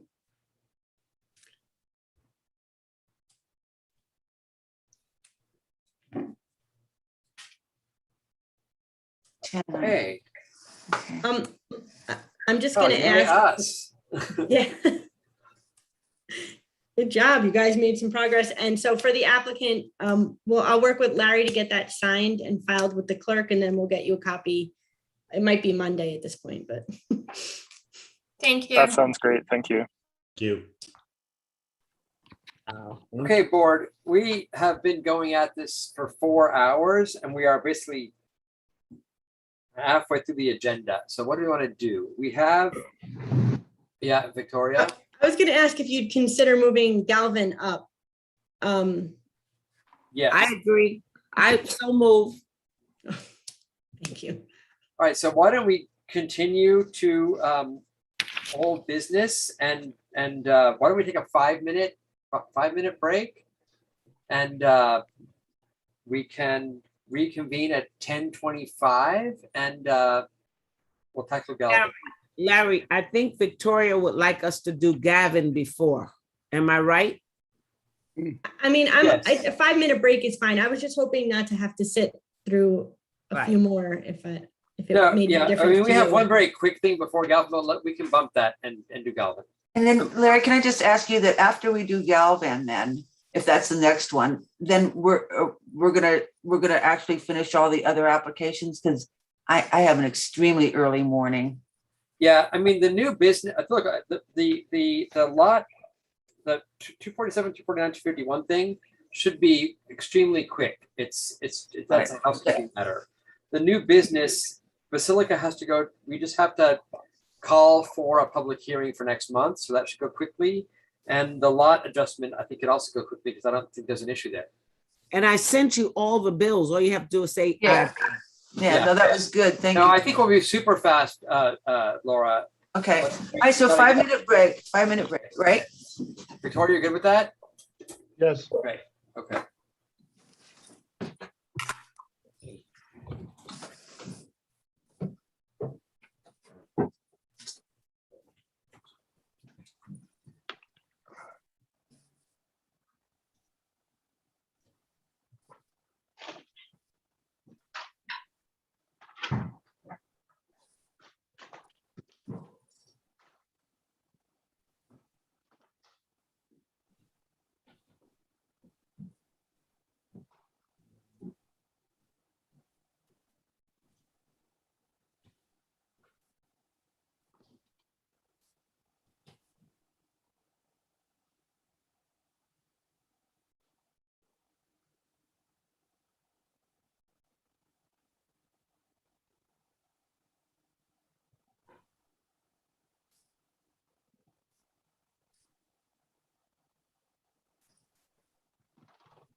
Okay, board, I think we are all back. We don't have Victoria.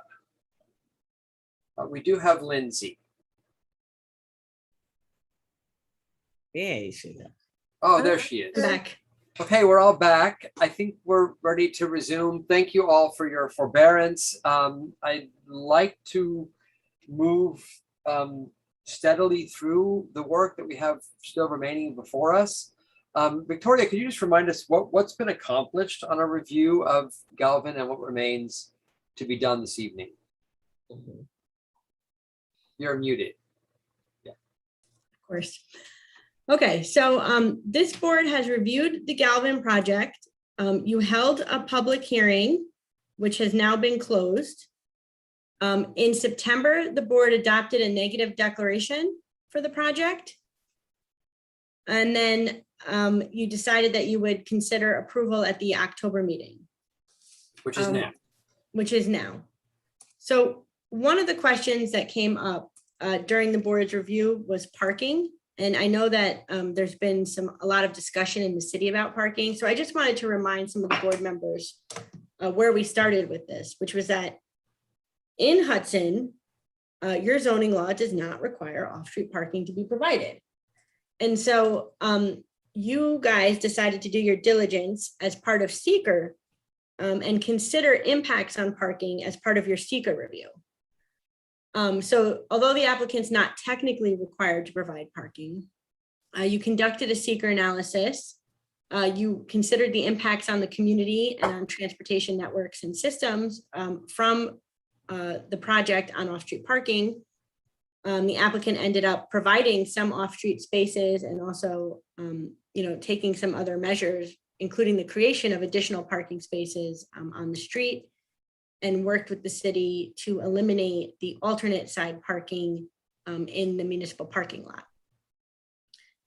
So that's where we're there. We had a consultant prepare a parking analysis on behalf of the applicant, and then you had your own parking consultant review it, peer review it, suggest corrections and edits. So I just wanted to remind the board that you've studied that issue, you've taken a hard look at it, and in September, you determined that it would not rise to the level of a significant adverse impact, although acknowledging that, it might be a little bit harder for someone to find an off-street parking space. So that's where that issue stands.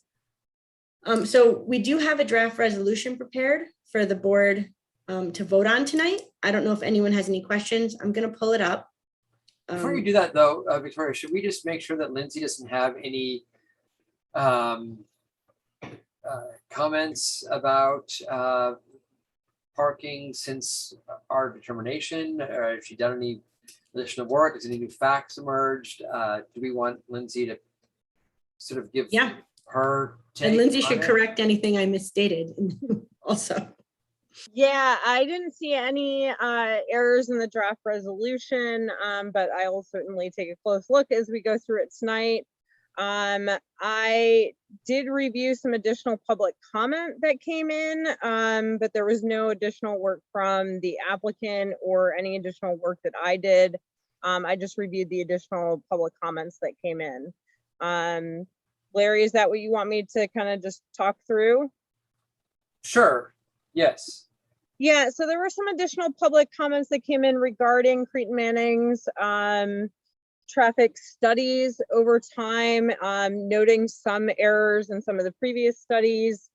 And that is correct. There were some errors that were identified in some of the previous studies, primarily around how alternate side parking was framed. So just reminding the board that I did review all of the rules of alternate side parking when they were in place, that they are year round, often lifted and waived on weekends during summer months, but that is at the discretion of the police commissioner. I did check with the city clerk as far as their parking permit requirements and the rules there. We did not repeat Creighton Manning's counts, but I did make sure that the amount of parking that was counted on all 3 nights. There was 1 summer night count, 2 winter night counts, and the amount of parking, the amount of vehicles that were parked were consistent across all 3 nights. So that was one thing that I did check and go back and double check in response to some of the comments that were made. There was comments about some of the earlier occupancy rates. Those have since been mitigated. So the occupancy rate, like we discussed last time, is 78% on even days. So we did look at that worst case scenario. So just reminding the board and the public that that's what we looked at and what we made the determination on, or what I made my recommendation on, was based on that worst case scenario, even day winter parking, when all of the restrictions are in place. Yeah, I think that's about it. Oh, one other thing too is just to note that, and it was noted in some of our comments with Pocketbook Factory earlier, there is some variability in on-street parking because on-street parking isn't striped on most streets. So just how people park, there is some variability there. But there is a buffer available with the current parking proposed occupancy rate that Galvin will have. That's 78% at max. That still provides another 38 to 83 spaces before we start to get into the threshold that's recommended or was concerning for the planning board. So there's still significant parking capacity available to either lose for people misparking or for additional parking that occurs within the city. I think that about covers it. Larry, any questions? I don't have any. Did any board members have questions for Lindsay or for Victoria based on her description of where we're at? Okay, Victoria, why don't you take us through the resolution.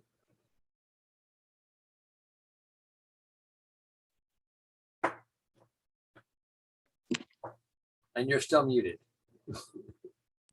Yeah, I posted the agenda. Hold on, let me fix that. So I'm posting the resolution.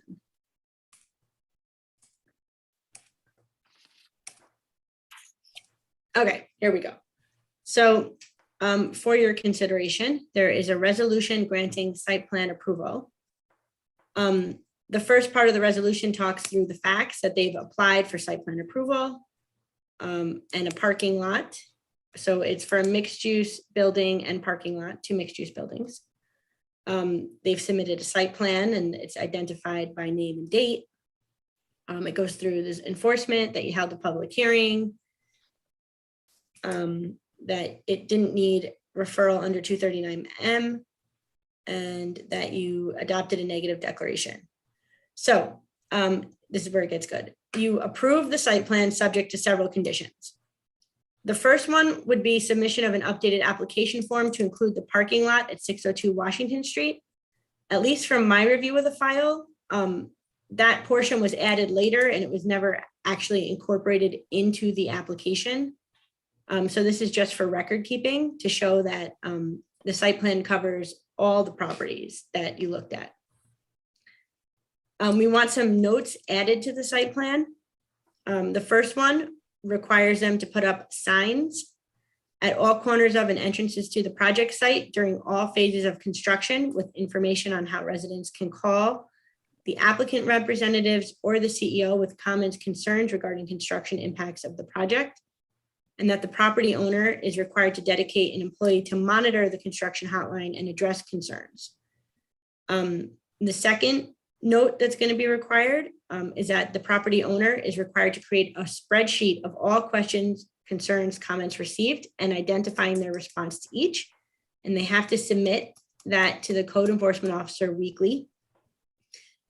Third is a note that exterior construction must take place in accordance with the city code and comply with the noise law.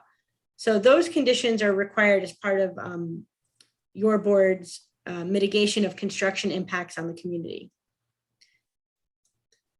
The fourth condition is that the site plan be revised to include the widening of 7th Street and the creation of 12 new on-street parking spaces. But there's a clause that if the fire department or the DPW indicate in writing that all or some of the additional spaces cannot be safely constructed, then the applicant revises the site plan accordingly. So we had a lot of discussion about, whether it was going to be too close to the corner or not. So if it turns out they can't put all 12 in and they can only fit 9 or 8, then they don't need to come back to this board for approval. Confirmation from the DPW that alternate side parking will be eliminated in the Columbia Street parking lot. We had discussions about that and it was stated on a conference call. We're just looking for something in writing. A receipt of a certificate of appropriateness from the city for the demolition of the single family residence in the warehouse and for the new project. Written approval from the DPW that all changes to the streets will be permitted. Final SWIP, which is the Stormwater Pollution Prevention Plan. And then lastly, you're going to be requiring an easement over the parking lot, linking that parking to the residential development project so that 5 years down the road or 6 years down the road, that lot doesn't get sold separately or, planning boards forget where that parking is for and it gets dedicated to a different use. So that easement would require those parking spaces to be dedicated to the use of those buildings so that even if the lots are ever sold separately, the parking still goes with the building.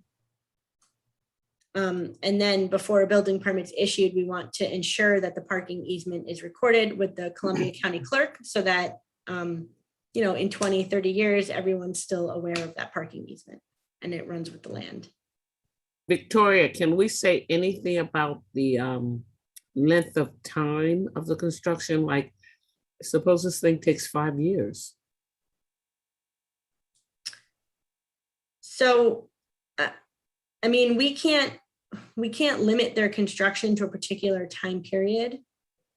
I don't know how we would enforce that, because if they start building and then in year 5, they're still building, I don't know what the enforcement mechanism would be. I mean, you wouldn't require them to take it all down at that point. Pay a fine or something. I hear you. So when you did your negative declaration, you reviewed impacts on community character, including impacts from construction, and you determined that there wouldn't be a negative impact, based on these items being implemented. Okay. Okay.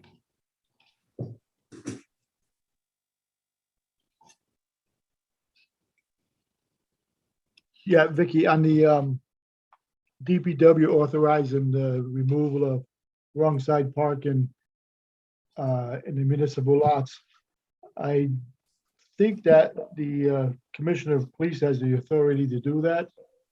The Public Works takes care of the maintenance work of it, putting up the signs and doing that. But I think it's the police commissioner that has the authority to regulate any parking, wrong side, speed, traffic, anything to do with traffic. It should go through the Commissioner of Police. That's a good point. I thought that the parking lots were under control of DPW, but I'm gonna put or police department as applicable. Is that better? So this way it's whoever has the authority. Whoever has, right. Yeah. Thank Okay. you, Jean.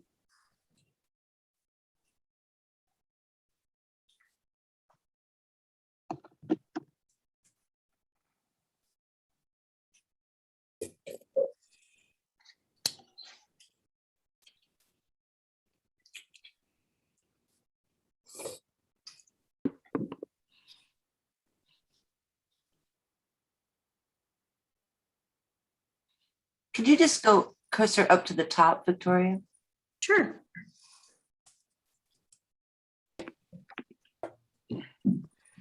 You want to the top of the resolution or to the conditions? I guess that's good. Okay.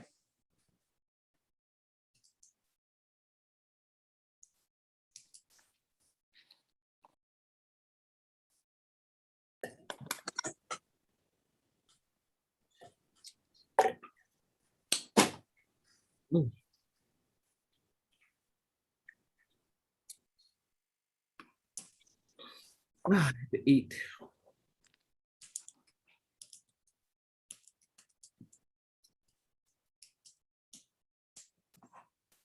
Let me know when you want me to toggle down.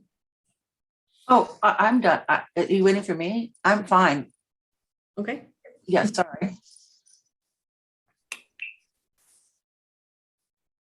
Too far.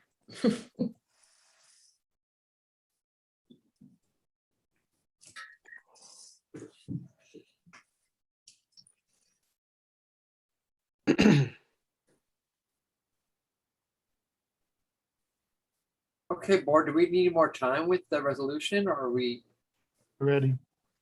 ready? Ready? Mr. Chairman, if I just make one quick comment, please. Yes, Charlie. Well, I can't have waited this long and not expecting me to say anything. The only thing I just had a quick comment on was condition number 6. So we're still going to the Historic Preservation Commission. And Victoria, we discussed this in the past. There still is kind of a question in our mind as to whether or not the warehouse does require a certificate of appropriateness for the demolition. So if we could just add, if the board agrees on number 6, to the extent practicable in the beginning, just in the event that it turns out the warehouse does not need a certificate of appropriateness. How about we just say including demolition of the single family residence? I don't want to say to the extent practicable because you have to get the C of A. Yeah, that's fine. That's absolutely fine. That was Board, easy, Charlie. Are you okay with that? I'm fine. Okay, so this doesn't limit it. It says including the single family residence, but if the commission determines the warehouse is required, they'll have to address that as well. See, that's all I had. Okay. Okay. Let me stop sharing. Board, are we ready to vote, to vote? Oh, yeah, you have a comment about public comment, but I just want to note that the public hearing is closed on this application It was closed last month, right? Yes, correct. in September. In September. Sorry. Yes. Yeah, no, that, you're right. That's last month. No, I was telling the person, sorry. Oh, Okay, so I think we need a motion to approve. yeah, it would be a motion to adopt the resolution. Granting A site motion plan to approval. adopt, we need a motion to adopt the resolution. So be it. Jean? Second? Anybody second? Come on, let's go. I'll say. John? Okay, all in favor? Aye. Aye. Aye. Teresa? Aye. Laura? Nay. Okay, I'm an I, so that's 6 in favor, 5. 5, right, sorry. So it's 5-1. Is that right? Yes. Okay, so it passes. Thank you, everyone, for your hard work on this. I did want to make a comment, just about, if I may. You know, I think that there's been quite a lot of public interest in the project, and I think that's extraordinary. I think it's good for our city. And there's been a lot of concern about parking, and I just want to say that that I honestly think that this is, at this point, a policy and political matter. And this building is not going to get occupied for, you know, it's got to get financed and built, and we've got to move in. We're 2 or 3 years away from a parking situation, if indeed there is one. And I think that I would encourage citizens who are interested in addressing the parking problem to really reach out to elected officials or become one. You know, there is a vacant piece of land next to the existing proposed Galvin lot that the city owns. It takes about 6 weeks to pave and stripe a parking lot. We also have parking policy that we as citizens can change. And, you know, overnight we could change the parking rules in town. So I think that the exuberance that we've seen from this project and about the parking issue is fantastic.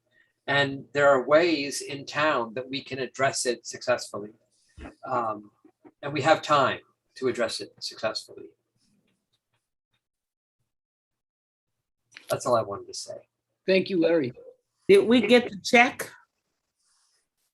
Did we get your check, Dan? Yeah, I sent you the Okay. UPS confirmation. All right. Thanks for checking. Hey, well, this should be a And thank you all so celebratory much. moment. Congratulations. All right, good night, everyone. Good night. Okay, Victoria, we're losing you. Okay, board, I think that we're getting close. We have one piece of old business, and that's 247, 249, 251 Columbia Street. It's a site plan application from the owner to combine all 3 parcels into one parcel for the purpose of constructing a residential structure. This is a permitted use. The property is located in the R4 zoning district. The applicant previously received Hudson Planning Board approval in 2019. Yeah. Did not file with the county clerk real property of the city assessor for a new deed and parcel number. The application requires our approval and a new stamp. So this is a matter that's already been reviewed by the board and approved by the board, but because of a glitch on the part of the applicant, they didn't actually go to the relevant agency in time. And so we have to reapprove the project. I don't know if we have the owner present with us. I don't know how much we You need. have the engineer here on behalf Oh, of great. I don't know how much we need to hear about this project, guys. Do you want a brief summary of the condition from the applicant? I think you said almost everything I was gonna say. How many people on this board remember this now? How many people on the board now remember this project? I don't. Well, we were not, Teresa, you and I were not on the board when this came up. That's the point I'm trying to make. So that would be me and probably Clark. So, And me. oh, and you, John. So I don't remember it. I don't either. I don't. So why is this not a new applicant? Well, because it's already been reviewed and it's already been approved, and because of the filing glitch, it didn't go through, so it's back before us. But it's Scott, already, were there any changes to the original plan? No, the plan is just to merge 4 small tax lots on Columbia Street into one lot. And we already had approval from the city to demolish the 2 existing residential structures that were there. And we're just proposing to build 1 new single-family home. And to do that over the property lines, we just need to merge the lots into one lot. Okay. And unfortunately, there was a misunderstanding after we got the approval of filing the map with the county. And when we submitted for a building permit, the code enforcement officer recognized it. And he immediately just thought we should be able to take the plan that we had approved and file it with the county. And they have a rule on a time frame of when the plan needs to be signed and then it can be filed. Thank you. But we're not changing anything. I mean, we have a better understanding of the building, but that's really building permit phase. But what we're changing in terms of the lot mergers is identical to what was previously approved. And I can show you it if you'd like. That's okay. What are the 2 buildings that you're taking down? They're just little. They've already been taken down. There was a trailer that had caught fire that was taken down. And then there was This is coming back to me. This I'm is starting to remember it too. yeah. we had abated the asbestos and demolished the 2 buildings previously. Yeah. Okay. I'm fine with going forward with this if everybody else is. we have a resolution. I think some of the issues that we're asking about are actually addressed in the body of the resolution. Okay. Why don't I just go ahead and share that, and then we can read it together and decide what to do.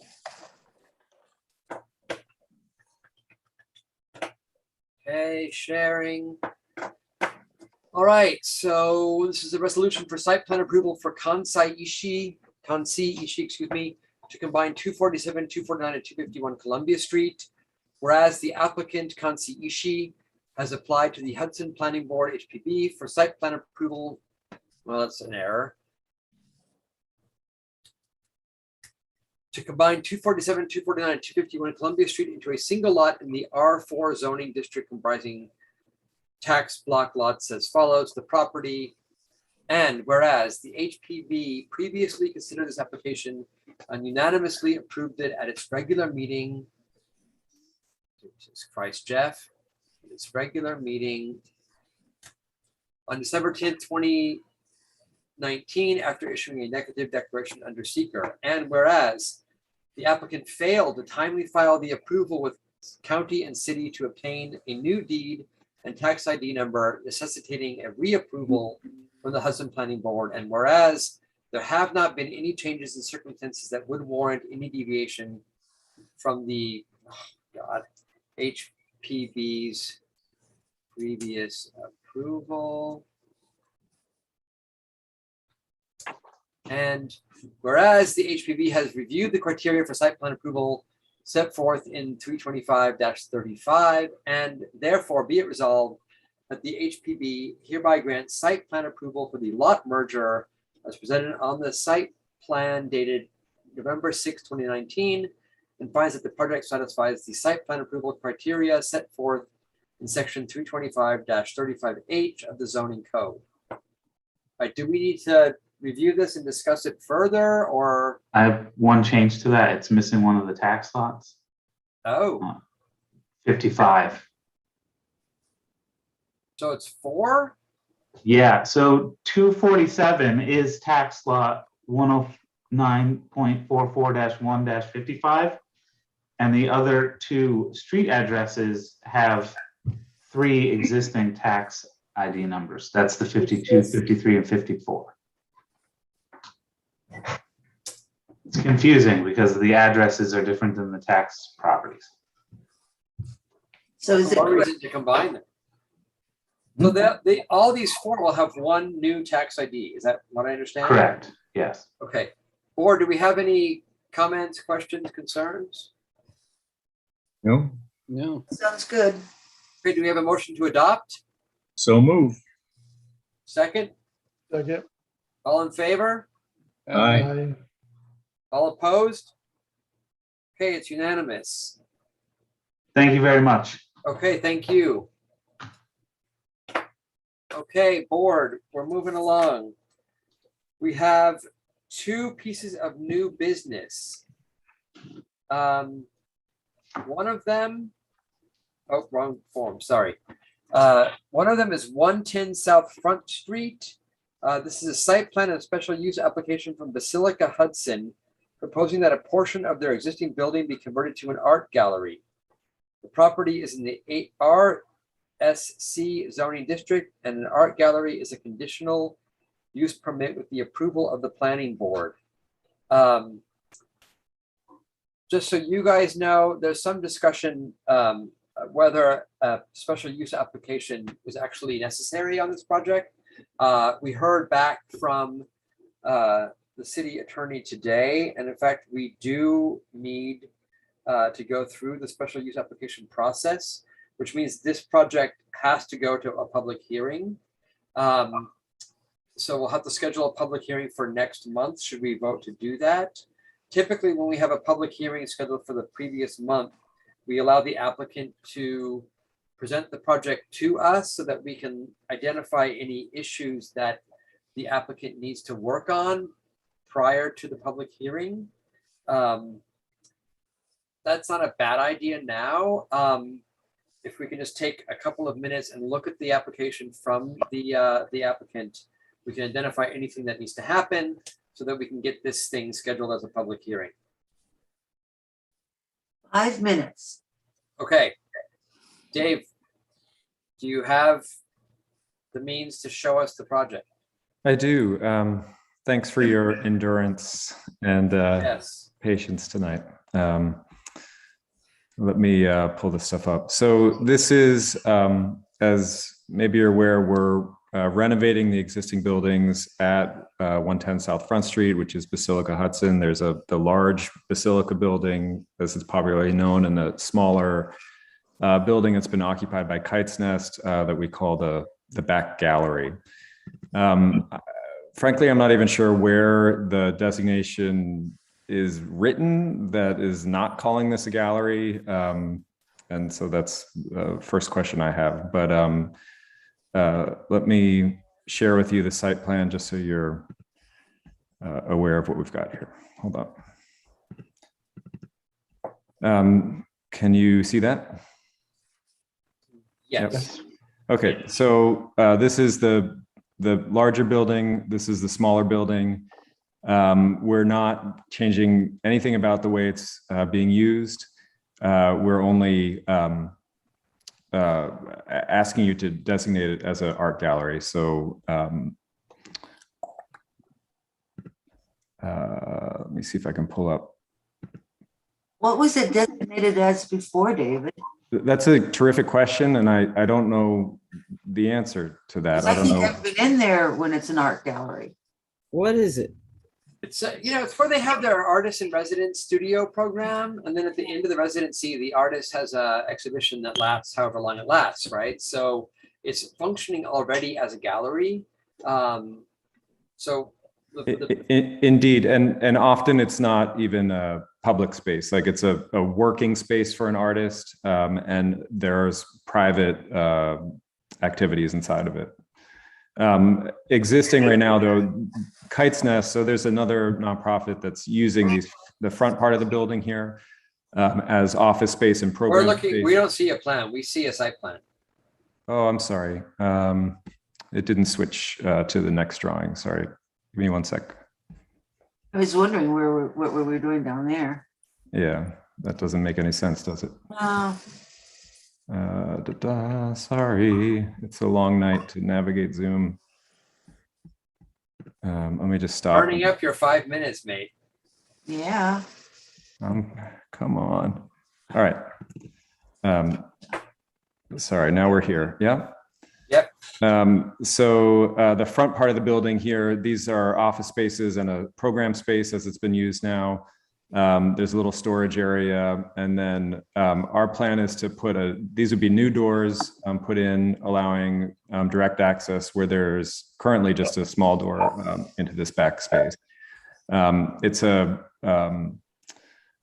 big open room, and our plans include just adding some insulation, new roof. It is a historic site, and we are working with historic tax credits, so there will be no significant changes to the look or feel of the building at all, particularly the front part. That's the kind of brick part of the building that is facing the street. We'll add, to bring us up to code, we'll add a second bathroom. There's only one existing toilet here, but we'll add a second, as well as shoring up some of the doors in and out. So that's the scope of it. Yeah. You have a new awning or something over the door, right? Yeah, we'll have to put an awning again for code. We're being advised that there'll have to be a awning over this new door here. And do you have that elevation? I do. Why for code does there have to be an awning? What's the point? That's my understanding is it will require awning.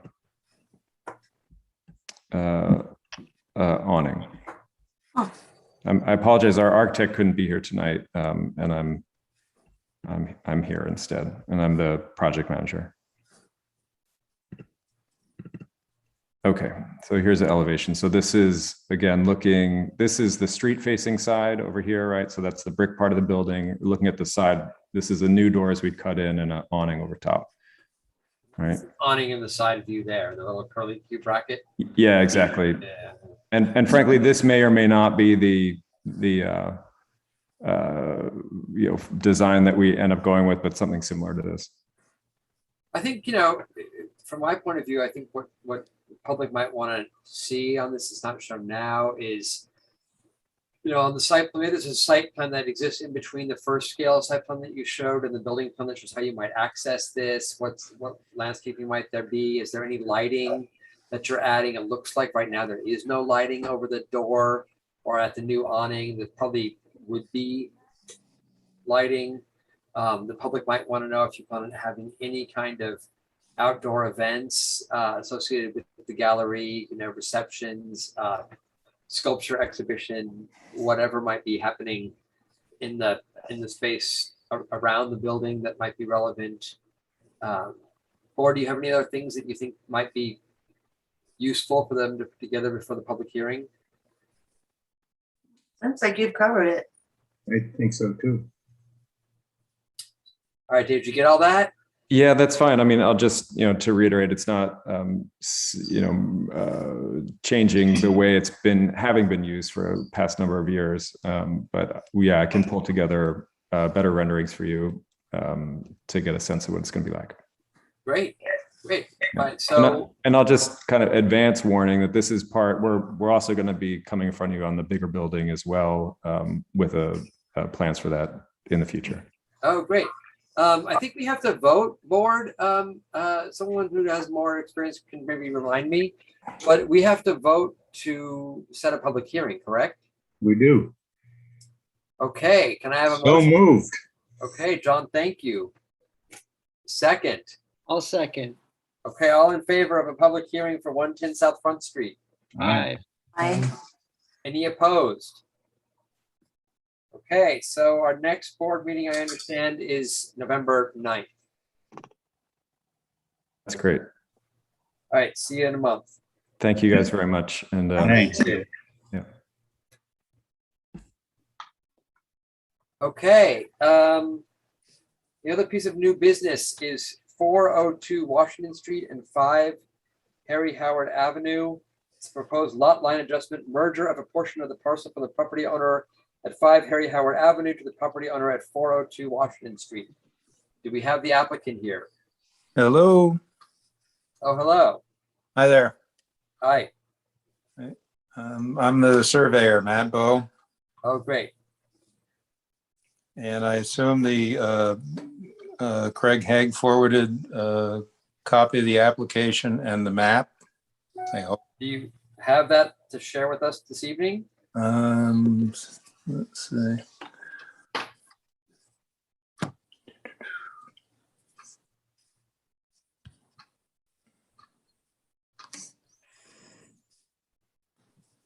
Okay, why don't I do it then?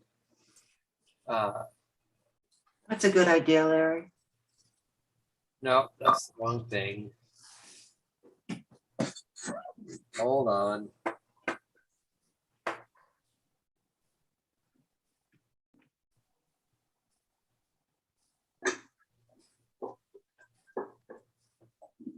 Okay.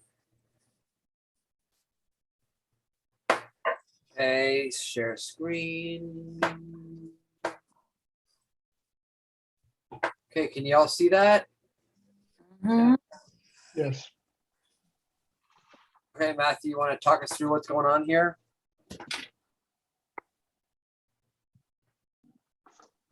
Matthew, you there? Uh-oh.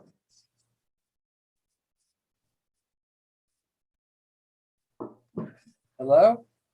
You might have lost Matthew, though his iPhone sign is still there, but. All right, give him a minute. Yeah. Is this the last one, Larry? It is. Okay. And then we have, Can we talk about Teresa's bills? yeah, why don't we do that, and hopefully we will get Matthew Bowe back to us. Teresa, you're muted. Teresa? Yeah. Hi. Everybody Hi. received the bills? Yes? Yes. Yes. Everybody approved the bills? Yes? Yes. Yes. Okay, so moved. Okay. So do we have a motion to approve the bills? I'll move. Second? I'll second. Okay, all in favor of approving the bills? Aye. Aye. Okay. And Those are Larry, you're approved. just gonna have to tell Tracy that it's been approved. I'll send her everything, but you're gonna have to send her an email. Oh, okay.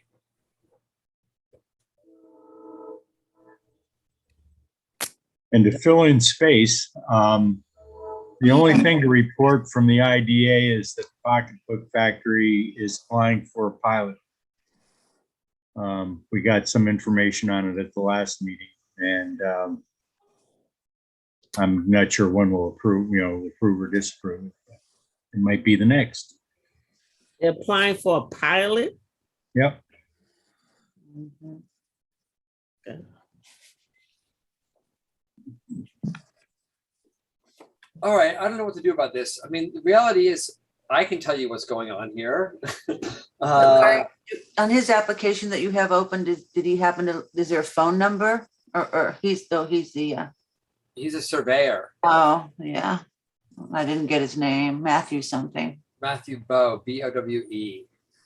All right, go ahead, Larry, you tell us and then Oh, he's coming back. Oh, he is? Yeah, he's connecting now. Okay.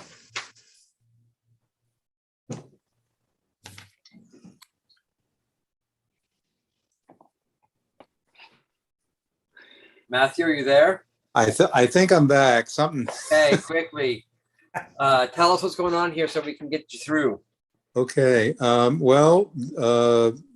Mr. Testa, who owns the property, indicated as parcel 2, seeks to acquire parcel 1.2, which is that portion 0.045 acre from Mr. Santiago, leaving him with 0.38 acres, parcel 1.1. It's vacant land. And he's just, I guess there's some trees on the kind of the triangular shaped parcel 1.1 that Mr. Testa would like to own and maintain. So the frame shed currently straddles the property line? The line, currently goes through it, passes through it. And who uses that shed? Is it shared by the two neighbors? No. It was built by the previous owner, people who Mr. Testa acquired the property from. They built it. They built a shed on their neighbor's land. Yeah. Yeah. because Okay. I guess they didn't know where. And the chain link fence there, that's on Santiago. so essentially the parcel 2 has sort of acted as though it already had the land. I guess by accident. Yeah. Okay. But Okay. the chain link fence too, if you see, and it doesn't, because this is a PDF that was generated from an AutoCAD drawing, and for whatever reason, the line type changed, but the fence line exceeds the boundary of Mr. Santiago's property, which was also something that was put in place by a previous owner. But that's the thing that kind of zigzags around along Washington Street and then up. Oh, I see that. Yeah, I see it now. All So right, that- board. Do you have any questions for Matthew about this? Just to understand it, so Mr. Santiago he's left with parcel 1.1. That's all, Yes. and everything else belongs to the guy at parcel 2. 1.2 will be an accession parcel that will be merged with parcel 2, which is lands of Mariano Testa, and so he will own. Yeah, he'll own. Yeah, well, if Mr. Santiago's fine with this, I don't have a problem with it. Yeah, apparently they're both fine with it. Board, any questions? Is there any I'm confirmation here. from Mr. Santiago? Yeah, right. Yep. They both names are on the application. When his contact information, I guess if the board wants to contact him,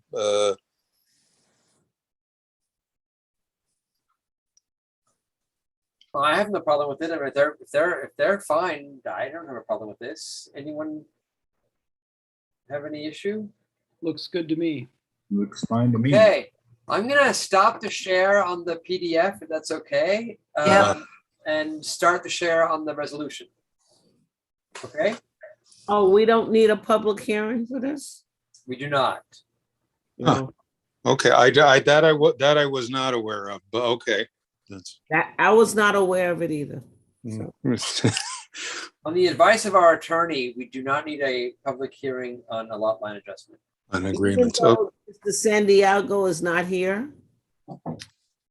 Well, I guess if Mr. Santiago is being ripped off, then Well, I guess ultimately, Mr. Testa will not acquire the property if Mr. Santiago does not agree to deed it to him. So that's, Right, he's got the trump card in this. right. Okay, I'm gonna close you down. And then I'm gonna, let's see how I do this. Let's stop it, There you are. back to you. And share this. Okay, Doing pretty good, Larry. You're doing, Mm-hmm. what'd you say, Teresa? I said you're doing pretty good here. Okay, thank you, love.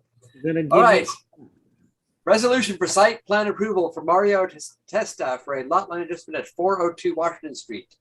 Whereas the applicant Mariano Testa has applied to the Hudson Planning Board HPB for site plan approval for a lot line adjustment to merge a 0.045 acre strip of land from tax lot number 110.37-01-16 owned by Samuel Santiago into tax lot number 110.37-01-15 owned by Mario Testa and spelled Yeah. Testa. and located at 402 Washington Street. Hey.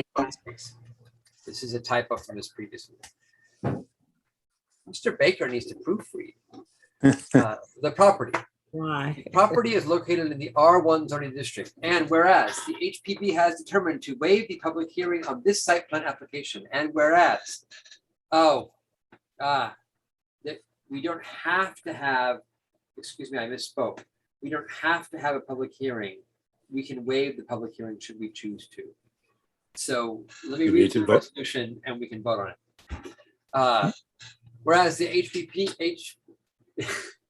HPP has determined to waive the public hearing on this site plan application, and whereas the application for a lot line adjustment is a type 2 action under seeker and no further action is required, and whereas the HPP has reviewed the criteria for site plan approval set forth in 325-35, and now therefore be it resolved that the HPP hereby grants site plan approval for the lot line adjustment as presented.